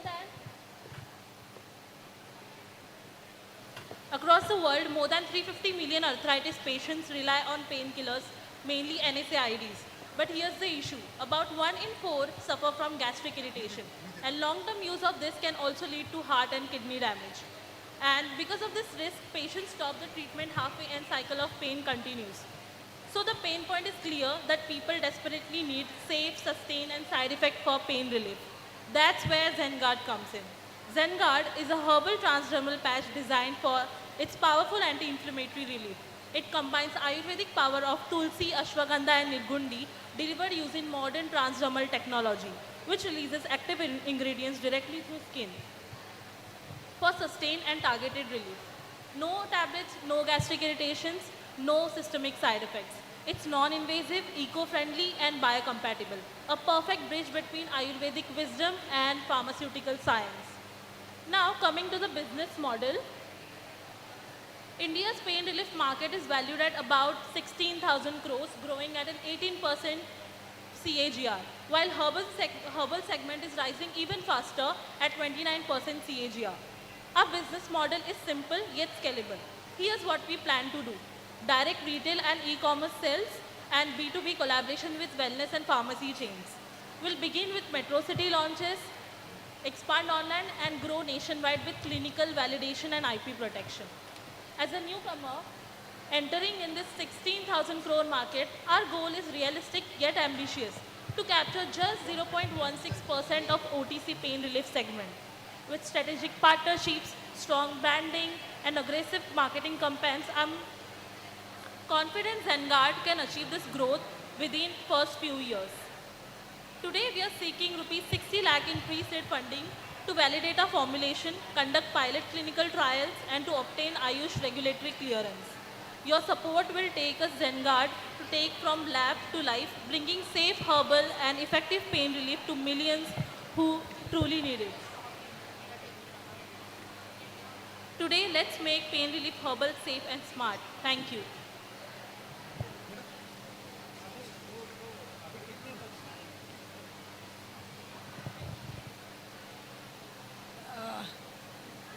Regarding your slideshow, yes, first your written pain relief market.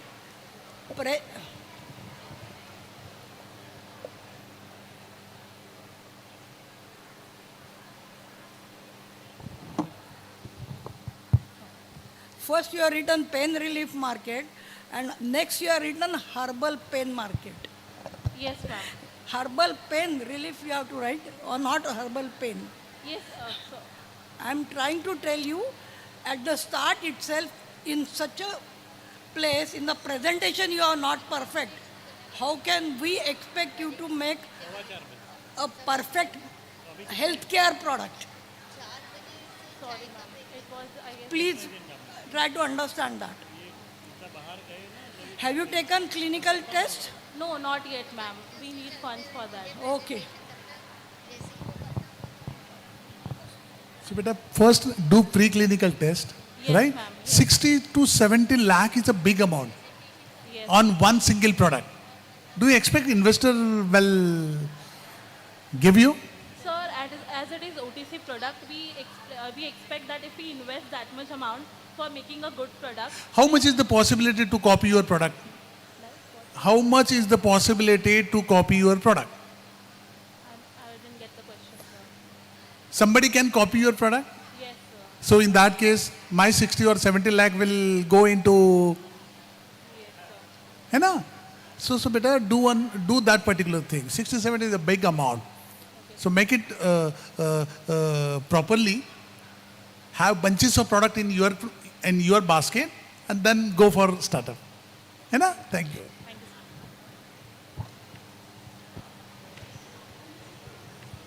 Kind request to all the participants, please finish your presentation within 2 minutes. The next one is serial number 14, EEG Engineers. Student name is Kashvi.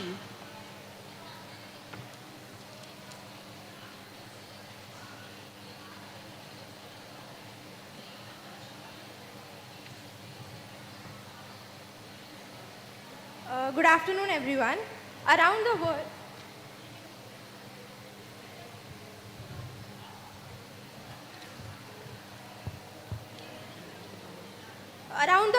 millions of people live with neurological impairments such as stroke, ALS, and spinal cord injuries.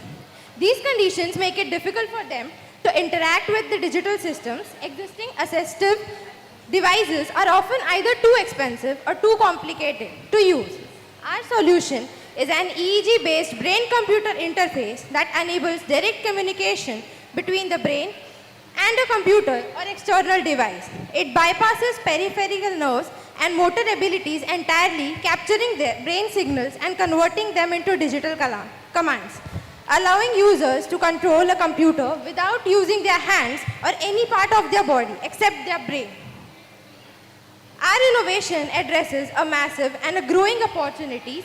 The assistive technology market in India exceeds 2,000 crore, and the neuro-assistive segment is valued at around 300 crore.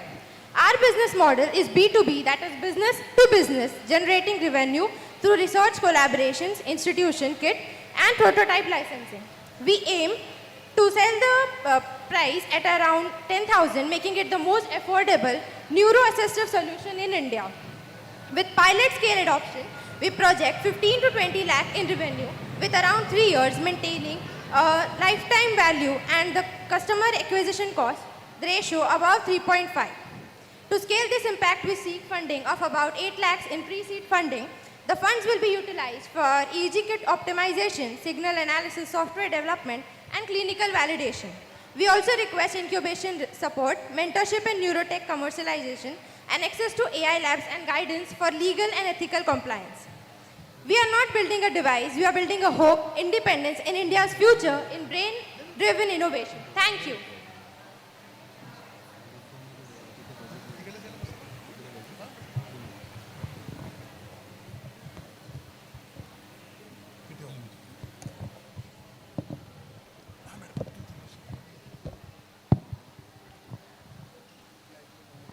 मी ऐकलं आहे पण I couldn't understand also much. Yes, your prototype is completely ready. Yeah, our prototype is ready. Our prototype is basically when we focus, the cursor will move to the left side, and when we are relaxed, it will move to the right side. So for now, we have developed a basic prototype, and it is ready for. So have you tried it on the head of someone? Yeah, just because now. you can do it with the students also, your friends. At first it was tried on me, and now just the officers came. We also tried on them. They were also doing it, so they were also happy to do that. Achha. So you're getting the results. Yeah, whatever we Good. have developed, we are getting it. What funds you will require for such a product? We require approx 8 lakh funds for the EEG kit optimization headsets and for 8 lakh for development. Yeah. Okay. Good. Have you studied the competition? Yeah, we know the competition, and we are we know that this prototype already exists. So we are working more on it, and we in future we would develop the games or even the self-driven cars that can be just controlled by the brains and not using the hands. So when do you expect that you will have a unique product in your hand? For now, we have the basic one, and unique, I think we would have in up to the fifth semester, maybe we would be ready. Are you aware that funding is only for normally given only when you have uniqueness? Yeah, we know that. So how you will fund 8 lakhs now? That's the thing we expect from such a big event. And Don't worry, there are grants available. So don't worry about that. But the idea should be good, and you should be clear about what is going to be your uniqueness. So first, I think you should focus on creating something unique. Probably then you will find a lot of people helping you, rather than right now expecting 8 lakhs to you. Yeah. Correct? Yeah. Why should I give 8 lakhs to you when you are doing something which is being done by your competitor? Yeah. Thanks. Thank you. It seems like you are dreaming with the money of investor.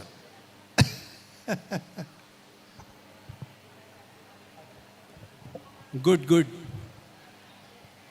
Hello everyone. Now it gives me an immense pleasure to welcome our angel investors for the SNDTWU Women's University, Mr. Krishna Kumar Devnali from the Empower Solutions. Please welcome him. Welcome, sir.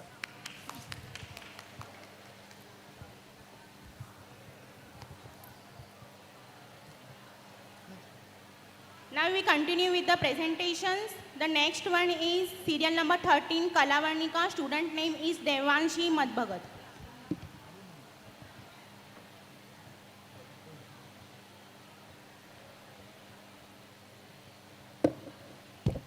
Sir, before coming somebody else, I just want to know from your end, being an investor, what will be the content for 2-minute pitch?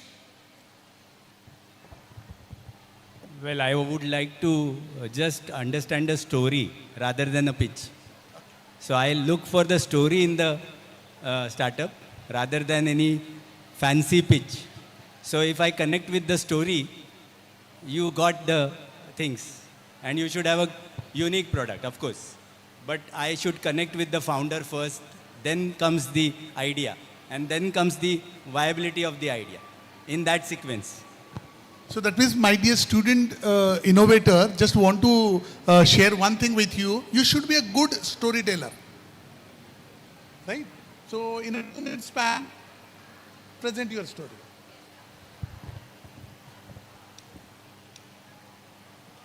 Good afternoon, everyone. My name is Devanshi Sunil Madbhagat, and I am a second-year engineering student from Usha Mittal Institute of Technology, and I am also from Innovari. So I started my startup with creating beautiful DD dresses. But one day I realized that everybody is producing, but who is recycling them? There is so much of market, everyone is making DD dresses, but no one is caring that who will recycle them. In India, every year, 7.7 million tons of textile waste is generated, and nobody cares who is recycling them. At the same time, 80% of Indian women's artisans, they are unpaid in irregular income. So that's the solution I have come up with. It's Kalawanika. We collect those DT dresses, which you immerse them into the sea after the puja. So we collect them, and then we do Uttar Puja of it, so that your belief is also maintained. And then after that, we respectfully upcycle them into the new products. So that's what Kalawanika is. And we also, I pay every woman on the per piece, whichever they make the material, I pay them on the every piece, they are paid on the per piece. So I'm also doing woman employment, and my ask is for 3 lakh, 50% I want for my prototype. I'm making an app which will, from where I will collect those DT dresses, and I will properly make the recyclable and everything, and I will sell them again. And the other 10% and everything I will use for the women employment, I will train them to sew and everything, and also for the payment and the registration and everything. Thank you. Fantastic. So you are doing 2 things. One is innovation, and you are helping the women. Women empowerment. Yeah, so that's a very good space to be in. And I won't ask questions. Rather, I will tell you that ESG is today the focus, right? Environment, carbon, these are the new focus areas for investors as well. So you are doing the right thing at the right time. And there are UN funds operating in India for specifically for your type of product. So if you have a great product, I can connect you to that fund where you can not only get 3 lakhs, but probably more if that Thank product you, is sir. good. Yeah. So Kalawanika is also aligned with Swachh Bharat Abhiyan. Like discarded waste is turning into the more beautiful products, and it is also aligned with the United States SDGs like SDG 5, 8, 11, 12 and 14. Yes, sir. Good. The first foremost important what I have liked that you are trying to reduce the waste of this world. But when you think of such projects, think globally. Yes, ma'am. Don't think small, just the 3 lakh investment or something. For such a product or such a work, you need to plan for a bigger way. Yes, ma'am. But for you, it's a emotion or business? For me, it's like I am a devotee, so I am seeing that everybody is making DD dresses. No, simple, one-liner answer. Whether it's emotion for you or a business for you. Both 50-50 for me. Thank you. Thank you.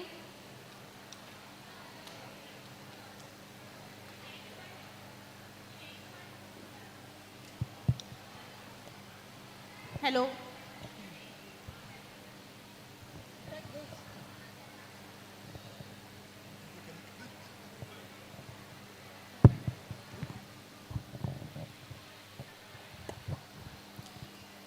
The next one is serial number 15, Intellikar. Student name is Diksha Bhalekar.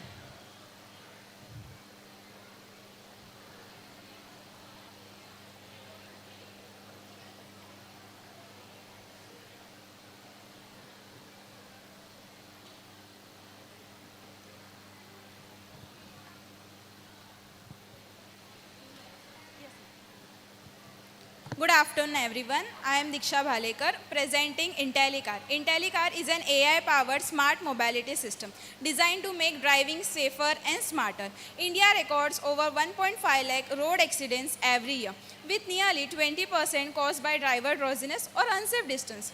Most mid-range vehicles lack such safety system. Intellikar bridges this gap using AI and sensors to monitor driver alertness and vehicle's distance in real time. It instantly triggers visual and audio alert when fatigue or unsafe proximity is detected, preventing accidents before they happen. A vision to bring intelligent, affordable road safety to every driver. We are seeking mentorships to refine our prototype and move toward real-world implementation.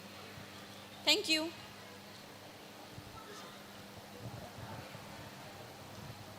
I like that you want mentorship rather than fund.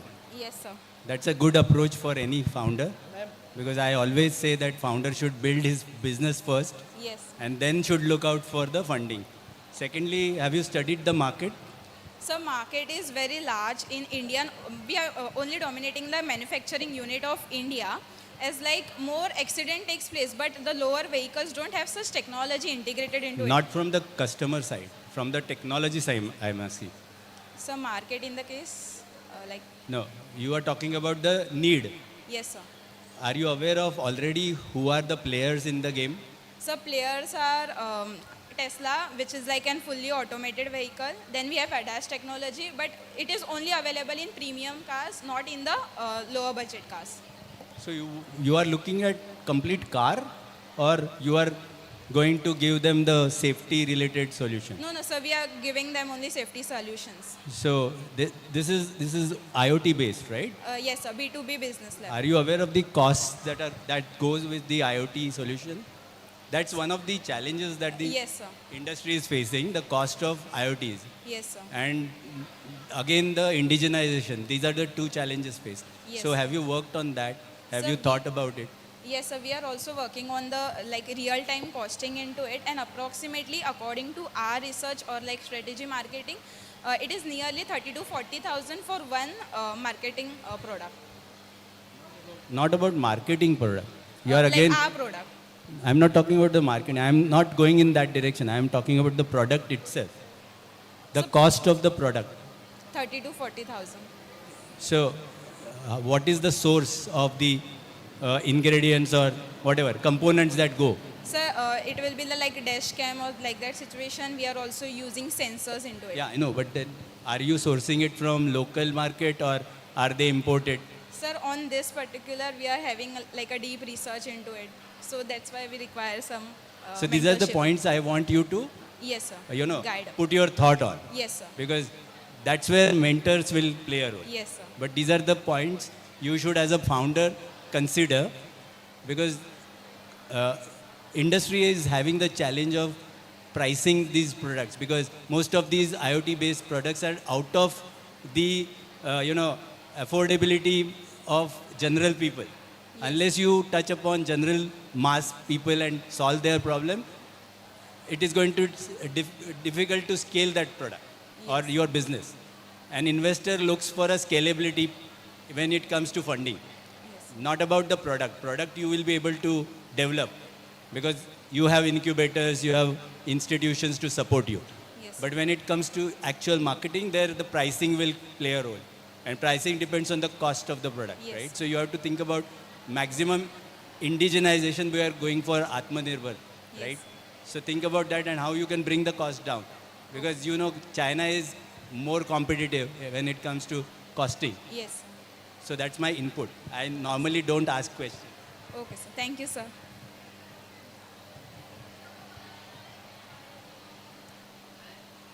Basically, whenever there is a large scale production, then only the costing goes low. Yes, ma'am. First important thing is that, what sir is telling. And then for large scale production, you need to work for large scale market. Yes, ma'am. So for such products, even the previous girl, I was trying to tell her that you have to look for the bigger markets. Okay. Yes, thank you, ma'am. Working for market is also equally important when you are working for the startups.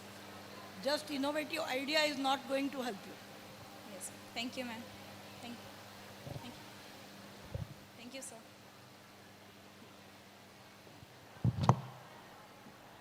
Next is serial number 16, Ampatch Smart Pen Relief Patch. Student name is Pooja.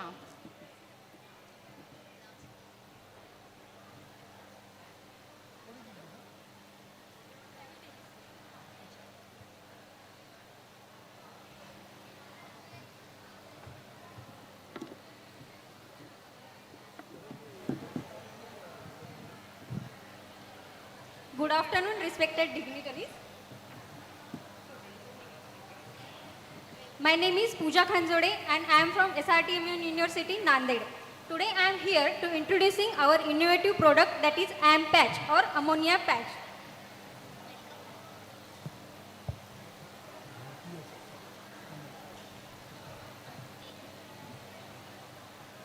Madam.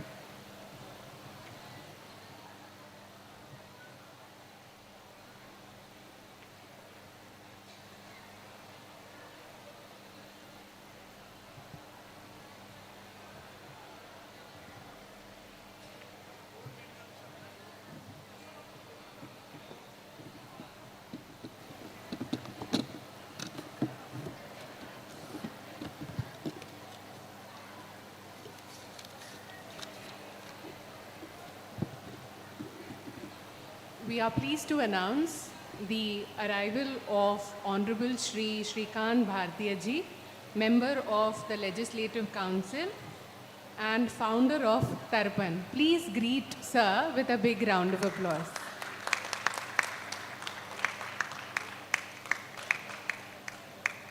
Honorable Shri Shrikant Bhartiya Ji, we welcome you to SNDT Women's University Innovation Mahakumbha 2025. a national level confluence of innovation, talent, entrepreneurship, where young entrepreneurs display their technical and problem solving ingenuity.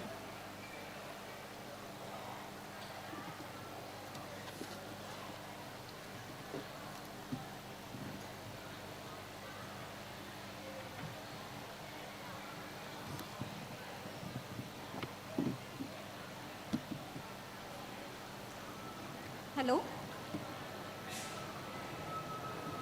Good afternoon, respected dignitaries. My name is Pooja Khanjode. Today I am here to introduce our innovative product, that is Ampatch or ammonia patch. Ammonia, we know it is the most hazardous gas and it is going to be used in industries, like all kind of industries, like food industry, pharmaceutical industry, and chemical industries. And people, those who are working there, they are regularly in contact with the ammonia. So detect this ammonia, we have already market available devices, but they are very expensive, bulky, and they need external power source supply. So in this work, I am going to put a solution over this, which does not require any power source, which does not require any handling process, which tells about the ammonia which is present in the atmosphere or around us. So in this slide, we can see this ammonia patch is easily attached to the safety jacket or the costume used by the industrial workers. As per the guidelines of WHO and OSHA, up to 20 ppm it is not harmful to the workers, but beyond that limit it is harmful. Next. Next slide. So these are some advantages of this Ampatch. That is, it is cost effective, it is user friendly, and it does not require any power source. So for the when it comes to the fabrication cost, you will be surprised that its production of 1 Ampatch is just less than ₹1, and while we are planning it for selling for it 10 rupees. So overall gross margin is 90%. From this 90%, we will cover the other prices like marketing, fabrication, and domestic charges. Next. So to bring this innovative product in the market, we are seeking for the funding around 3 lakh rupees. We are using this funding for funding for marketing, fabrication of patches, and salary of the team members. Next. So this is our team members, and this is all about Ampatch. Now I will show how this Ampatch will work.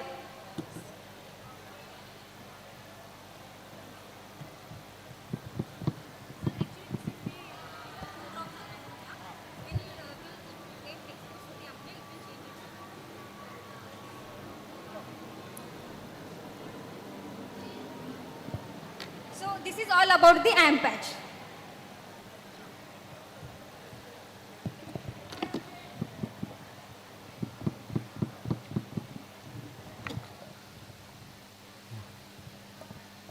Pooja, you belong to which university or which college? SRTM University campus. Same campus? Yes. Okay. From physics department. Okay. So. You are from physics department. Okay. Huh? SRTM Nanded. Acha, SRTM Nanded. Acha. Okay, but proper university? Yes, University campus. From campus department. Okay, okay. तुम्हाला Your product is really good and Thank it you, is ma'am. helpful also. Yes, ma'am. Thank you. But again, for few girls also I have told, your calculation for funding are not in the way it should be. I feel we need to teach you people that you need to invest for the working capitals also, Okay, which ma'am. you are not showing. And you cannot exist for a 10 lakh sale with 3 lakh of... Not 10 lakh sale, we are selling it for a 10 rupees. Then a total 10 lakh sale of a year and only 3 lakh of investment, you don't assume that you are going to have to give credit to your distributors or other things. We need to teach you people even the business part of that. Otherwise, it's really good product. And the previous girl also from SRT was really good. She also bought some product directly to us. Yes. So I feel SRT is doing, and instead of calling SRT, I would like to call Swami Ramananda Tirtha Nanded University or Marathwada University, because I am originally from Marathwada, and for me, Swami Ramananda Tirtha is a god. Thank you, ma'am. Pooja, you said about patent, right? Patent? IP. Yeah, yes, I. You have already applied? No, sir, not it. You don't require. We are planning. You don't require funding for that. Yes, sir. No, you go online. There is a Startup India helps you with patenting. They give you a proper subsidiary for, at a very nominal cost.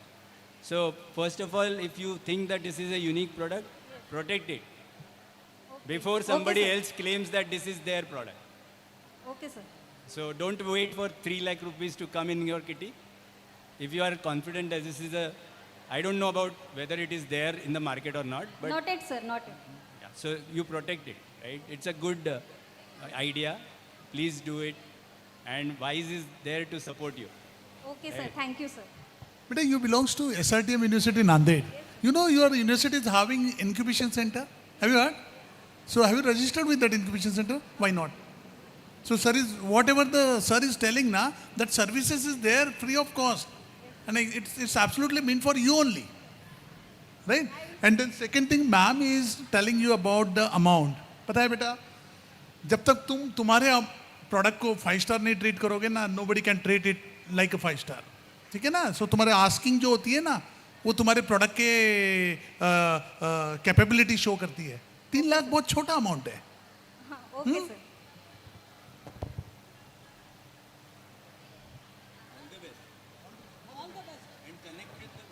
Next is serial number 54. Project name is Binte.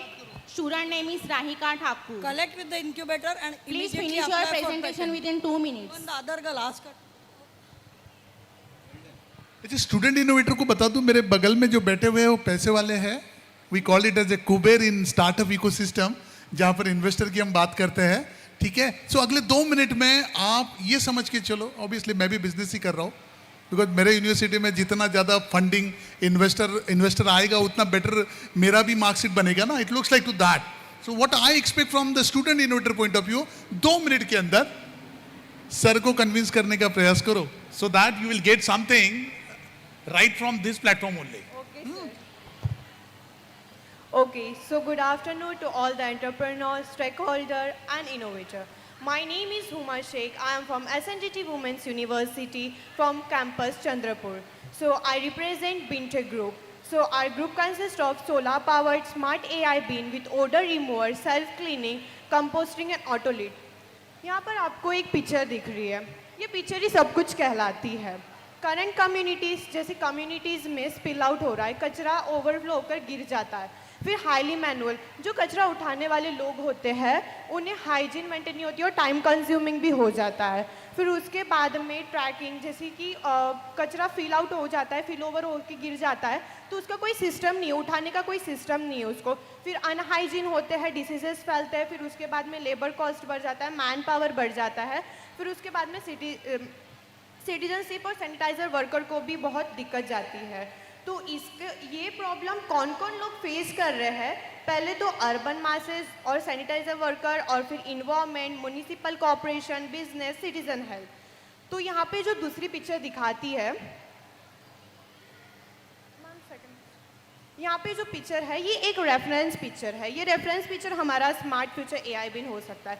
तो इसमें है एक sensor है, solar power पर चलेगा, और जो product concept करेगा, हमारा प्रोडक्ट जो स्मार्ट एआई बिन है, monitor, tracing, trace filling level है, बिन लोकेशन है. उसमें जो बिन लोकेशन है, लोकेशन मोबाइल ऐप के थ्रू ट्रेस किया जाएगा. उसमें क्लीनिंग, ऑटोमेटिकली क्लीनिंग है. फिर कन्वर्टिंग बायोडिग्रेडेबल वेस्ट, जो बायोडिग्रेडेबल वेस्ट है वो वेस्ट इनटू मैन्यूअर, जो बायोडिग्रेडेबल वेस्ट है वो मैन्यूअर में कन्वर्ट होगा, फिर उसका ऑर्डर ऑटोमेटिकली एक्टिवली रिमूव होगा। क्यूआर कोड है जो कॉन्टेक्टलेस डंपिंग बना सकता है, और जो हमारा energy efficient with solar, energy use नहीं होगा, हमारा एआई पिन सोलार पर होगा। की फीचर्स मैं बता दूं आप लोग को, सोलार पावर ऑपरेटिंग हमारा जो एआई बिन है वो सोलार पावर के ऊपर चलेगा, इलेक्ट्रिसिटी यूज़ नहीं होंगी। सेल्फ क्लीनिंग मैकेनिज्म, जो हमारा डस्टबिन है वो ऑटोमेटिकली सेल्फ क्लीन होगा। ऑर्डर रिमूवल सिस्टम, वो ऑटोमेटिकली जो वेस्ट होता है, बदबू आती है, गीला कचरे की वजह से जो बदबू आती है वो ऑटोमेटिकली क्लीन कर देगा। फिर उसके बाद में कंपोस्टिंग चैम्बर, कंपोस्टिंग चैम्बर में ये बता दूं आपको, जो बायोडिग्रेडेबल वेस्ट है वो कन्वर्ट होगा ऑर्गेनिक मैन्यूअर में। फिर उसके बाद में automated sensor based, automatic sensor based ये कहलाएगा कि हमको जो क्यूआर स्कैन करेगा, जो पर्सन रहेगा डस्टबिन में डालने वाला, तो उसके कॉन्टैक्ट लेस रहेगा, जो क्यूआर स्कैन करेगा तो ऑटोमेटिकली ओपन हो जाएगा और पर्सन उसमें डाल देगा। फिर उसके बाद में आउटकम्स क्या आते हैं, ये जो प्रॉब्लम है उसके आउटकम्स क्या है, वो इन्वायरमेंट को सपोर्ट करेगा, इकोनॉमिकल सपोर्ट करेगा, सोशल सपोर्ट करेगा और लॉन्ग टर्म। फिर उसके बाद में मास्टर कस्टमर सेगमेंट। 2 मिनट हो गए। ओनली इफ क्या चाहते हैं? What do you want? Sir, I just need, what do I want is financial support and near about 3 crore. Oh, sorry, 1 crore, 1 crore, 1 crore. ये पहली रियल बिजनेसमैन लग रही है। First, I would like to tell you, you are basically making a composting, automatic composting bin. Yes, ma'am. But what you have shown in your first picture is garbage bag with the plastics. Yes. Yeah, that picture was of Chandrapur. Okay. Please note where you are saying that there is a problem of clean workers and all other things. If you are putting the wet waste along with the garbage bag into your composting, it will not compost in a proper way. It will surely have an order because of the plastic inside it. Okay, ma'am. So, for separation, you will have to have a human being. Only, instead of showing that photograph, you should have said that pure wet waste should be kept, put inside it. Okay, ma'am. Okay, ma'am. Not the way you have shown, because if you put all the plastic bags along with it, it is not going to compost in a proper way.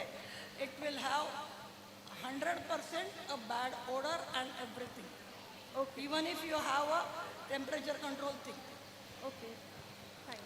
What is your background? I am from IT first year. You same. Yeah, belong to SNDTWU University, but I Usha am Mittal? from no, Chandrapur campus. Chandrapur campus. Okay. So what is the stage at which you are? Like this is just an idea, or have you started working on the product? We are just, this is an innovative idea. We are working behind it. So It is in process now. yeah, but what is the base on which you are claiming that this is unique? What, sorry, sir? On which basis you are claiming that this is unique? Because sir, now all over we can see that there is a dumping area, and this. No, that is the requirement. Yeah, sir. I am now asking about the competition. Are you aware of your competition? Whether such beans are available? Sir जो ये been है वो available है, मैं ये नहीं कहना चाहूँगी कि ये नहीं अवेलेबल, पर जो हमारा बीन है उसमें हर चीज़ है, ड्रायर मशीन है, ऑटोमेटिक रिमूवल। कॉस्ट कितना होगा? So many things if you club. 50 dryer लगता ही नहीं, पानी निकालना पड़ता है। 50,000 for a bin. Yeah. Who will buy that? हमारे कस्टमर्स अगर बन रहे हैं तो वो मॉल्स में हो गया। Who is going to buy 50,000 worth का bin? अभी कितने में मिलता है bin? सर क्या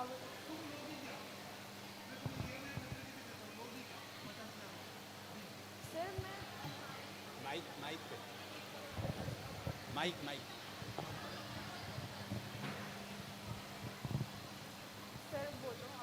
सो सिंपल क्वेश्चन सिंपल है, 50,000 रुपए में तुम लोगी क्या? मैं EMI फैसिलिटी भी देता हूँ तुम लोगी क्या? सो तुम्हारी कंडीशन कैसे होगी कि तुम ताजमहल बना रही हो लेकिन nobody is supposed to buy that Taj Mahal? अच्छा 1 CR लेने के बाद क्या करोगी तुम? मैंने दे दिया 1 CR आपको, क्या करोगी? सर तो मैं उसके ऊपर वर्क करूंगी, जो बीन्स है वो तो माइक में बोलना, माइक में। मैं उसके ऊपर वर्क करूंगी ना सर, मैं तो वो पैसे पे कोई वर्क नहीं करता, आइडिया पे वर्क करता है। सर तो आइडिया तो आप दोगे तो फिर उसके बाद में जो प्रोडक्ट्स है वो तो ऑलरेडी मतलब ये होंगे ही ना सर। आप काम करना पड़ेगा, काम करना पड़ेगा, ठीक है, थैंक यू। आप आपके आइडिया अच्छा है, आई वॉन्ट एक्शन कि आप क्या करना चाहते हो, उसके ऊपर निर्भर है कि सर तो इन्वायरमेंट के ऊपर मैं वर्क करना चाहती हूँ। हमारे इंडिया जो है जीरो मतलब इंडिया जो है हमारा, उसको मैं लीडर बनाना चाहती हूँ। जो जीरो वेस्ट मैनेजमेंट होता है ना, तो मैं अपनी मतलब इंडिया को एक लीडर बनाना चाहती हूँ इन्वायरमेंट में। पहली बात ये सर।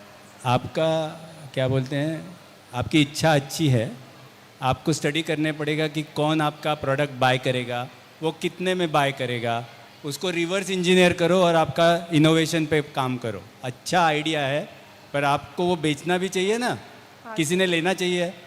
अगर आपका इंटरनेशनल मार्केट है तो फिर ठीक है, डॉलर्स में जाएगा, पर इंडिया में करना है इम्पैक्ट तो 50,000 ज़रा ज़्यादा होता है ना। Thank you. Okay, thank you. Serial number 36 Neuroveda therapist Nisarg Sawant. 36. The next one is serial number 62 Trueshield wristwatch protector. Student name is Sabah Khan. Serial number 62.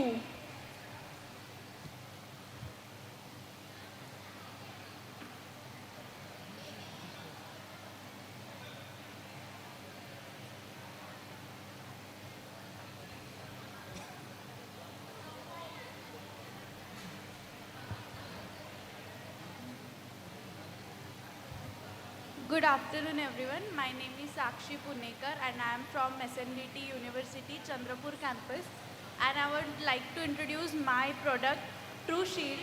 It is an product which covers our which protects our analogous watches. So nowadays we are into smart watches which is जिसके covers or we can say protective covers available है, but analogous watches के लिए कुछ ऐसा protection है नहीं।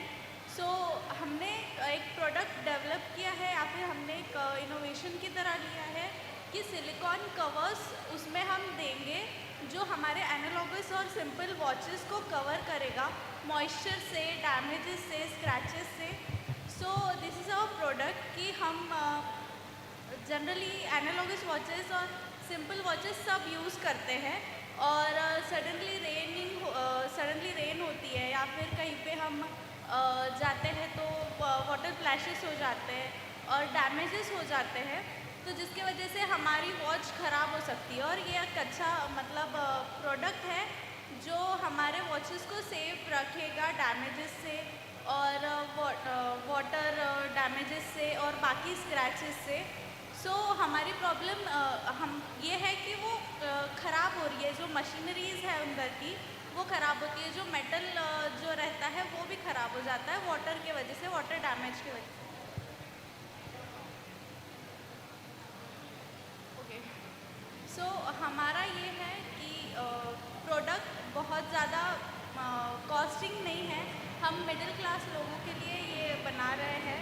So it will cost 50 to 100 rupees. So this thank you.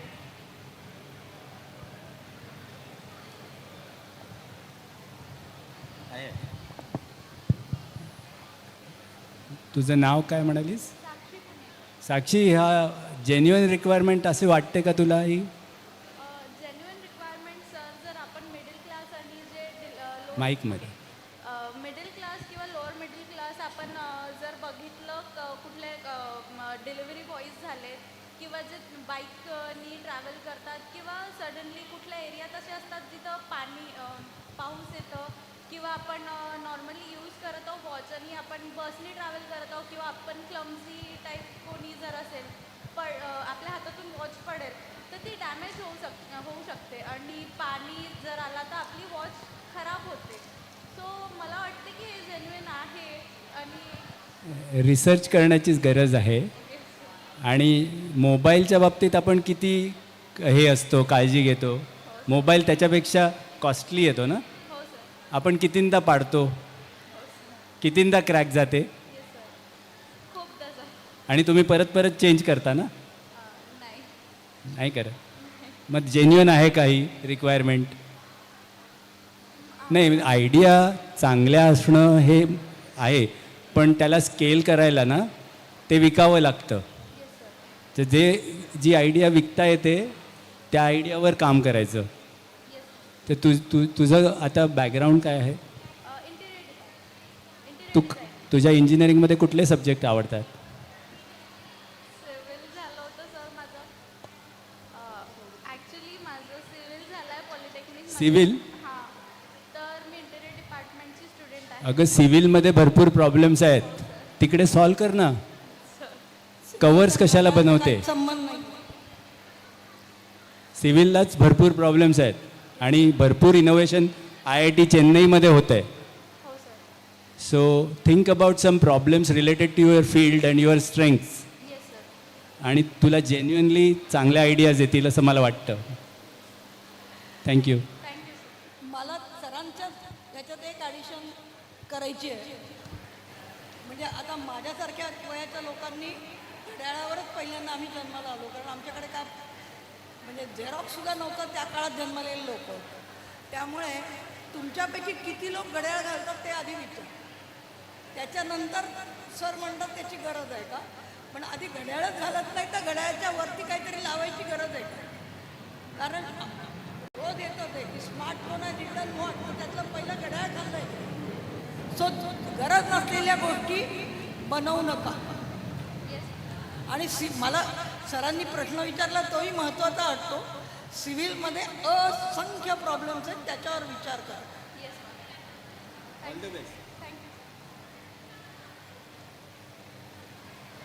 Next is serial number 36 Neurovveda Therapeutics. Student name is Nisarg Sawant.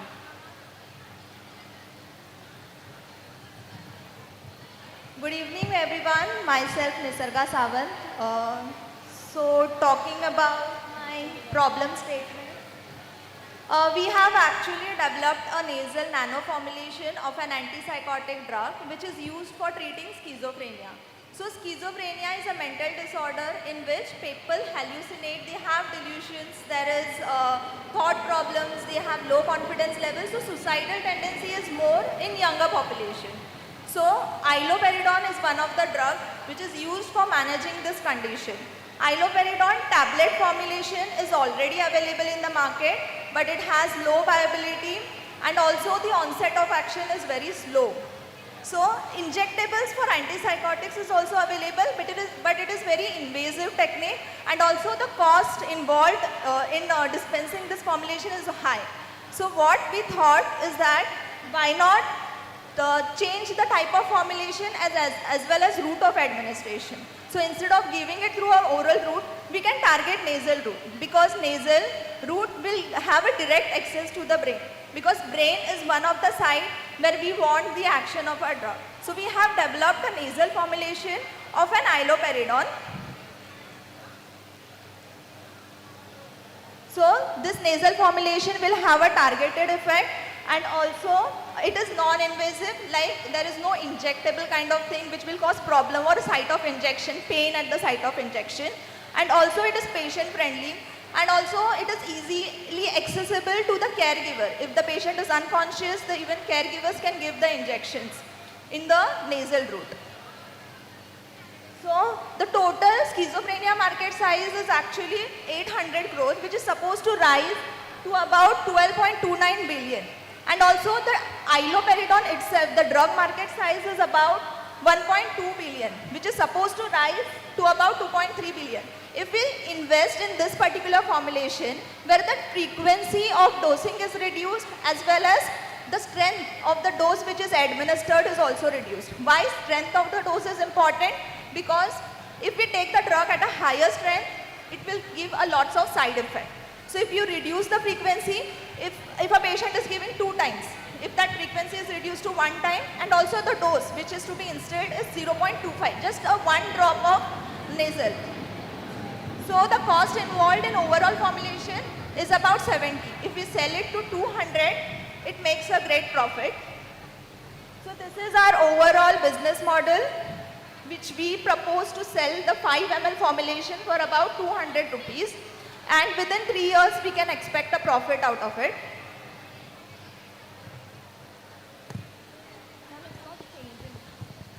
So this is our market team. And the customer, how we can attract the customer towards our formulation. So there are lots of websites which are available. LinkedIn is available. We can promote our product, and our main target is the psychiatric hospitals. If we promote our product in that, so it will make a great profit. So this 2 to 3 crore is our funding that we required. Since we have performed preclinical studies, we need to do clinical trials. So for that, we required a funding for licensing, regulatory approvals, and we have patented our formulation as well. So thank you. This is what. Nisarga, very good. Thank you, sir. First time I'm seeing somebody who is already protected it.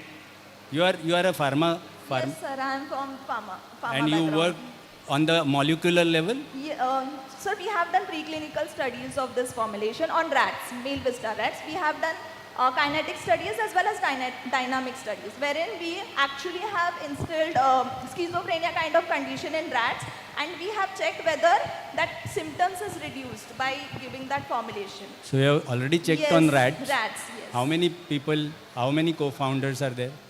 Co-founders, like still, it was my PhD project actually. So the idea is basically of my guide, Dr. Namita Desai. Dr. Pratima Tatke is my co-guide, and I have actually developed a You know, formulation. faculty can be a co-founder. Yes, sir. So that's why I have written the name as a scientific advisor. Yeah, rather than take her as a co-founder. Co-founder, yes, sir. Because for an investor, you need at least 2 founders. Yes. You cannot work like a project. Yes. But good thing that you have already patented it. And certainly there is a fund from government which is focused on pharma. Okay. And they have come out with, I think, close to 1,000 plus crores already on the pharma and medical. So I think incubation center can help you in reaching out to that, grants that are available. For this clinical trial, government gives grants in crores also. Okay, sir. So you are in the right space. Thank you, sir. Thank have you. you tested your product? Yes, sir. We have tested on rats. So we have checked the activity. Also toxicity studies has been done, cell line studies, whether that nasal mucosa is causing any kind of irritation after instilling, as well as after reaching to the brain, is it causing any irritation at that particular site. So cell line studies, wherein human cell lines were actually isolated. Good. Thank you, ma'am. Beta, be ready for BioNest grant. We very soon SNDTWU Men's University is going to apply against BioNest scheme by BIRAC. Right? We need 10 ideas. Okay. So I found around 5 ideas right now, which belongs to biological system. So be ready. Yes. That's one thing. Then second thing, you are asking for 2 to 3 crore for a single product. Okay, sir. आपको लगता नहीं ज़्यादा मांग लिया आपने? नहीं, sir. This is Check it out. actually what we needed. Actually, it is very less.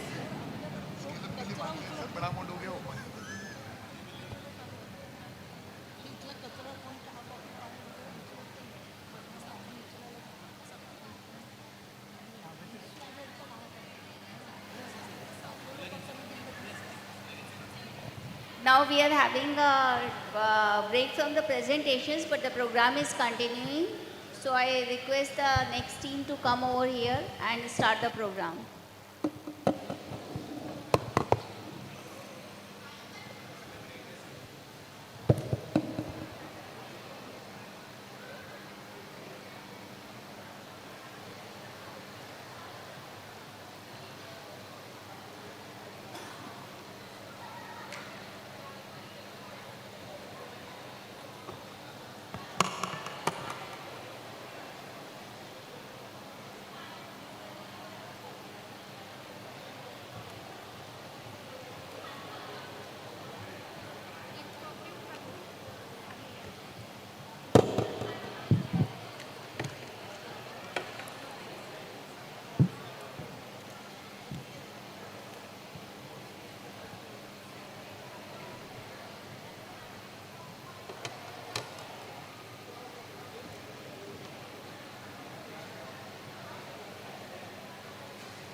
नमस्कार.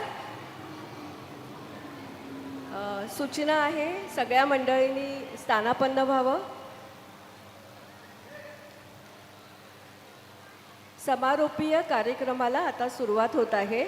तर सर्व मंडळींना विनंती आहे, विद्यार्थिनींना विनंती आहे की त्यांनी सगळ्यांनी स्थानापन्न व्हावं.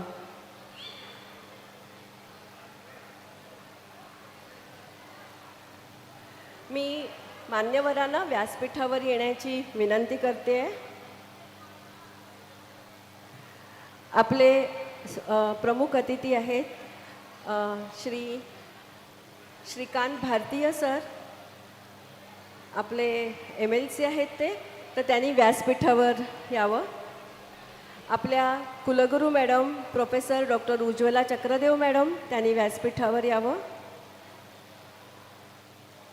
आपले चीफ कन्व्हेनियर सर, कुलसचिव सर विलास नांदवडेकर सर, त्यांनी व्यासपीठावर यावं. योगेश नेरकर सर आणि HT जाधव सर, त्यांनी व्यासपीठावर यावं.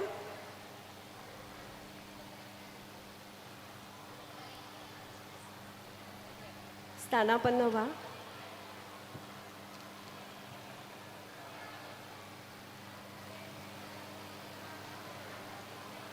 गेटजवळ जे सगळे उभे आहेत त्यांना विनंती आहे की त्यांनी सर्वांनी लवकरात लवकर सभागृहामध्ये स्थानापन्न व्हायचे आहे.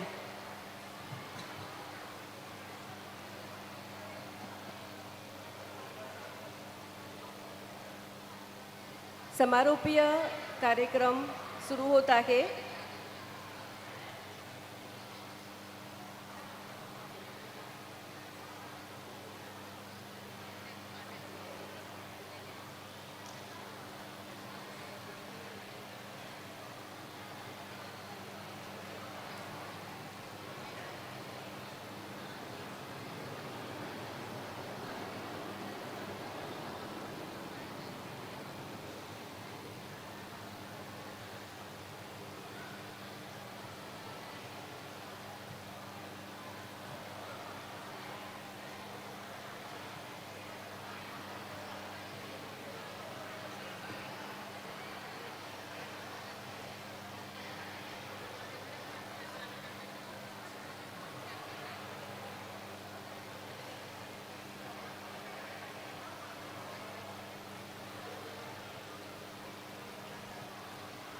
कार्यक्रमाला आपण सुरुवात करत आहोत.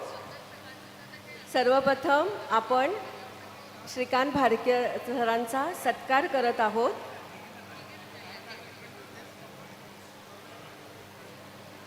आपल्याला ते MLC आहेत हे तर माहितीच आहे, पण त्याचबरोबर आमदारकीच्या बरोबरच ते तर्पण फाउंडेशनचं महत्त्वाचं काम करतात. मी कुलगुरू मॅडमना विनंती करते की त्यांनी त्यांचा सत्कार करावा. तर्पण फाउंडेशन हे जे आहे ते अनाथ मुलांसाठी काम करतं.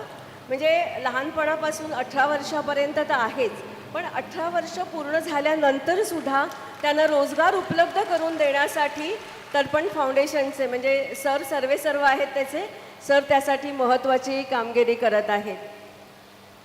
18 वर्षाचं झाल्यानंतर काही मुलं तुरुंगातनं बाहेर पडल्यानंतरसुद्धा त्यांना उपजीविकेचा प्रश्न असतो आणि तो प्रश्न सोडवून तर्पण फाउंडेशन हे नेहमी सातत्याने सोडवत आहे.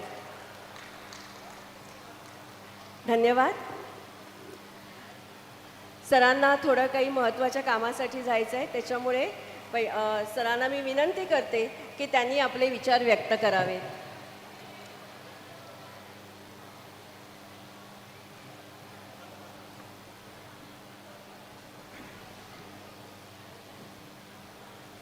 SNDT विद्यापीठाच्या श्रद्धेय कुलगुरू आदरणीय उज्ज्वलाजी, आदरणीय विलासजी, सभागृहामध्ये उपस्थित सर्व विद्यार्थी विद्यार्थिनी, या आश्चर्यकारक अशा इव्हेंटसाठी उपस्थित असलेले सर्व गणमान्य भगिनी आणि बंधूंनो, मी सुरुवातीलाच तुम्हा सगळ्यांचे अत्यंत मनापासून माफी मागतो. क्षमा तुम्ही सगळ्यांनी मला केली पाहिजे, कारण मी खरं तर सकाळच्या कार्यक्रमाला यायचं ठरवलं होतं, पण काही कारणाने मी येऊ शकलो नाही आणि आताच्या सुद्धा कार्यक्रमाला मला लवकर जावं लागतं आहे. मी तुम्हा सगळ्यांचं अत्यंत मनापासून अभिनंदन करतो. चक्रदेव मॅडम ज्यावेळेस मला तो छोटासा पुण्य पावन पवित्र असा महर्षी कर्वेंचा पुतळा देत होते, मी गेल्या 30 ते 35 वर्षापासून सार्वजनिक जीवनामध्ये काम करतो. एखादा पुतळा, एखादी प्रतिमा ही केवळ ती धातूची प्रतिमा नसते, त्यामागे एक तपस्या असते, साधना असते. ते प्रतीक असतं तपस्येचं आणि साधनेचं. आणि महर्षी कर्वेंचं अख्खं आयुष्य एका तपस्या करणाऱ्या तपस्वीचं आयुष्य आहे. आणि मी उज्ज्वला मॅडम तुमचं खूप मनापासून अभिनंदन करतो आणि तुमचे मनापासून आभार मानतो की अशा जाज्वल्य प्रतिभेच्या आणि तपश्चर्या असलेल्या तपस्व्याचा पुतळा देण्याची क्षमता, मॉरलिटी तुमची पण आहे. कारण एखादी व्यक्ती जेव्हा एखादं रोप लावतं, आज आपण सगळ्यांनी त्यांचं स्मरण केलं पाहिजे. आज 9 नोव्हेंबर आहे. महाराष्ट्राच्या आणि देशाच्या भूमीवरती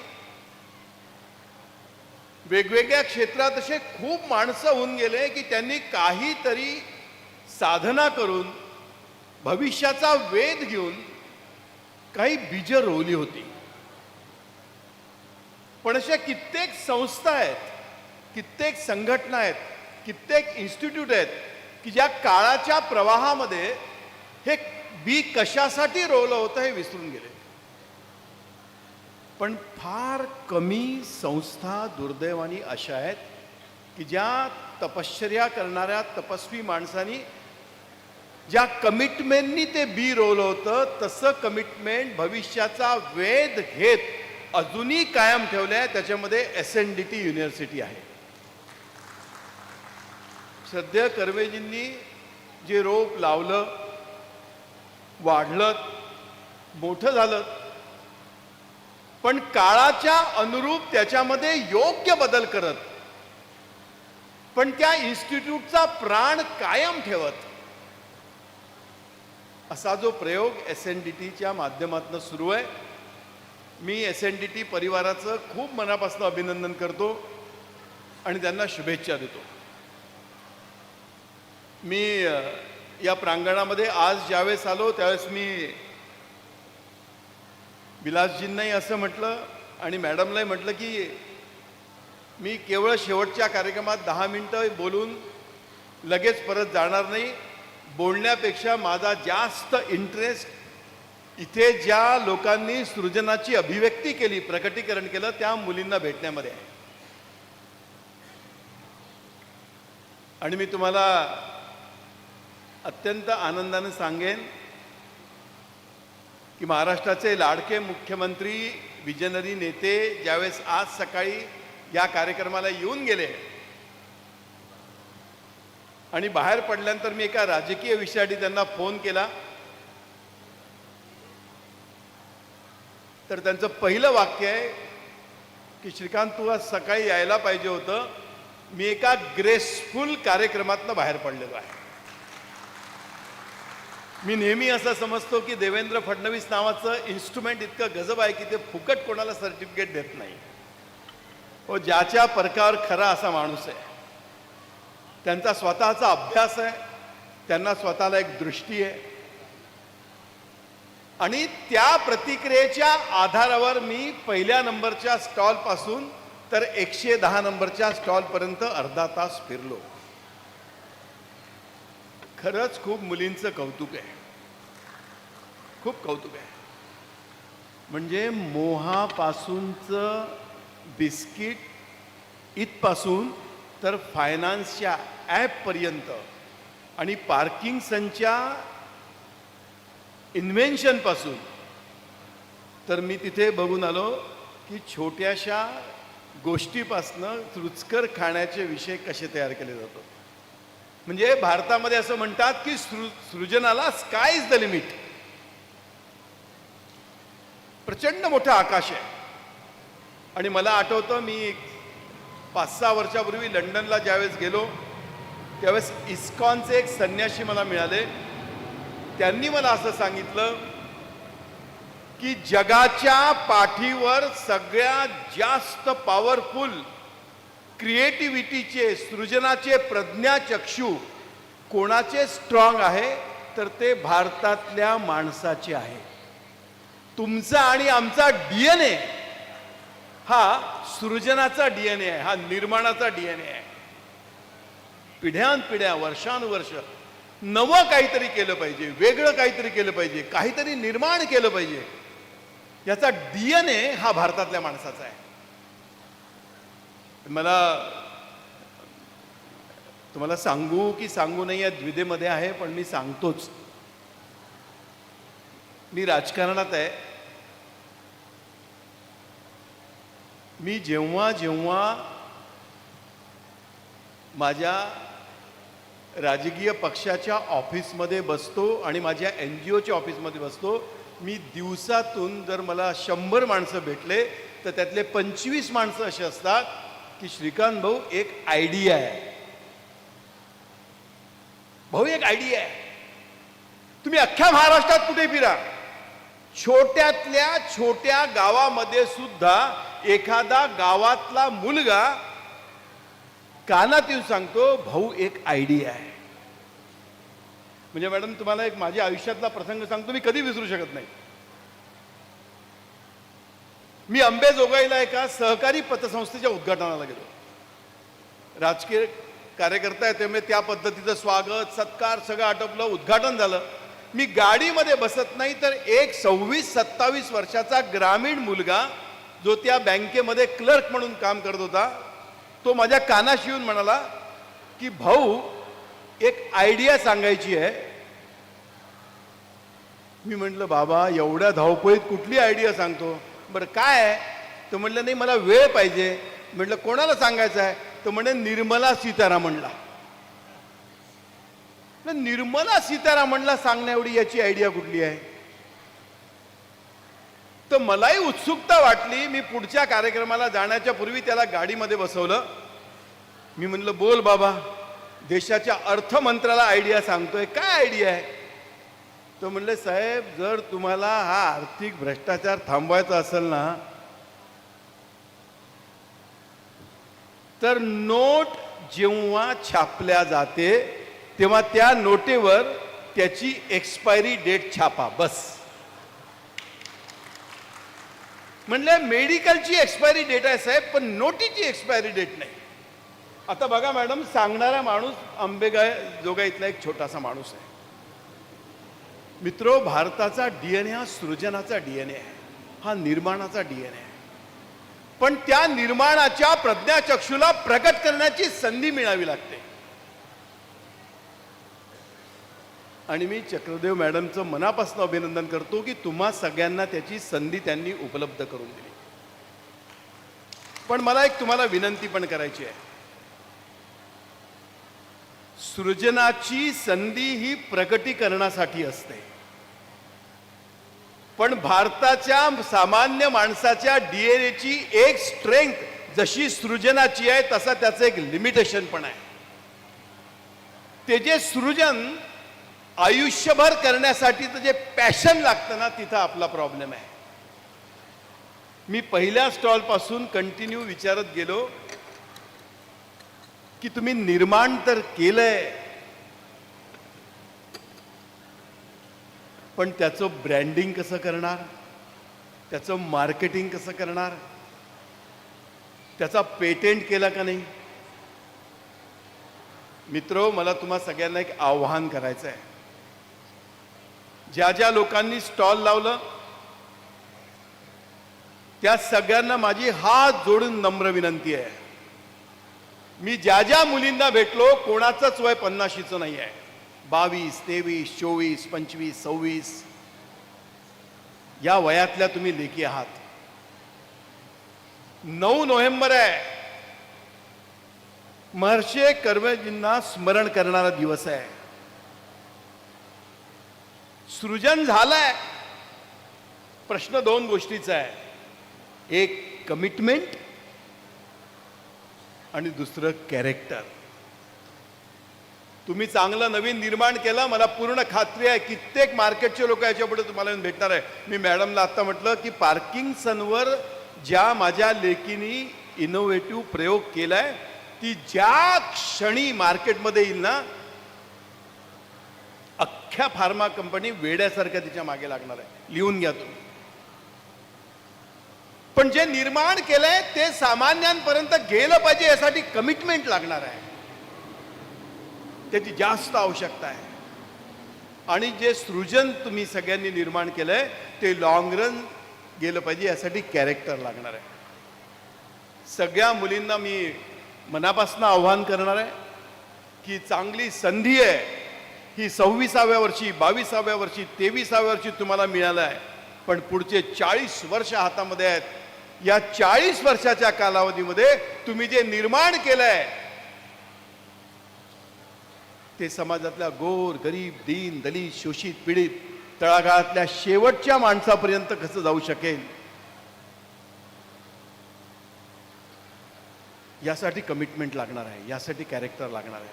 आणि मला पूर्ण खात्री आहे की SNDTच्या पुण्य पावन पवित्र भूमीवर ज्या संस्काराच्या माध्यमातून कुलगुरू मॅडमनी हा सगळा आविष्कार केलाय या आविष्कारामध्येच ही ताकद आहे की तुम्ही यानंतरच्या कालावधीमध्ये तुम्ही जे सृजन निर्माण केलंय त्यात यश मिळवाल. मी आई भवानीच्या चरणी प्रार्थना करतो की तुम्हाला शक्ती देव आणि सुबुद्धी देव. खूप खूप धन्यवाद.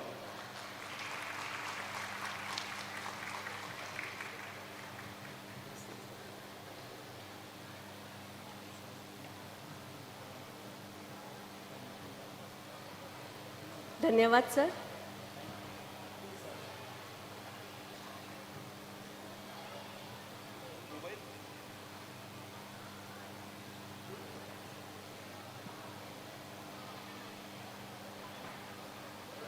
आपले अतिथी श्री वेणुगोपाल रेड्डी सर त्यांचं आगमन झालेलं आहे.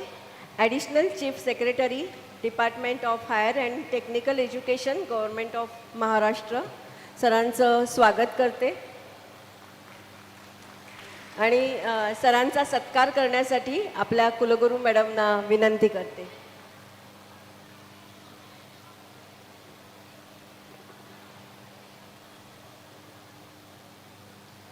नवोन्मेष महाकुंभ याचा समारोपीय कार्यक्रमाला आता सुरुवात झालेली आहे.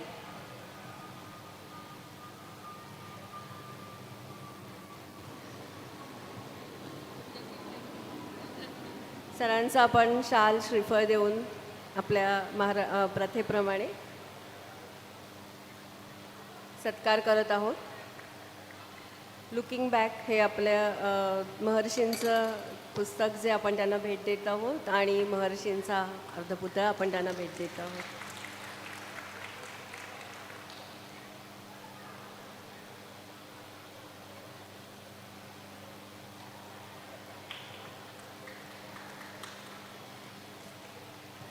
धन्यवाद.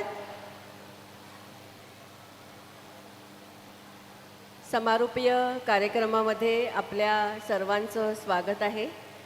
शिक्षण आणि औद्योगिक क्षेत्रातील सर्व मान्यवर इथे उपस्थित आहेत. आपल्या विद्यापीठाचे डीन आहेत, औद्योगिक सगळे लोक आहेत आणि या सगळ्यांचं आपण स्वागत करतो आहे. मी आता आपल्या डॉक्टर योगेश नारकर हे आपल्या कार्यक्रमाचे कन्व्हेनर आहेत त्यांना विनंती करते की त्यांनी आपले विचार व्यक्त करावेत.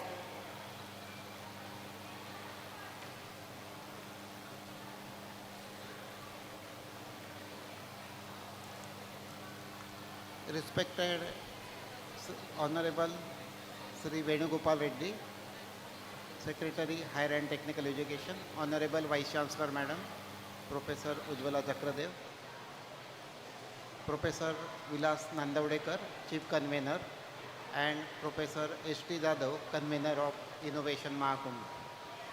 On behalf of SNDTWU Women's University, I welcome all the dignitaries who have attended today's program, Innovation Mahakumbha. It is a great success.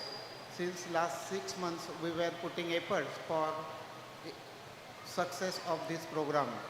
We got the support from Wadhwani Foundation, and the Wadhwani Foundation has played very important role in training our faculty members, and they have also played important role in training to students at various stages. During this program, felicitation of 2 people, 2 representatives of Wadhwani Foundation will be done, because they have provided us 100% support for overall success of this program. Means in brief, around 360 proposals were received. Out of that, there were 3 scrutinies were done, and 145 proposals were selected, and out of that 3 proposals were given grant of support, financial support of 75,000, 50,000, 25,000, and 10 proposals were given support of 10,000. So this activity is supported by Ministry of Education, Government of India, as well as Ministry of Higher and Technical Education, Government of Maharashtra. There is overwhelming response from industry people as well as academic people. So in today's program, more than 20 Vice Chancellors attended the program. We are lucky that Honorable Chief Minister of Maharashtra, Sri Devendraji Fadnov had attended this program. Then Skill Development Minister, Sri Mangal Prabhatji Roda attended this program. There were representatives of Ministry of Education. There were IS officers of Government of Maharashtra. They have supported at various levels, and more than 700 students and more than 200 industry personnel have supported and played important role in successful organization of Innovation Mahakumbha.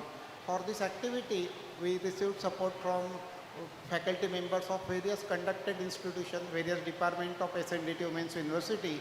They have contributed at different levels. They have contributed for training to students. They have contributed at various levels for organization of this program. So on behalf of organizing committee of Innovation Mahakumbha, I am thankful to all of them, and I am thankful to authorities of SNDTWU Women's University for providing support for successful organization of this program. Thank you.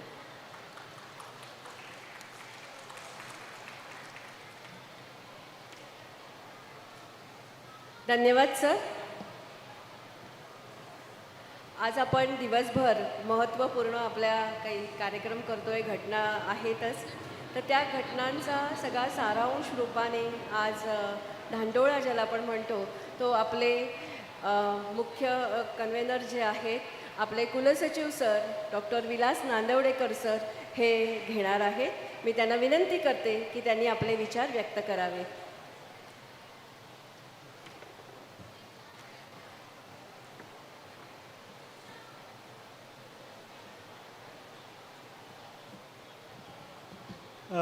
नमस्कार. व्यासपीठावरील सन्माननीय आपल्या राज्याचे higher and technical education डिपार्टमेंटचे मुख्य अतिरिक्त सचिव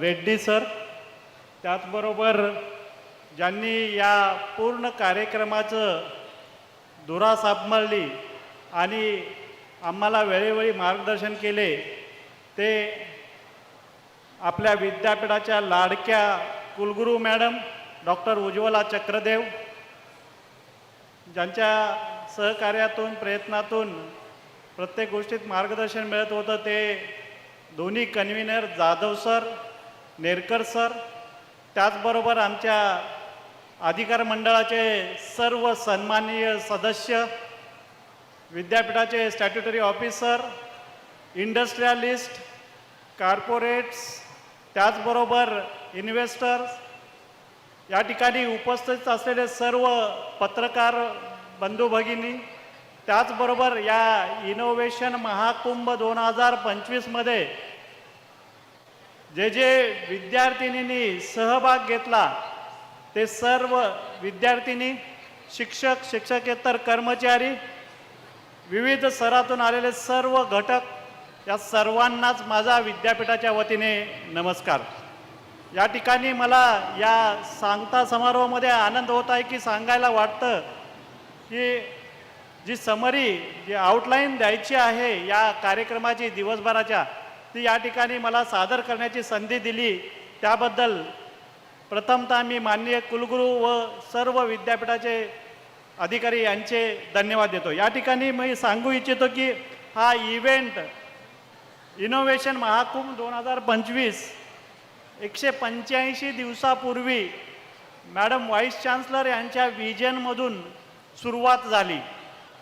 आणि हा सुरुवात होत असताना प्रथमतः की तो कशा प्रकारे स्टेट लेवलला राबवायचा का जिल्हा लेवलला का विद्यापीठ स्तरावर, याचं विचारमंथन झालं. आणि या विचारमंथनमधून पुढं आलं की आपण मोठ्या प्रमाणात चांगल्या पद्धतीने तो राबवू शकतो. आणि हा मग राबवत असताना ज्या काही फॅक्ट्स मला मांडायचे आहेत त्या आपल्यासमोर सादर करू इच्छितो. इथं या ठिकाणी जवळजवळ 30,000हून अधिक विद्यार्थिनी या इव्हेंटमध्ये म्हणजे इनोव्हेशन महाकुंभमध्ये प्रत्यक्ष सहभागी झाल्या. त्यांना वेगवेगळ्या प्रकारचं ट्रेनिंग देण्यात आलं. आणि हे ट्रेनिंग देत असताना मग आपण 200हून अधिक त्यांचे नोडल ऑफिसर असतील या आजच्या दिवसभराच्या कार्यक्रमात सहभागी झाले. मला या ठिकाणी आनंद वाटतो की समराईज करायला 17 सेक्रेटरीज म्हणजे chief secretary, principal secretary, ACS, deputy commissioner of industries असतील, गव्हर्नमेंट ऑफ महाराष्ट्रामधून असतील किंवा गव्हर्नमेंट ऑफ इंडियामधून असतील, त्यांचं सहकार्य प्रत्यक्ष अप्रत्यक्ष आम्हाला या ठिकाणी लाभलं. या ठिकाणी मला सांगायला कौतुकानं आनंद होतोय की आम्ही नेहमी प्रार्थना करत असतो की आपल्या राज्याचे आयदर माननीय चान्सलर, राज्यपाल साहेब, गव्हर्नर साहेब किंवा माननीय मुख्यमंत्री या अशा प्रकारच्या कार्यक्रमाला यावेत आणि आम्हाला प्रोत्साहित करावेत, आमच्या विद्यार्थिनींना प्रोत्साहित करावं. तर त्याच्यासाठी प्रयत्न करत होतो. जवळजवळ 3 मंत्री महोदयांनी आम्हाला या ठिकाणी या ना त्या प्रकारे प्रत्यक्ष सहभागातून आम्हाला आशीर्वाद दिले, आमच्या विद्यार्थिनींना आशीर्वाद दिले. त्यामध्ये महाराष्ट्र राज्याचे मुख्यमंत्री यांनी आज सकाळी येऊन माननीय श्री देवेंद्रजी फडणवीस साहेब यांनी आम्हाला खूप अशा चांगल्या प्रकारे मार्गदर्शन केलं. आणि माननीय लोढा साहेब मंत्री महोदय यांनी त्यांच्या माध्यमातून आमच्या विद्यार्थिनींना प्रोत्साहित केलं. त्याचबरोबर 7हून अधिक MLA असतील किंवा MLC असतील, फॉर्मर मिनिस्टर असतील, यांनीही आम्हाला या कार्यक्रमाच्या नियोजनाबाबत प्रोत्साहित केलं आणि आमच्या विद्यार्थिनींना कशा प्रकारे स्टार्टअपमध्ये त्यांचा सहभाग राहील याबद्दल माहिती किंवा मार्गदर्शन केलं. ही जी इनोव्हेशन महाकुंभ 2025चं आयोजन करत असताना 25हून अधिक वेगवेगळ्या प्रकारच्या छोट्या मोठ्या प्रकारच्या आम्ही मीटिंग घेतल्या आणि त्या माध्यमातून 13हून अधिक ट्रेनिंग प्रोग्राम वेगवेगळ्या ठिकाणी, मग ते शिक्षकांच्यासाठी असेल, विद्यार्थिनींच्यासाठी असेल, अशा प्रकारे राबवण्यात आले. 200हून अधिक फॅकल्टी मेंबर्स त्यामध्ये ट्रेन झाले. आमच्या मॅनेजमेंट काउन्सिलचे मेंबर असतील, अकॅडमिक काउन्सिलचे मेंबर असतील किंवा सिनेट मेंबर असतील, त्यांनी आम्हाला वेळोवेळी मग ते बजेटरी प्रोव्हिजन असेल किंवा डायरेक्ट वेगळ्या पद्धतीनं सहकार्य असेल, सूचना असतील, त्या सूचनाही दिल्या. यामध्ये आजच्या या कार्यक्रमात सर 20हून अधिक ॲक्च्युअल या ठिकाणी MOU साईन झालेले आहेत इंडस्ट्रीबरोबर. तर या सर्वांसाठीच इंडस्ट्री जे पार्टनर आले होते त्या सगळ्यांचं आपण अभिनंदन करूया जोरदार टाळ्या वाजवून. या ठिकाणी या MOUच्या माध्यमातून ज्या विद्यार्थिनी 110हून अधिक विद्यार्थिनींनी स्टार्टअप प्रोटोटाईप प्रेझेंट केले, त्यांना आयदर फायनान्शियल सपोर्ट असेल किंवा त्यांना लागणारं सहकार्य असेल कंपनी इस्टॅब्लिश करण्यासाठी किंवा त्यांना लागणारं मार्गदर्शन असेल, सगळ्या प्रकारची तयारी त्यांनी या ठिकाणी करण्याची घोषणा केलेली आहे. आणि आणखीन काही जवळजवळ मला लड्डा सर सांगत होते की 40हून अधिक अधिकृत प्रतिनिधी ऑफ इंडस्ट्रीज त्यांनी त्यांच्या माध्यमातून MOU करण्याचं करता आहोत असं सांगितलं केलेलं आहे, आश्वासित केलेलं आहे. आज या कार्यक्रमात जवळजवळ 170हून अधिक इंडस्ट्रियलिस्ट प्रत्यक्ष सहभागी झाले होते. म्हणजे एखाद्या इंडस्ट्रियलिस्टला इथं आणणं त्यांचा फायदा काय आहे, इथं कशासाठी यावं त्यांनी, तर हे सगळं पाहून या ठिकाणी 170हून अधिक इंडस्ट्रियलिस्ट प्रत्यक्ष या आजच्या कार्यक्रमात सहभागी झाले. त्यांनी आम्हाला उपकृत केलं, मार्गदर्शन केलं. आणि हे करत असताना जवळजवळ 13हून अधिक वेगवेगळ्या इंडस्ट्री असोसिएशन्स, मग ते Maharashtra chamber of commerce industries and agriculture असेल किंवा बॉम्बे इंडस्ट्री असोसिएशन असेल किंवा SI असेल, MSS, म्हणजे अशा वेगवेगळ्या असोसिएशननी किंवा उद्योजक असतील, तर या सर्वांनी आम्हाला सहकार्य करण्याची भूमिका या ठिकाणी मांडलेली आहे. आज आपण 110 वर्षाचं जे सेलिब्रेशन कंटिन्यू करत आहोत, त्यामध्ये आज 110 स्टार्टअप आयडियाज प्रोटोटाईप या ठिकाणी प्रेझेंट झालेला आहे. त्यांच्या माध्यमातून वेगवेगळे जे प्रॉडक्ट कमर्शियलायझेशन लेवलला जाणार आहेत आणि त्यांना लागणारी आर्थिक मदत, सपोर्ट हे आपण या ठिकाणी त्यांनी ॲक्च्युअली सादरीकरण केलेलं आहे. आज भारतरत्न महर्षी दोंडोकेशव कर्वे यांची पुण्यतिथी आणि हे पुण्यतिथीचं औचित्य साधून आज या ठिकाणी हे 110 स्टार्टअप इथं या दालनामध्ये, समोरच्या दालनामध्ये सादरीकरण केलं होतं. मला सांगायला आनंद वाटतो की माननीय कुलगुरू मॅडम यांच्या नेतृत्वाखाली आजचा हा इनोव्हेशन महाकुंभ हा चांगल्या पद्धतीनं पार काढायची संधी आम्हाला त्यांनी उपलब्ध करून दिली. विद्यार्थिनींना एक चांगला प्लॅटफॉर्म या ठिकाणी उपलब्ध करून दिला. त्याचा आदर्श माननीय विनीत जोशी सर सेक्रेटरी असतील, पामे सर जॉईंट सेक्रेटरी असतील, त्यांनी इतर विद्यापीठाच्या कुलगुरूंना आव्हान केलं की अशा प्रकारचे इनोव्हेशन महाकुंभ सारखे कार्यक्रम आपल्या विद्यापीठात राबवावे आणि आपल्या या SNDT वुमन्स युनिव्हर्सिटीचं सहकार्य घ्यावं असं त्यांनी सूचित केलं. एकंदरीतच आजचा हा इनोव्हेशन महाकुंभ 2025-16 या ठिकाणी संपन्न होत असताना जसं माननीय कुलगुरू मॅडम असतील किंवा माननीय मुख्यमंत्री महोदय असतील यांनी सांगितलं की कुठलाही कार्यक्रम इव्हेंट नसावा, त्याची कंटिन्युटी असावी. नक्कीच आम्ही ती कंटिन्युटी ठेवणार आहोत. आम्ही पोस्ट इव्हेंटसाठी साधारण 50 ते 60 लाख रुपये बजेटरी प्रोव्हिजन करून ठेवलेली आहे आणि त्या बजेटरी प्रोव्हिजनमधून आम्ही पुढची जी दिशा विद्यार्थिनींना लागणारं आर्थिक सहाय्य असेल किंवा आणखी काय मदत लागत असेल ती आम्ही उभा करणार आहोत. या ठिकाणी आज प्री-इन्क्युबेशन सेंटर माननीय मुख्यमंत्री यांच्या हस्ते डिक्लेअर करण्यात आलं आणि त्याच्यासाठी Maharashtra chamber of commerce and industries and agricultures यांनी प्लॅटफॉर्म उपलब्ध करून दिलेला आहे. त्या माध्यमातून आपल्या विद्यार्थिनींना त्या ठिकाणी त्यांची आवश्यक जे असलेली निकट प्री इन्क्युबेशनची सफल होणार आहे. तर अशा प्रकारे आजच्या या दिवसाचं आयोजन सगळ्यांच्याच सहकार्यातून आम्ही केलेलं आहे. मला या ठिकाणी ही भूमिका मांडण्याची संधी दिली त्याबद्दल मी सर्वांचे आभार मानतो आणि या ठिकाणी थांबतो. जय हिंद, जय महाराष्ट्र, वंदे मातरम.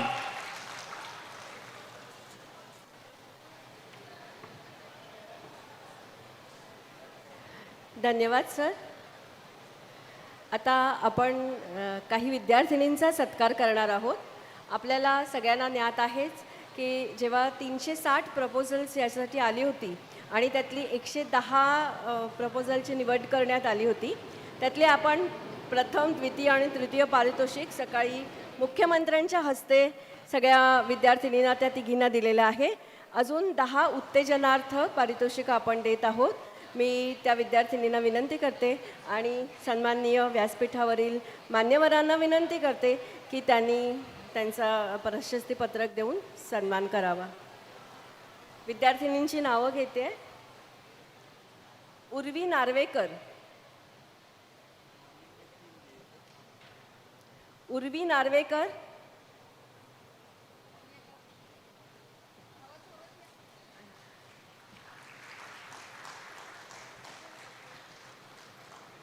दुसरं नाव आहे वैष्णवी घोलप.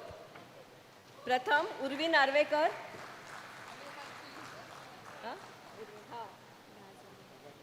उत्तेजनार्थ पारितोषिक देत आहोत त्यांच्या आयडियांना. वैष्णवी घोलप,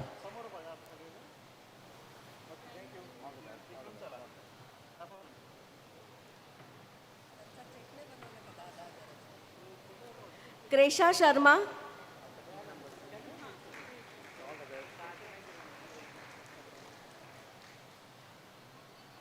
क्रेशा शर्मा, प्रणोती नागे, प्रणोती नागे,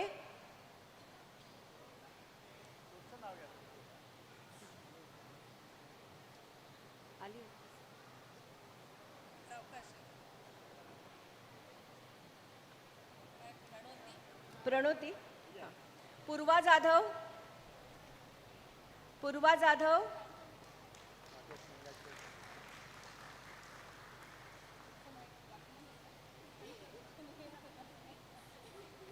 सुनिधी चौदेकर, सुनिधी चौदेकर,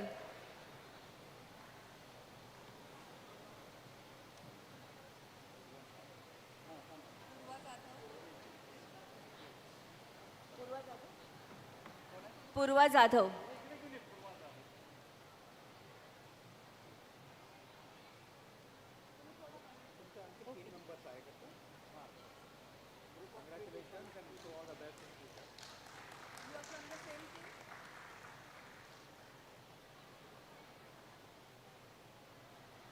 सुनिधी चौदेकर,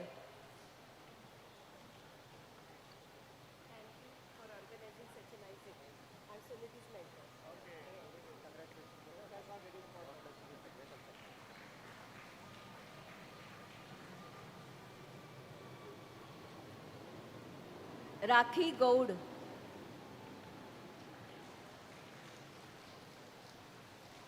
राखी गौड. यांचं आपण कौतुक करतोय तर कौतुक सोहळा वाटला पाहिजे. जोरदार टाळ्याने त्यांचं स्वागत करूया, आपण कौतुक करूया. आपल्या सगळ्या विद्यार्थिनी आहेत तर जोरदार टाळ्या होऊन जाऊ दे.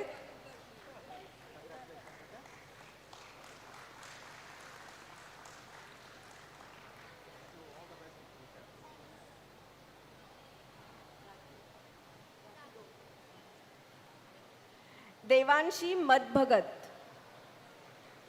देवांशी मदभगत, देवांशी,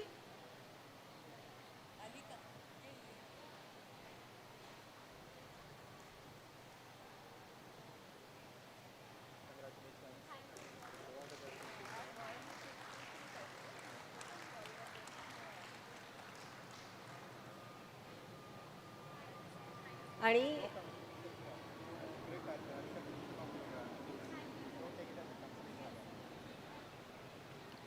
आदिती भोरस,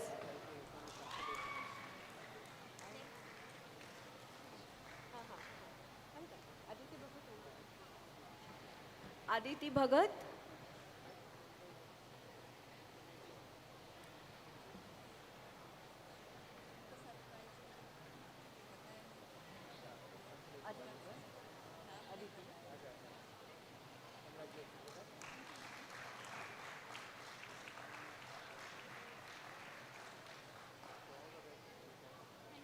क्रेशा शर्मा,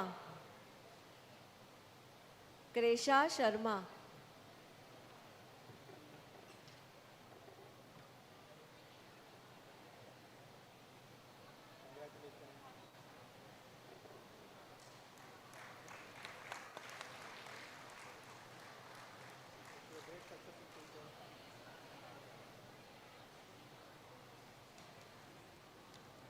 धन्यवाद.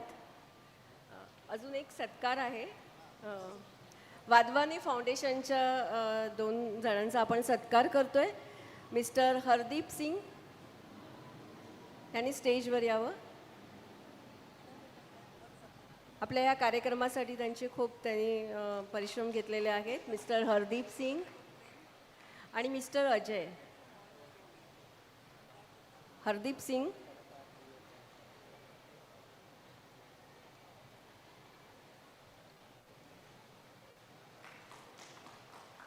जोरदार टाळ्या होऊ देत. आपण त्यांचा सत्कार करतोय आपल्या युनिव्हर्सिटीच्या थ्रू.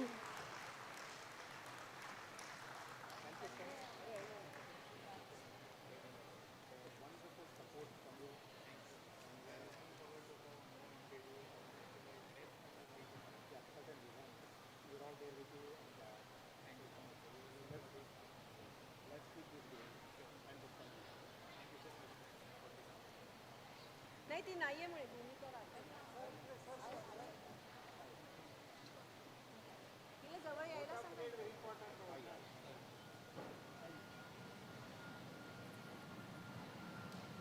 मिस्टर अजय यांचा सत्कार होतोय. आपल्या विद्यापीठाच्या मार्फत त्यांचा आपण सत्कार करतोय. आपली मनातली कृतज्ञता व्यक्त करतोय.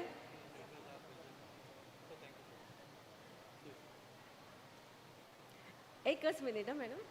भूमिका राठोड, हां ती मगाशी आली नाही असं म्हणाले, पण आली आहे ती विद्यार्थी. भूमिका राठोड.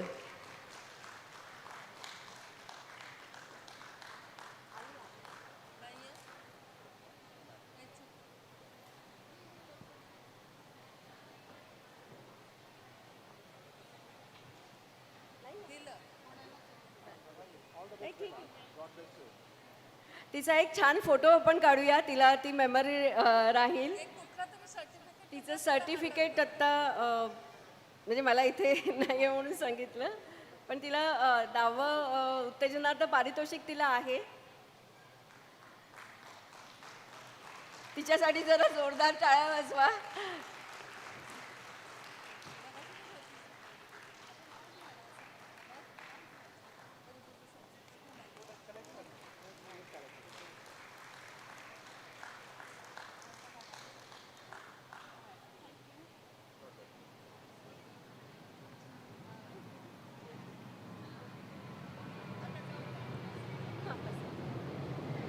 मी सगळ्या मान्यवरांना स्थानापन्न होण्याची विनंती करते. धन्यवाद. आणि आता आपल्या माननीय कुलगुरू मॅडम डॉक्टर उज्ज्वला चक्रदेव यांना विनंती करते की त्यांनी आजच्या दिवसाच्या आपल्या इनोव्हेशन महाकुंभच्या संपूर्ण दिवसाच्या महत्त्वपूर्ण ज्या घटना आहेत त्याचा आढावा घ्यावा.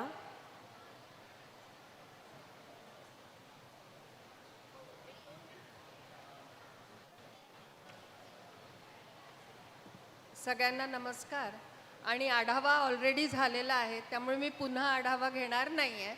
फक्त मी इथे येऊन उभी राहिले. माझा फक्त रेड्डी सर इथे आलेले आहेत आणि त्यांच्यासाठी समाधान जे आज सकाळपासून मनाला झालं आणि सरांचा जो मला सुरुवातीपासूनचा जो सपोर्ट मिळाला, ही कल्पना सगळ्यात पहिल्यांदा जेव्हा सुचली तर मी पहिले त्यांच्याकडे गेले. त्यांनी ऑफिसमध्ये 2 तास माझ्याबरोबर चांगली चर्चा करून या कल्पनेला रिफाईन कसं करता येईल हे पण सांगितलं आणि त्यामुळे हा सपोर्ट खूप मोठा वाटतो. हे सगळं काही जे श्रेय आहे, सगळं काही घडलं ते सगळ्यात प्रथम म्हणजे महर्षी कर्वे यांची कृपा या पूर्ण प्रांगणात आहे. ती आपल्याला आज अनुभवायला मिळाली आणि मनात आलेले विचार, मुलींच्या भल्यासाठीचे विचार, त्यांच्या भविष्याचे विचार काहीही होत ते पूर्ण होतात असा एक मला गेल्या अनेक वर्षातला अनुभव आहे. तो आजही आला. सगळं जुळून आलं आणि घडलं. एक फक्त समाधान आणि खूप प्रचंड समाधान आहे. एवढंच फक्त मला आज म्हणायचं आहे. आणि हे सगळं घडलं त्याच्यासाठी टीमवर्क होतं, खूप मोठं टीमवर्क होतं आणि मी फक्त ॲज अ लीडर त्याचं श्रेय घेते आहे, पण काम सगळ्यांनी मिळून केलं. मुलींपासून, टीचर्सपासून, स्टॅच्युटरी ऑफिसर्स आणि मॅनेजमेंटचे आमचे सगळे कर्मचारी, आणि सगळे सदस्य आणि सगळे आमचे बाकीचे कर्मचारी हे सगळ्यांनी मिळून आम्हाला खूप सपोर्ट केला आणि आजचं हे यश आपल्याला मिळालं. मी बाकीच्यांना धन्यवाद आज देत नाही आहे, कारण मनपूर्वक ते नंतर ऑफिशियल धन्यवाद पण होणार आहे. पण तुमच्यासारखा मला पण आज खूप आनंद झाला आहे, एवढंच सांगते.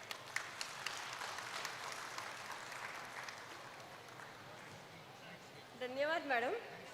एक सूचनासुद्धा आहे. आत्ताच्या 10 विद्यार्थिनींना उत्तेजनार्थ आपण पारितोषिक दिलं. त्यांचं मानधन जे आहे ते इथे स्टेजच्या डाव्या बाजूला तिथे देत आहेत, तर त्यांनी ते कार्यक्रम संपल्यानंतर घेऊन जावं. आणि आता आपण ज्यांचे विचार ऐकायला खूप उत्सुक आहोत त्या आपल्या Shriyut Venugopal Reddy, additional chief secretary department of higher and technical education government of Maharashtra, यांना मी विनंती करते की त्यांनी आपले विचार व्यक्त करावेत.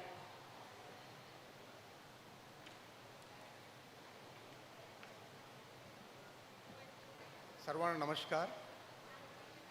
व्यासपीठावर उपस्थित असलेले सर्व इनोव्हेशन महाकुंभ 2025च्या कल्पना ज्यांनी तयार केलेत आणि हे सर्व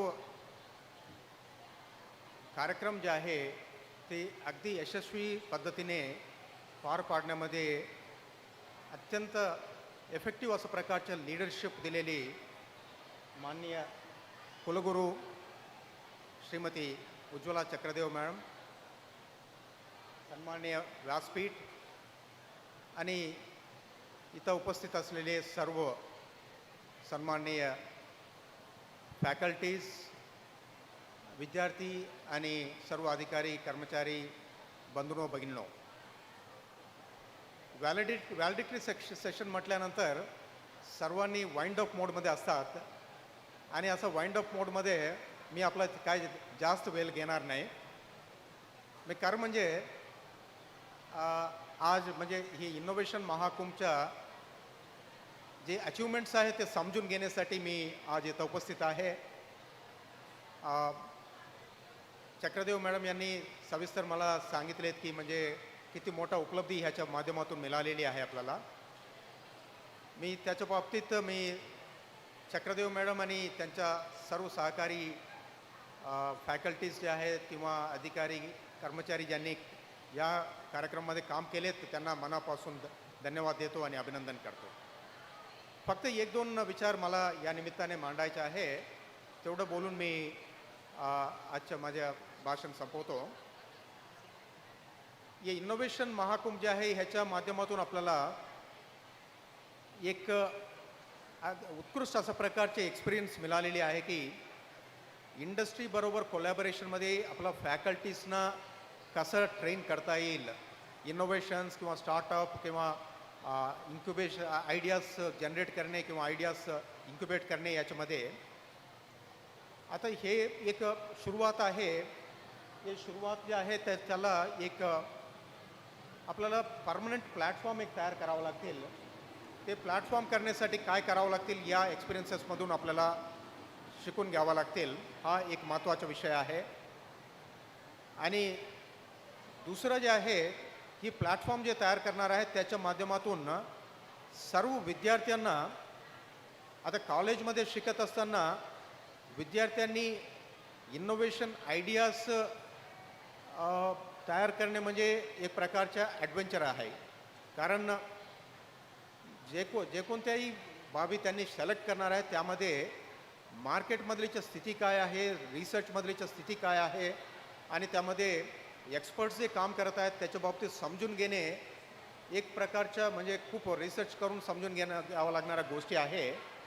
त्यामुळे जे काही आयडियाज त्यांनी जनरेट करतात ते आयडियाजमध्ये त्यांच्या माइंड्स ओपन करणे हा एक विशिष्ट पर्पस आहे.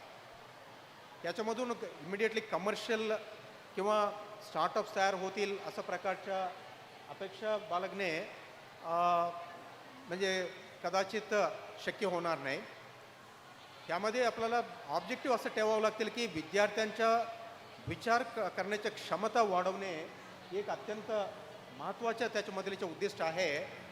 मला हे सांगण्यामध्ये कुठलाही माझ्या मनात शंका नाही की हे उद्दिष्ट साध्य करण्यामध्ये अत्यंत यशस्वी झालो आज, कारण इतकं विद्यार्थ्यांना आपण मोटिवेट केलेत, हजारो विद्यार्थ्यांना, आणि त्याच्यामधून 300 उत्कृष्ट असं प्रकारच्या आयडियाज काढलेत. ही आयडियाज पुढे जातील नाही जातील that is not the important thing, पण आयडियाज जनरेट करण्यामध्ये जे एफर्ट्स विद्यार्थ्यांनी केलेत ते अत्यंत महत्त्वाचे आहे. दॅट इज म्हणजे ह्याच्या मोठा फलनिष्पत्ती ते आहे. म्हणजे विद्यार्थ्यांना विचार करायला लावत आहोत आम्ही, that is the most important achievement. आणि याच पद्धतीने आपण भविष्यात चालू ठेवावी, जेणेकरून विद्यार्थ्यांचं ग्रॅज्युएशन संपत असताना त्यांना असं प्रकारच्या एक क्षमता त्यांच्यामध्ये निर्माण होतील की ते एक प्रकारच्या म्हणजे चांगला आयडियाज घेऊन इन्क्युबेट करून मग स्टार्टअप्स आणि त्याच्यानंतर इंडस्ट्रीज एंटरप्राइजेस चालू करण्यामध्ये त्यांना मदत मिळतील. दुसरं एक मला या निमित्ताने एक विचार आपण सर्वांसमोर मांडायचा आहे की आपल्याला इंडस्ट्रीबरोबर टायअप जे आहे त्यामध्ये एक विद्यार्थ्यांना काही प्लॅटफॉर्म्स उपलब्ध करून द्यायचे आहे आपल्याला. म्हणजे आम्ही एक अप्रेंटिसशिप एम्बेडेड डिग्री प्रोग्राम्स तयार करत आहोत, ज्याच्यामध्ये विद्यार्थ्यांचे जॉब रेडीनेस असायला पाहिजे. याच्यासाठी एक वायब्रंट असं प्रकारचं प्लॅटफॉर्म आपल्याला तयार करायचं आहे. आज इथं आपल्याला जे अनुभव मिळालेले आहे इंडस्ट्रीज बरोबर काम करताना किंवा विद्यार्थ्यांच्या त्याच्यामध्ये सहभाग करून घेत असताना, त्याच्या अनुभवातून जे शिकवण आपल्याला मिळालेली आहे त्याचा फायदा घेऊन आपल्याला हे AEDP प्रोग्राम खूप मोठ्या प्रमाणात प्रत्येक विद्यार्थ्याला त्याचा फायदा देण्याच्या दृष्टीने ते रूपरेषा ठरवणे आवश्यक आहे. आणि तिसरं जे आहे आपल्याला प्रत्येक विद्यार्थीला इंडस्ट्री किंवा बिझनेसमध्ये त्यांना इंटर्नशिप करून घेण्याच्या एक संधी मिळवून देण्याचा पण एक महत्त्वाचा विषय आहे. इंडस्ट्री अकॅडमिया कोलॅबोरेशन जे आहे या निमित्ताने आवश्यक आहे. त्यासाठी आपल्याला एक चांगला प्लॅटफॉर्म तयार करणे एकापासून शुभेच्छा व्यक्त करतो. आणि मला इथं बोलून आपण सर्वांच्या बरोबर ही 2 शब्द बोलण्यासाठी संधी दिल्याबद्दल सन्माननीय कुलगुरू श्रीमती चक्रदेव मॅडम यांच्या मनापासून धन्यवाद देतो आणि माझे 2 शब्द संपवतो. धन्यवाद.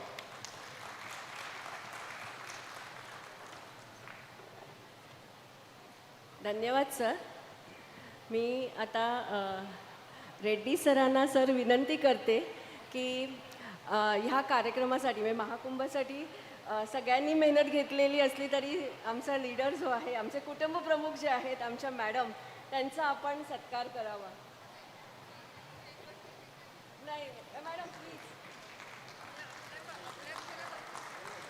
आपल्या माणसांचं नाही करायचं आम्हाला माहिती आहे मॅडम, आभार पण नाही मानायचे, पण सगळ्यांच्या मनामध्ये ही कृतज्ञता आहे की मॅडमचा सत्कार व्हावा.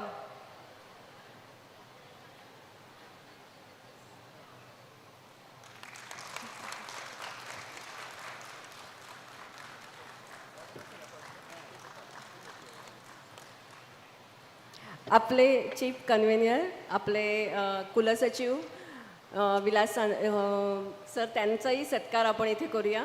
विलास नांदेवडेकर सरांचा सत्कार करूया.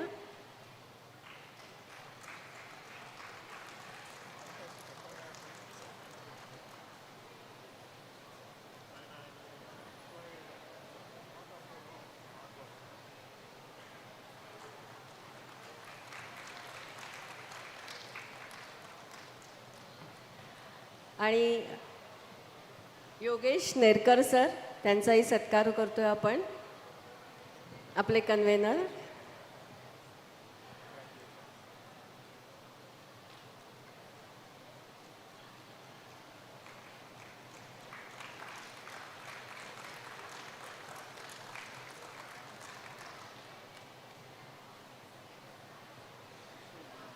आणि दुसरे कन्व्हेनर सर जे आहेत HT जाधव सर, त्यांचाही सत्कार आपण करूया.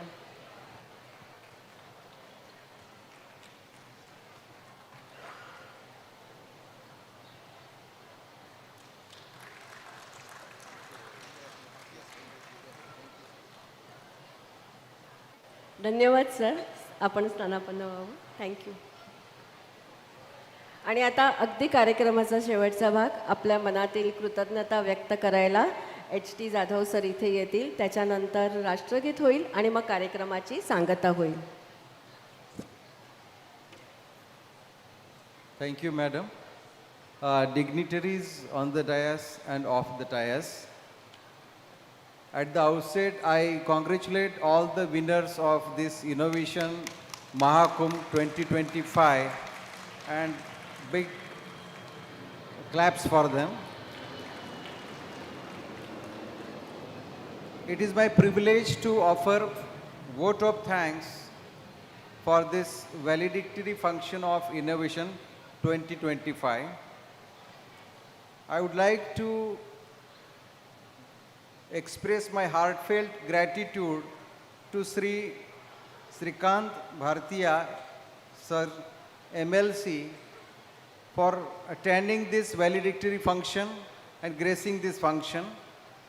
He visited almost all the stalls and admired the ideas and innovation of most of the stalls he visited.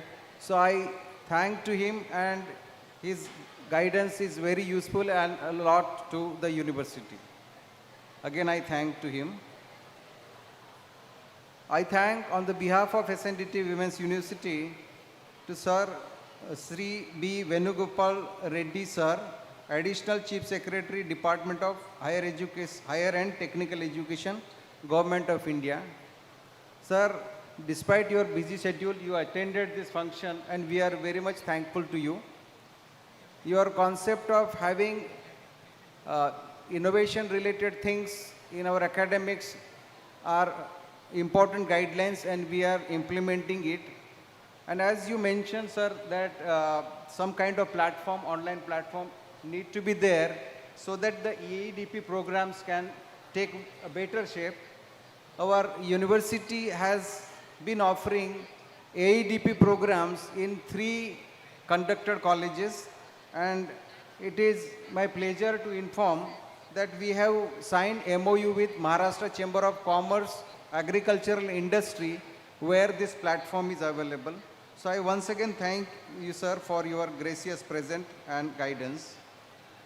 I thank to our Honorable Vice Chancellor, Madam, Professor Dr. Ujjwala Chakradev, for constant guidance and motivation. In fact, the concept, one idea came to the mind of our Honorable Vice Chancellor, Madam, and then today we very successfully organized this function. For last 6 months we were working. It started with Vadhwani Foundation, and then today 110 best ideas we could present, our students could present, and the whole concept was designed by our Honorable Vice Chancellor, Madam, and lot of learning. Believe me, we learned a lot from this exercise, and Madam, from the bottom of my heart, I am very much thankful to you. I am thankful to our Honorable Registrar, Dr. Vilas Nandavdekar, sir, a Chief Convener. Restlessly, he was working. I have witnessed the way he was functioning. It was a great learning experience for me also, that how, if the things are uncertain, then the things can be managed.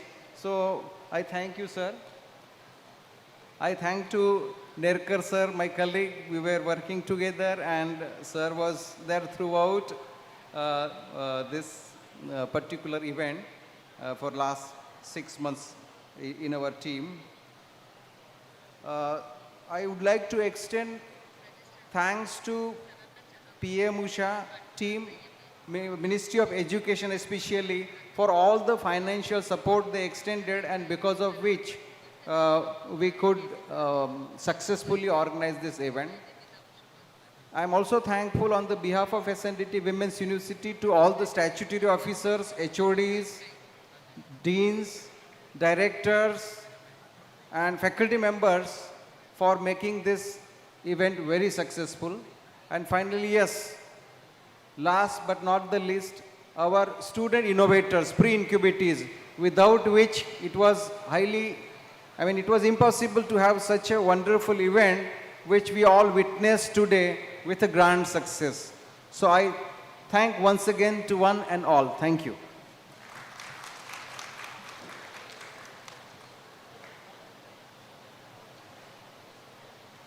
राष्ट्रगीतासाठी सगळ्यांनी उभं राहायचं आहे.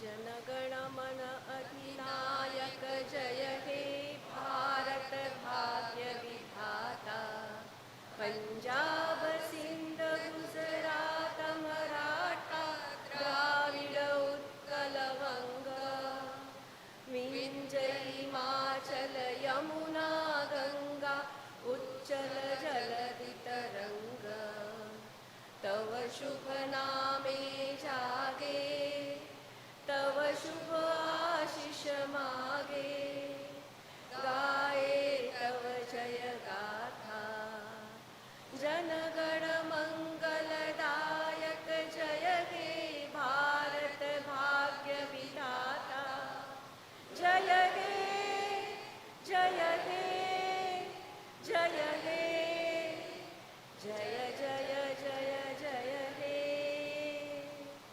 भारत माता की मातरम मातरम. कार्यक्रम संपला आहे. फळांमध्ये चहाची व्यवस्था आहे, सर्वांनी चहापान करून जावे.